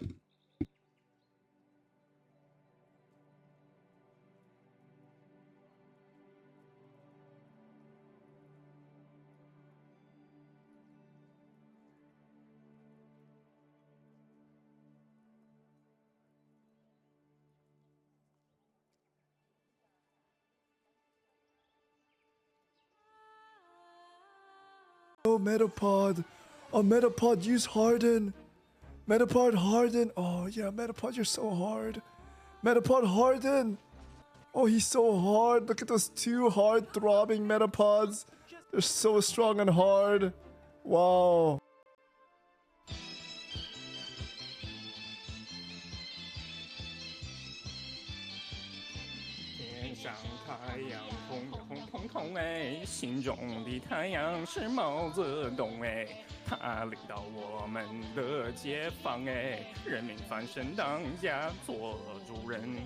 呀，自由哎呀呀，自由啊！人民翻身当家，做主人。Why are you so good at this? It's my language, man. What do you want from me?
Fuck! I didn't realize what the time was. I've been having so much fun today. I didn't realize what time it was. Hold on. Let's find something that's not 30 minutes. Because I'm gonna yap for 45. Woo!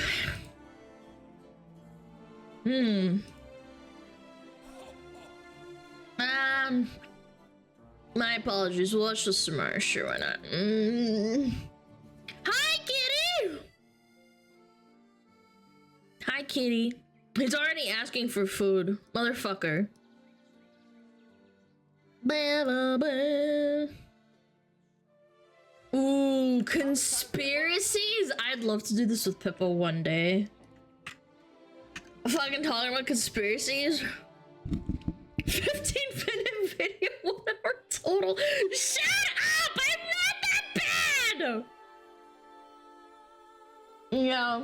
Hi, kitty. My cat's here. Hello. Kitty, kitty, kitty, kitty.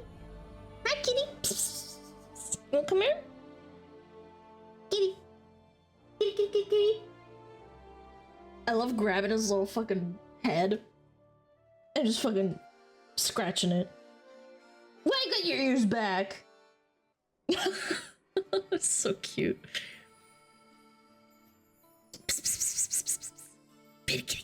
Okay, he's gonna jump up here. I can tell he's rearing up to jump. Okay, let's watch conspiracy theory shit. This looks awesome. Chat, the world is flat, the moon is not real, the Illuminati controls everything, and there's aliens in Area 51. Do you believe me? I believe me. Alright, 3, 2, 1, boom. How many times can a person get tugged? Well, we have found the limit at extratug.com, where you can see exclusive content that I say dirty things in. Go check it out.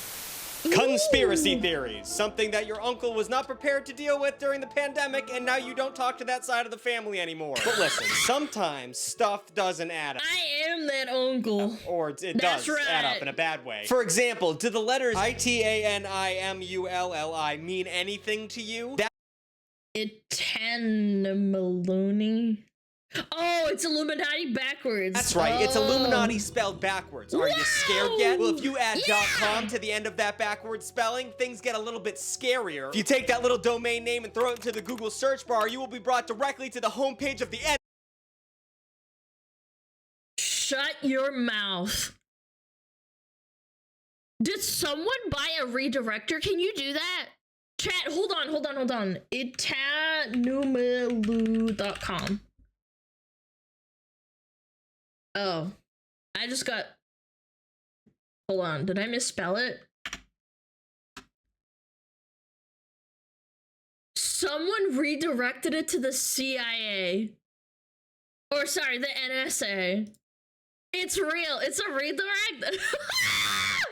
If you take that little domain name and throw it into the Google search bar, you will be brought directly to the homepage of the NSA. That's right, everybody. The government is evil. Case closed, pussy. That's right. Secret societies exist. I knew my uncle was onto something when he kept mentioning rock against. That uncle's right. You should give him more beer. It's communism. I'm sure that doesn't have any secret side meaning that's horrible. Of course, only after a few minutes of research.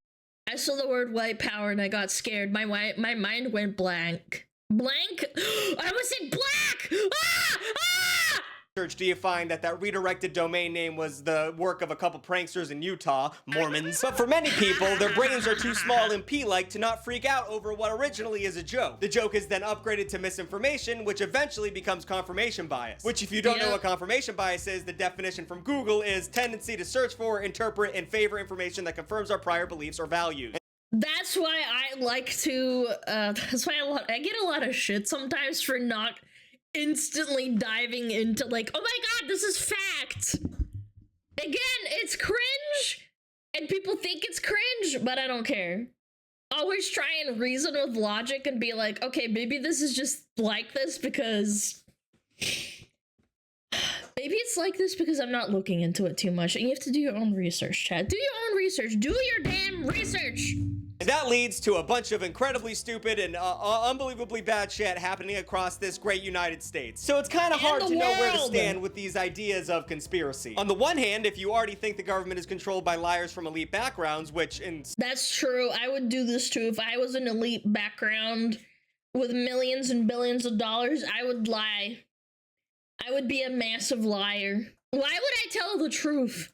Some, in most respects, it is. And imagining them in conspiratorial acts of surveillance and assorted subterfuge is not that big of an intellectual leap. If that sentence sounded too smart for my normal script writing, that's because I didn't write that. Shout out Jimmy for that big word sentence. But on the other hand, if you think everything is made up and the points don't matter, then why the fuck would you, like, go to work or pay your taxes, you know?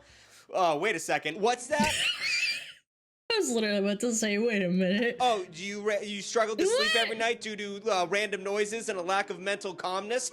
What a silly thing to say. You're telling me you're not getting sleep because of your crushing anxiety due to the lack of a work-life balance and also your snoring roommate who refuses to buy a CPAP machine? That's why you can't sleep? Well, I'm not here to call anyone stupid, but you know, since the Oslo sleep buds are on the market, you obviously haven't done your research. Oslo sleep buds are scientifically created to fit perfectly in your ears so you can sleep sleep on your side or in any position, and there'll be no discomfort and they won't fall out at all. And the battery lasts for 12 hours, so you can sleep soundly all night, sugar plum fairies dancing in your head while you listen to some true crime podcast garbage. Oh, and also last... But that's not good either. It shouldn't play... I shouldn't play stuff. What if someone comes in and comes with a gun? I forgot to mention, there's a lot more science going on in these sleep buds than I let on. They also have biometric sensors in the sleep buds themselves, so they know when you're sleeping, like Santa. But unlike Santa, it takes all this data and information, and takes whatever you were listening to and switches it over to masking sound so you sleep without any interruptions, which is beautiful and perfect. I love this product. I love this product so much that I put their logo on my livery in iRacing, which means very little to the average man, but if you know, Oslo should know that that's a huge deal and they should be proud. They also wanted me to hold and show the product like I did in the last ad, but I literally left the Oslo sleep buds at my parents' house because I used them to sleep through my dad snoring, and then my mother stole them from me. So the product is so good, it'll turn your mother into a criminal, so that's cool. So thank you to Oslo for... Not a criminal, just a kleptomaniac. ...sponsoring this video. Click the link in the description or the QR code on screen to get the best sleep of your life. Huzzah! 50% of all Americans believe in at least one conspiracy theory, while... Yeah, but what is a conspiracy theory and what isn't? For example, I was avidly in the belief that the JFK thing was done by the CIA, and now in the last 5 years it came out that it's true. Yeah, again, the government is the one who dictates what's a conspiracy theory. Come on. You can't always say that it's not real, man. 73% of Americans believe that conspiracy theories are currently out of control. So at the American core, we have the issue where we don't trust anything, but at the same time, we think everyone else are the crazy people. I'm not crazy. They are all crazy. I know what's right. Experts blame our mistrust of institutions on the exploitation of the internet. But guess what, baby? That's not true. There were conspiracy theories before the internet was around. That's gaslighting. I like that part. The government's like, it's the goddamn internet. You're looking at a bunch of ones and zeros that break shit down to its most basic of components. So today, I'm gonna take off the tinfoil hat and get to the bottom of some of these conspiracies, or I'm gonna put it on. I don't know, which one would I do? And if I'm gonna start anywhere, it's gonna be with conspiracies that I think are probably or possibly true. And I think a great jumping on point would be the granddaddy of them all, the Illuminati. A lot of people have heard about the Illuminati, and most people think it's like, I don't know, an overarching concept. When something is shady and authoritarian, it's usually referred to as the Illuminati, just like a blanket statement for everything Epstein-ish. But it turns out that the Illuminati is real. It's a real thing that... Yeah, it is real. When you give rich people and those rich people start conspiring and planning to do things within their, points of power, yeah, it's real. Exists? That's okay. It's or at least it was. It conspiracy. existed at one point. Sorry to pump fake you like that. The real conspiracy here is YouTube engagement. In the less than notable year of 1776, a little group called the Order of the Illuminati was founded in Bavaria. Creator Adam Weishaupt believed that the monarchy and the church were repressing freedom of thought and used the Order of the Illuminati to publish political satire to raise awareness of government corruption. So it was originally... That's ironic. That is incredibly ironic that that's what it started out as. A group of people that wanted to get together and make fun of the government and religious powers that controlled them. So like pretty much the opposite of what everyone thinks the Illuminati is, so that's confusing. The original Illuminati was inspired by the Freemasons, another conspiracy theory mainstay, and adopted their tiered structures and mysterious rituals. Unfortunately, powerful religious and government figures aren't known for their senses of humor, so the Illuminati was immediately in hot water off the bat. In the late 1780s, the Duke of Bavaria outlawed secret... If you are being silenced, you're doing something right, chat. ...secret groups, making them punishable by death. Which is crazy because that's a pretty nondescript definition. Like, I get on late at night secretly when my girlfriend goes to sleep so I can play, Dominion Online with the boys. Is that a secret group? Should I be put to death? Probably, for everything I just said. So that put a whole damper on the original Illuminati. You're not gooning, you're playing a video game. Death. Get-togethers, but the Duke of Cream Pies didn't kill it in its entirety. Nearly 2 centuries later, the hippies entered the scene, and they took the Illuminati torch and ran with it. During the Summer of Love, a sultry little text called the Principia Discordia started Oh, that tripped. I can't look at the screen. Hold getting on. passed around. It parodied religious tracts with its own belief system, Discordianism, which worshipped Eris, the goddess of chaos. Oh yeah, now we're getting into the real scare the Christian shit. Let's go. The point of the pamphlet was to create a sense of civil disobedience through, you know, a bunch of hoaxes and pranks, basically, which in a way mirrored the beliefs of the original Illuminati. And in a strange moment of fate, Playboy writer Robert Anton Wilson loved that idea. He flooded Playboy with a bunch of fake letters to the editors about the That's really funny. What a prankster. Gaslighting into people into thinking that there is a conspiracy by putting in conspiracies, but it's a prank.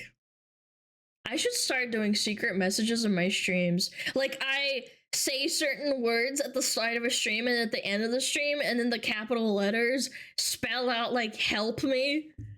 Oh my god! Illuminati. There was also boobs in the magazine, which were also probably more interesting than what he was doing, but I can't talk about the boobs because this is YouTube. Chris, go ahead and put down the image of Extra Tug so people know I talk about boobs over there. Thank you so much. Wow. Eventually, Wilson went away and co-wrote a standalone book called The Illuminatus Trilogy, a book that would attribute government secrets like cover-ups and other evil shit to the made-up secretive group of the Illuminati. But if we zoom in on the cover of the book here, you'll notice a little quote at the top from the Village Voice. The ultimate conspiracy book, hilariously raunchy, and the biggest sci-fi cult novel to come along since Dune. You know, sci-fi, science fiction, people didn't get that part. They didn't understand this was a joke. When they wrote this. Yeah, but there's an entire religion that's founded on a guy that wrote science fiction, and then he decided to say that it was real and that all the books are real, and then it's all real and it's not fake and it's not a science fiction book. Yeah, there's Dianetics and they drop aliens into volcanoes, and then those aliens die and their spirits become spirits, and then they fly into humans, and that's why people get upset, and that's why Dianetics is real, because the fear and the anger and the anxiety that you feel are actually alien spirits fighting inside of your body, and yeah. That's not even going into detail, by the way. There's way more to this that I could say, but I'm just gonna keep it short. Book, they apparently did too good of a job with their satire and world building because people took the bait hard as the 21st century approached. Ideas like the Illuminati and the New World. Alex Jones when he was young!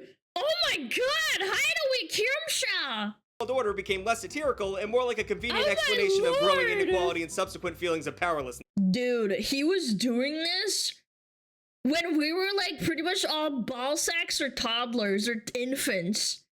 1997. Most of my audience is like younger than that. Now, it's reasonable to look for a scapegoat nowadays because things are unbelievably shitty no matter what side of the aisle politically you lay on. The richest 1% have more than the bottom 99%, and it doesn't seem like one government representative gives a shit about that fact. There's also like this. Yeah, why did they get all the money? Why can't they give me some money, those motherfuckers? Why do they get to keep it all and I don't get any of it? That's fucked up. That's right. Supreme Court deciding that political free speech includes getting bribes, which that's a real thing and that no one's talking about that really. And with all that going on, it's so fucking stupid to believe in the Illuminati, honestly. Listen, I get that it's fun to think that there are a secret group of people pulling the strings and making things get worse over time for their own financial benefit. But in reality, there is no secret group of people. We know who the people are. They're not trying to hide. Elizabeth Warren has made more money off of insider trading than fucking Warren Buffett. And everyone in Congress always votes against term limits, and they always vote against the interest of every American person. And that's just because all of them want power and all of them want money, and they're all right there. We can see all, you can see what they vote on every week. If we all just. But why don't we take them out of court or out of the government? Why don't we overthrow the government and then we take them out and then we put in normal people in there? Just stop believing in a grand conspiracy and focus on the motherfuckers who are doing shit in broad daylight. The idea of an Illuminati is going to quickly dissipate. I mean, Jesus Christ. By the way, for clarity, I don't mean take them out as in kill them. I mean put them out of this building. Do not fucking misconstrue what I said. I meant take them out of the building they are in. No, that is not what I'm saying. Please do not misconstrue what my words are saying. I can't believe I have to fucking clarify that. Oh my god. Sorry, anyway, that got too political too quick for a Big Tug video, so let's talk about something a little bit more silly, Area 51. So maybe shape-shifting reptilians aren't controlling our government, despite the fact that 4% of Yes, they are. This is not a conspiracy. Americans believe that conspiracy theory, but I don't have time for that one. But that doesn't mean there isn't something out in the cosmos. Have you seen old people in government? They really do look and act like lizards. Have you even seen Mark Zuckerberg? That guy is a freak. Like him, like shaking that drink of water, like fucking looking like a lizard. With all the shit coming out recently by the US government confirming that they keep seeing shit that they can't explain, clearly the question of extraterrestrial life is more pertinent than ever. Which leads us to the supposed home base of alien cover-ups, Area 51. Area 51, for those of you who live under a granite slab, is a highly classified US Air Force facility in the middle of the desert of Nevada, where the US government performs top secret research. It's been around since I believe there is an Area 51 in almost every big superpower. They just don't talk about it as much because in America, there's more freedom of access and freedom of speech to talk about it. Yeah. That's the only reason that we kind of like know about it, and they try to cover it up. I am 100% with utmost certainty they do things in there. It may or may not be harmful to the public. Maybe there's aliens. Like, statistically speaking, it has to be, man. In Nevada, of all places. The middle of bumfuck nowhere where it's fucking hot as shit and nothing grows. Of course they put him in there. And in Russia's probably like in the middle of fucking Siberia somewhere in a fucking underground bunker. And in China, it's probably like in the fucking mountains where nobody lives. Since 1955, but the US government has not confirmed its existence until 2013, so that's fucking crazy. By all accounts, that's suspicious at the very least. And the area around it is crazy. It's got like big fences and armed guards every 5 feet. But despite the fact that you can just go look at it, the American government denied its existence for over half a century. Nobody quite guessed. And again, that's why America is so beautiful, because at least you could go and look at it. They might deny it for all it's worth. Like, what's the point of them even acknowledging that, yeah, we bring ALMOs in there. Why would you ever acknowledge that you have aliens inside of there? That would make more problems for you as security, because there would be even more schizos going over there and trying to break in.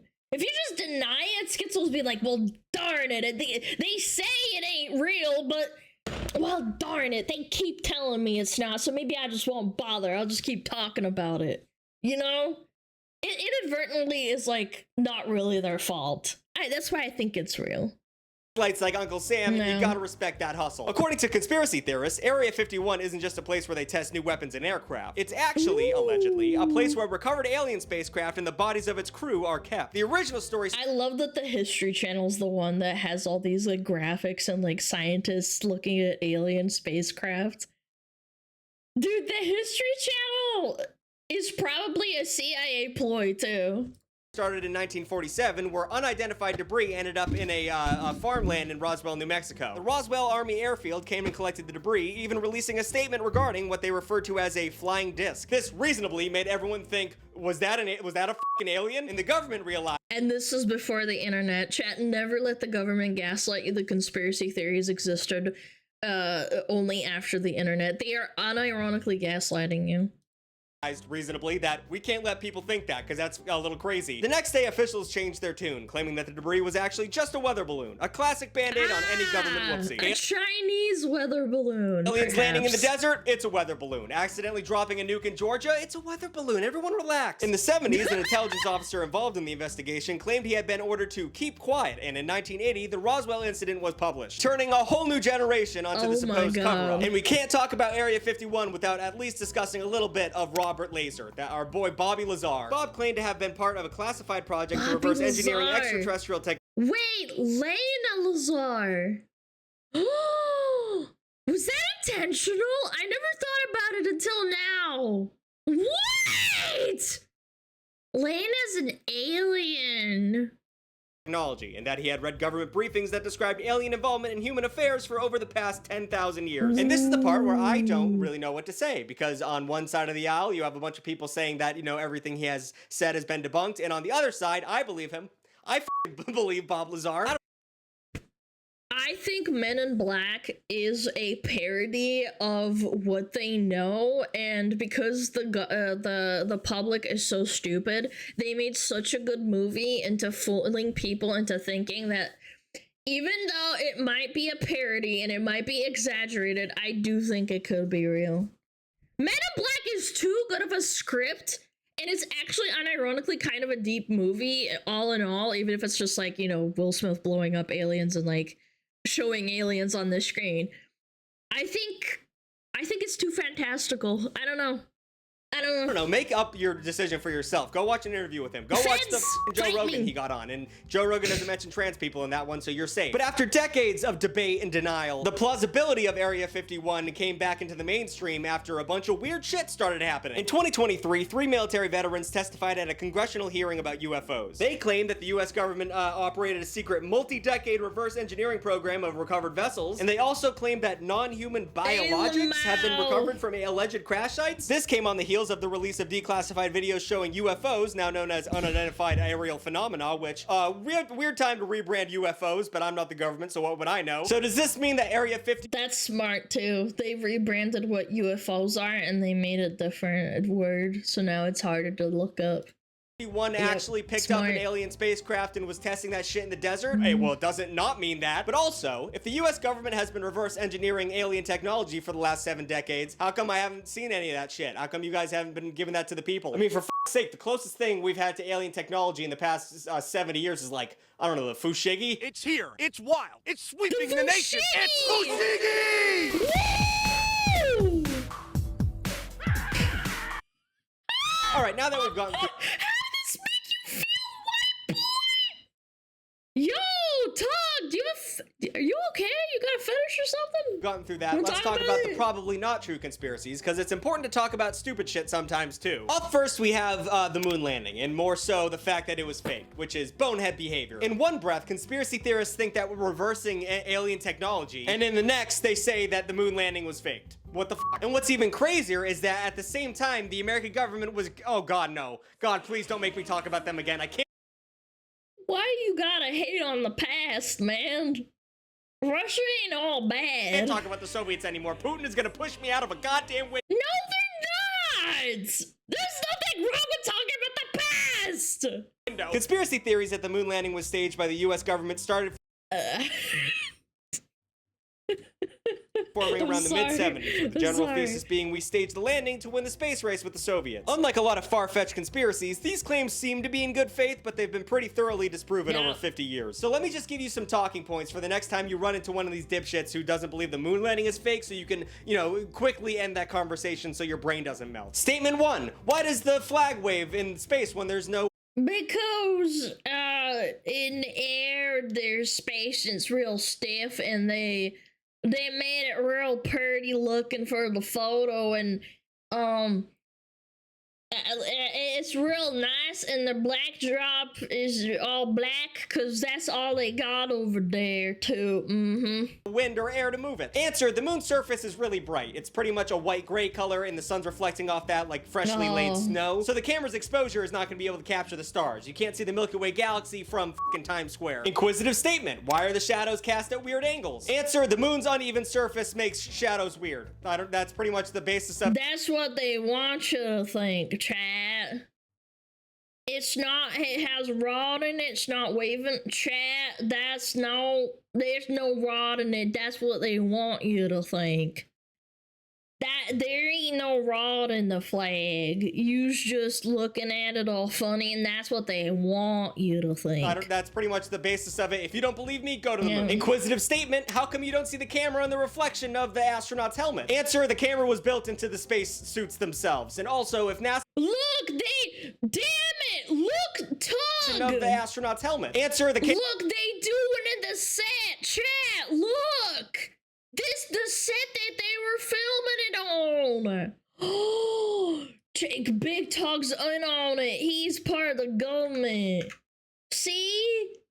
they're posing and demonstrating what they're doing so that I don't believe them, and that makes me believe them even more. Camera was built into the space suits themselves, and That's also if right. NASA was faking these f***ing photos, you'd think they would just make him hold up a camera. They wouldn't forget that. But one of the craziest parts of this conspiracy is that they sometimes say that Stanley Kubrick, the guy who made f***ing 2001: A Space Odyssey, they think he worked with the government to direct the moon landing on a soundstage. And they get this information from the fact that Stanley Kubrick left like clues in the movie The Shining. But like it's been proven that in order to get the lighting that they needed to take those photos of like the actual sun, they would need to have crazy lighting fixtures that were not possible at the time. And even if they did have them, the bulbs would be so big and hot that everyone would be very unsafe. So yeah, that's stupid. The whole conspiracy is stupid. Stop saying it, because it's not true. And speaking of dumb— That's not true. This guy's part of the government's conspiracy theory.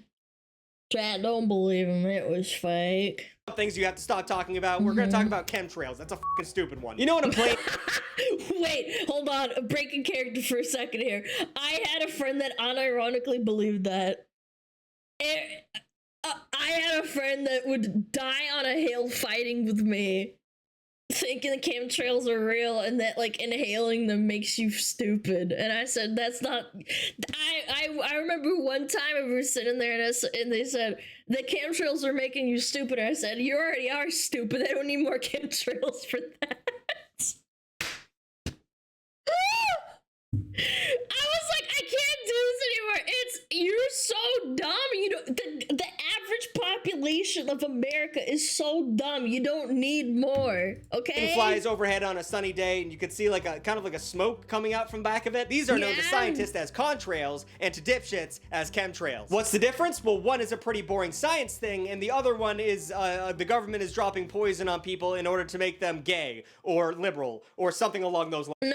No, that's not. That's another gaslight right there. It's not to make you gay or liberal. That comes from the internet and that stuff. These kind of chemtrails, they make you stupider. Contrails are simply trails of condensation that form when hot engine exhaust meets cold, low-pressure air at high altitudes. Snooze fest. But scientific fact has never even— No, I ain't ever been in an airplane and I didn't see no trails on them commercial airlines. I can't see them, so it must be real. Slow to dipshit from saying stupid things out of their gaping mouths. In 1996, conspiracies surrounding these vapor trails took flight due to an Air Force research paper named Weather as a Force Multiplier Owning the Weather in 2025, which oh no, that's next year! Be fair, concerning title for a research paper. The Air Force paper outlines how weather modification systems in the future could use aerospace forces to achieve military objectives. Once again, that was Jimmy writing. I cannot fucking think of a sentence that smart. However, the EPA has stated that it does not reflect current military policy, practice, or capabilities. But too late, cat's out of the bag. You can't fucking declassify a document that sounds that scary without making the dum-dums all scared. And it doesn't help that the And this is why I don't think the government will ever reveal anything that's that mind-blowing, because at this point, everybody has cameras and the internet. Even if you said there's aliens, like aliens are 100% real, we have aliens in Area 51, people would think it's fake. At this point in time, specifically. Maybe in the 1990s, people would schizo out and like riots would happen, but not anymore. They'd be like, shut up, you're faking it. No, you're not. Government has, you know, in the future fucked up the sky several times. I mean, for instance, during the Cold War, god damn it, the US and British governments conducted mock chemical warfare attacks, subjecting hundreds of thousands of people to zinc cadmium sulfide, a chemical thought to be non-toxic. But oopsie-doopsie, turns out repeated exposure to that chemical creates cancer. So, I don't know why you would use that specifically. Why not just use, like, water or something? But just because the government historically up does not mean it's a conspiracy. Because, like, have you ever been up on a plane? Gets cold up there, guys. It gets real cold on the outside of airplanes. And then have you ever like breathed your hot breath out in the cold winter air? Does it make a little smoke? Okay, then the conspiracy debunked. Speaking of Nick— But hold on, how did that condensation stay out there for hours at a time? See, that's what don't make no sense. Because when I puff out hot air in here in my room, if it's cold, the evaporation, it goes away almost instantly, but up there in the sky, that's why there's contrails, and they stay up there because the airplane is like jizzing out behind them. poops, let's talk about 5G, the dumbest fucking thing ever that people are afraid of. 5G conspiracies are the new kids on the block. Because it's a new thing, people are going to fear it. They did it with rock music, and technically they did it with Jesus and his whole vibe. And let's face it, you don't know how 5G works. That's right. I don't know how 5G works. I don't know how Bluetooth works, or Wi-Fi, to be honest. Honestly, I don't even really fundamentally understand a toaster. And unless you're a nerd in the comment section writing out a paragraph trying to explain to me how those things work, which I will not read because reading makes me sleepy, then you don't understand vital aspects of technology, and that's okay. It's actually pretty normal to not understand how everything works in this modern era. It's like access to all information because of the internet. Chat, if you really think about it, computers are nothing more than rocks and minerals that we produce to make, like, images and information. It's not that deep. It's really not. Internet makes everyone feel like they should know everything about everything, but in all honesty, that would physically be impossible, or at the very least a large waste of your time. But that's where the conspiracy starts, because instead of accepting the fact that some things require you having a very specialized college degree to understand, conspiracy theorists start asking a bunch of questions in the name of research. And by the end of the whole thing, you arrive at the conclusion that WebMD arrives at, which it's cancer. These things are giving everyone cancer. It's cancer, everybody go home. But the thing is, 5G isn't that complicated. In fact, it's a little outdated in a weird sense. 5G utilizes radio waves to transmit data. You know, that thing FDR was using for his fireside chats, meaning it falls within the radio frequencies of electromagnetic radiation. But then you say the word radiation and people fucking freak out. But my God. I've said this story before, but when I was a little kid and I was 4 years old, I thought radiation in a microwave was the same radiation as, like, nuclear radiation. And don't correct me, I understand how it works now. I'm an adult. I went to college, unfortunately. I did study radiomagnetic waves and all that shit. When I was 4, that was my world, right? And some of these people are so uneducated and so unwilling to Google shit. They don't understand how it works. There has literally never been a link between electromagnetic radiation and cancer. It doesn't happen. So fucking relax. You're making everyone think we're stupid by saying shit like that. Please just relax. We and are then stupid. the biggest fucking dumb shit of all time is flat earth theory. And this one physically makes me angry to hear about. The earth is not flat. Stop saying the earth is fucking flat, okay? How has the most important invention of all of humanity, the internet, the information highway, the modern Library of Alexandria, how has the internet sent our collective intellect careening thousands of years into the past? We literally figured out that because of confirmation bias, unfortunately, you can find groups to talk about this and it becomes validating. It's the reason why there's Therians, there's people who think that we're spirits, there's people who think there's a reason why certain things did explode because of the internet. Like Therians and believing that you are an animal and like all sorts of dumb shit like I'm actually a dragon. Because you meet other people that think like that instead of being like, huh, maybe I'm just fucking stupid and different. And spiraled out of control.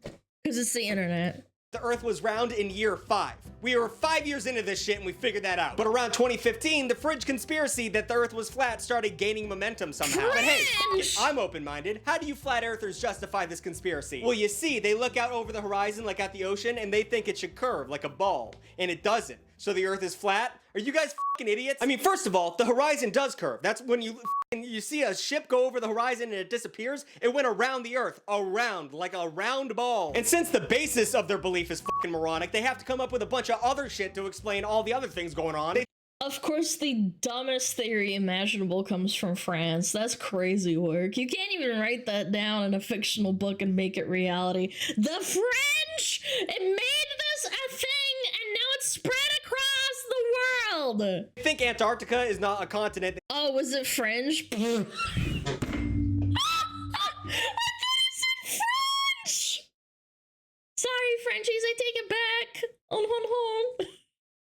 Merci beaucoup. I think it's an impenetrable wall that goes around the entire disk of Earth, I think. And you know the other planets in the solar system? Those are spheres. Those are orbs. Those are globes. But the Earth is... No, they're not. They're like mirrors. You ever have a flat mirror hanging up on a wall? That's what those moons and planets are. That's right.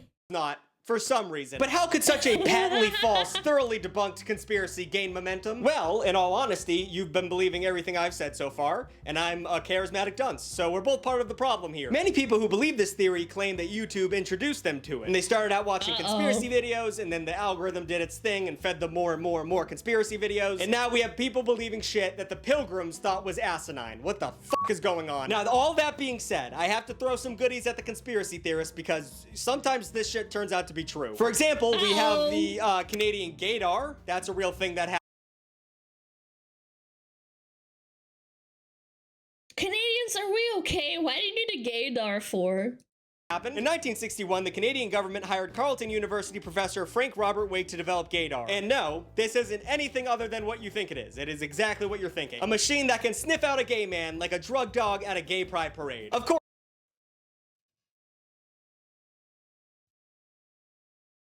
I think Canada is overcorrecting with Sweet Baby Inc. and all the DEI shit that's coming out of Montreal and Quebec.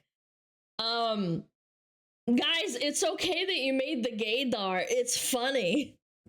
Come on! Of course, at the time, they didn't call it gaydar. That would be too uncouth. No, they decided to call it the much more offensive fruit machine. That was the actual... I'm sorry, what? The Gaydar Canada fruit machine. No. The fruit machine homosexuality test. The subjects were made to view erotic imagery, homosexual words, as well as an early form of the lie detector to measure perspiration and the pulse. Yo, Canada, why? Why would you do this? Why do you need to know? This is in the 1960s too, like, damn. Title they gave it, Fruit Machine. These officials believed homosexuals had character weakness which made them disloyal and easily manipulated. Basically, they thought communists were gay. They thought that's what that was. And I mean, oh my god, that is the dumbest shit I've ever heard in my entire life. Actually, communists are gay. What? The first half of that was demonstrably false, but also gay communists, that's like 90% of Williamsburg. Wake experimented by forcing subjects to look at same-sex smut while measuring how much their pupils dilated. And I mean, oh my god! I'm not an expert, I'm not a professor, but if I were to measure something on a male's body to see if they were turned on by gay smut, wouldn't be the pupils. Seems like he missed a huge objective there. But also he- Okay, but hold on. If I look at nice boobies on my screen, would my pupils dilate? Does that make me gay? That does not seem like it has a great hypothesis and correlation. Probably thought if he was going to be measuring penises, that would make him gay and therefore a commie, so he probably avoided that. Obviously, the fruit machine was abandoned and didn't work, but the study and the prevailing ideas that were behind it cost hundreds of people their jobs and fed into the culture of homophobia while sowing seeds of distrust amongst the population. So way to go, Canada. You guys are supposed to be cool and you're fucking up. And then we have Project Sunshine. That sounds fun. I'm sure that's not going to be horrible at all. In 1955, University of Chicago professor Dr. Willard Libby was in charge of Project Sunshine. His goal was to measure the amount of radioactive isotopes that were being absorbed by humans because of nuclear testing. Simple enough. How does this go wrong, you wonder? Well, he claimed that there was huge gaps in his data because it was hard to obtain human samples, particularly samples of children. Uh-oh, is that the common— Oh no! I was joking! No! book level mad scientist alarm going off? That's f***ing— why is that doing that? So not only did he say he needed— I was joking, but like, fuck, an ample supply of radiated children, but also motherfuckers listened to him. Over 1,500 samples were gathered, and by samples I mean body snatchers. People were digging up dead bodies. Shout out to the mad scientist video I made earlier about the body snatchers, but you guys didn't watch that one. It didn't perform, so I don't blame you for not knowing what I'm talking about. They were taking dead bodies, cadavers, and most of them were babies or children. And then in— Excuse me, why do you need dead bodies of children, let alone anyone? Okay. Professor Libby, you have a lot of explaining to do.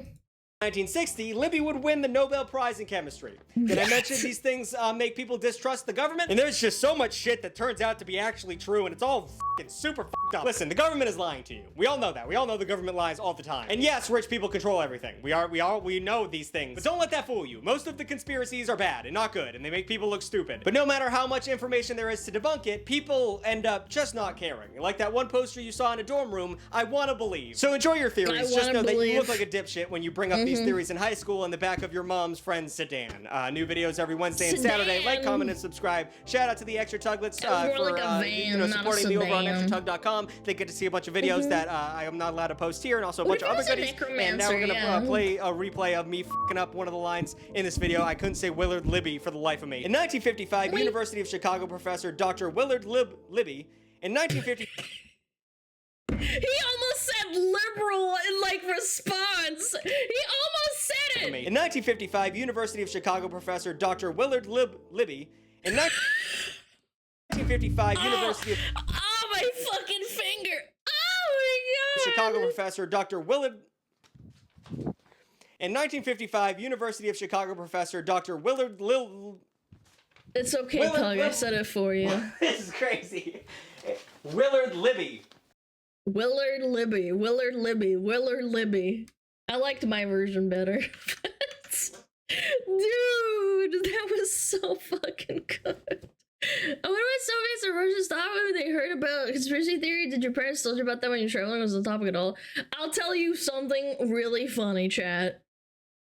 Did you know that part of the curriculum in university in Soviet Russia, where my parents were taught, they were never taught to hate Americans. They studied them. They had books. They had music. That was the whole purpose, is to educate them of the opposition. It wasn't about hatred. My parents never hated Americans. They still never did. Like, they never do. It was more about education and information. If they got a book by an American author, like my mom read all the great classics, like Huckleberry Finn, like fucking, I forget, there's a couple of other ones, fucking, yeah, Tom Sawyer. They read Shakespeare. I know that's not American, but like they read a lot of stuff in the original language to understand the opposition, the enemy. It was crazy. Hey, hey, back kitty. Don't scratch the carpet. Mark Twain was very communist, though. Oh, here we fucking go. Jesus Christ, man. Yeah, you just had to type that dumb shit out. Yeah. Yeah, Shakespeare was also communist, and the Beatles as well. You're right. No, for real, though, it was really cool.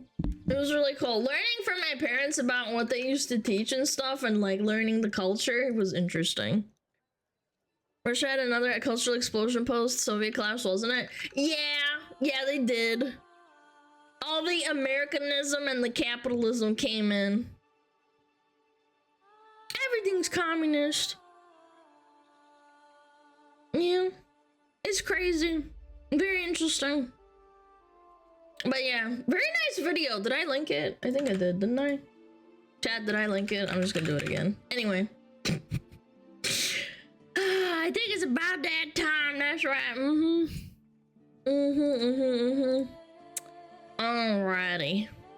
Alrighty. Who do we got? Who we got today? Merry Christmas, chat. I will be streaming tomorrow, chat. We will be doing the usual. Maybe we'll do a little Christmas theme thing.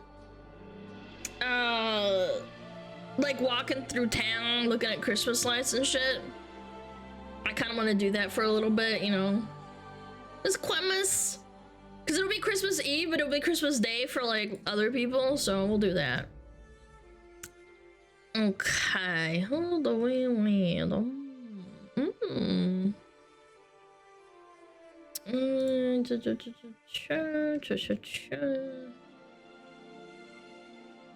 Who we got?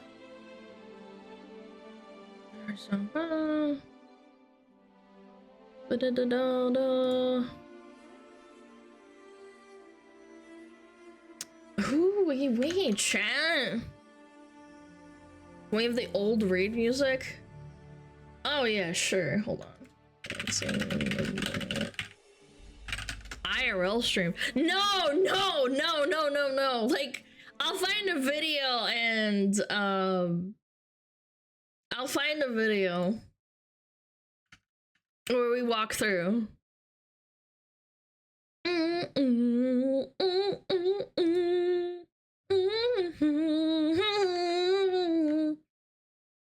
You guys want to read Lena? Yeah, we did talk about Bob Lazar. We did do that.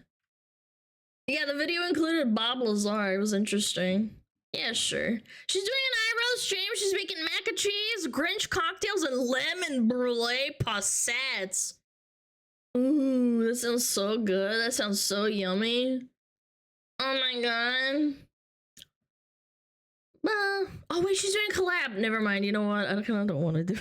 I don't want to do it. She's doing a collab. I don't want to do it. Never mind. I don't want to do another collab because it feels like I'm just like, ugh.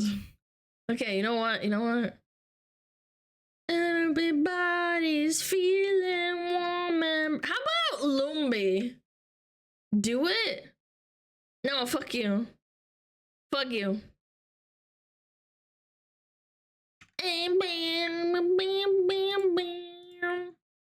Yeah, Lemon Woman is back. Yeah, let's do Lemon Woman. I like Lumbi. Go say hi. She came home for Christmas. She wasn't streaming for a while.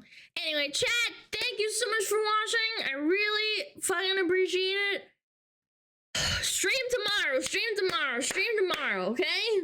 We're gonna be hanging out. We'll do like Christmas stuff. Body's feeling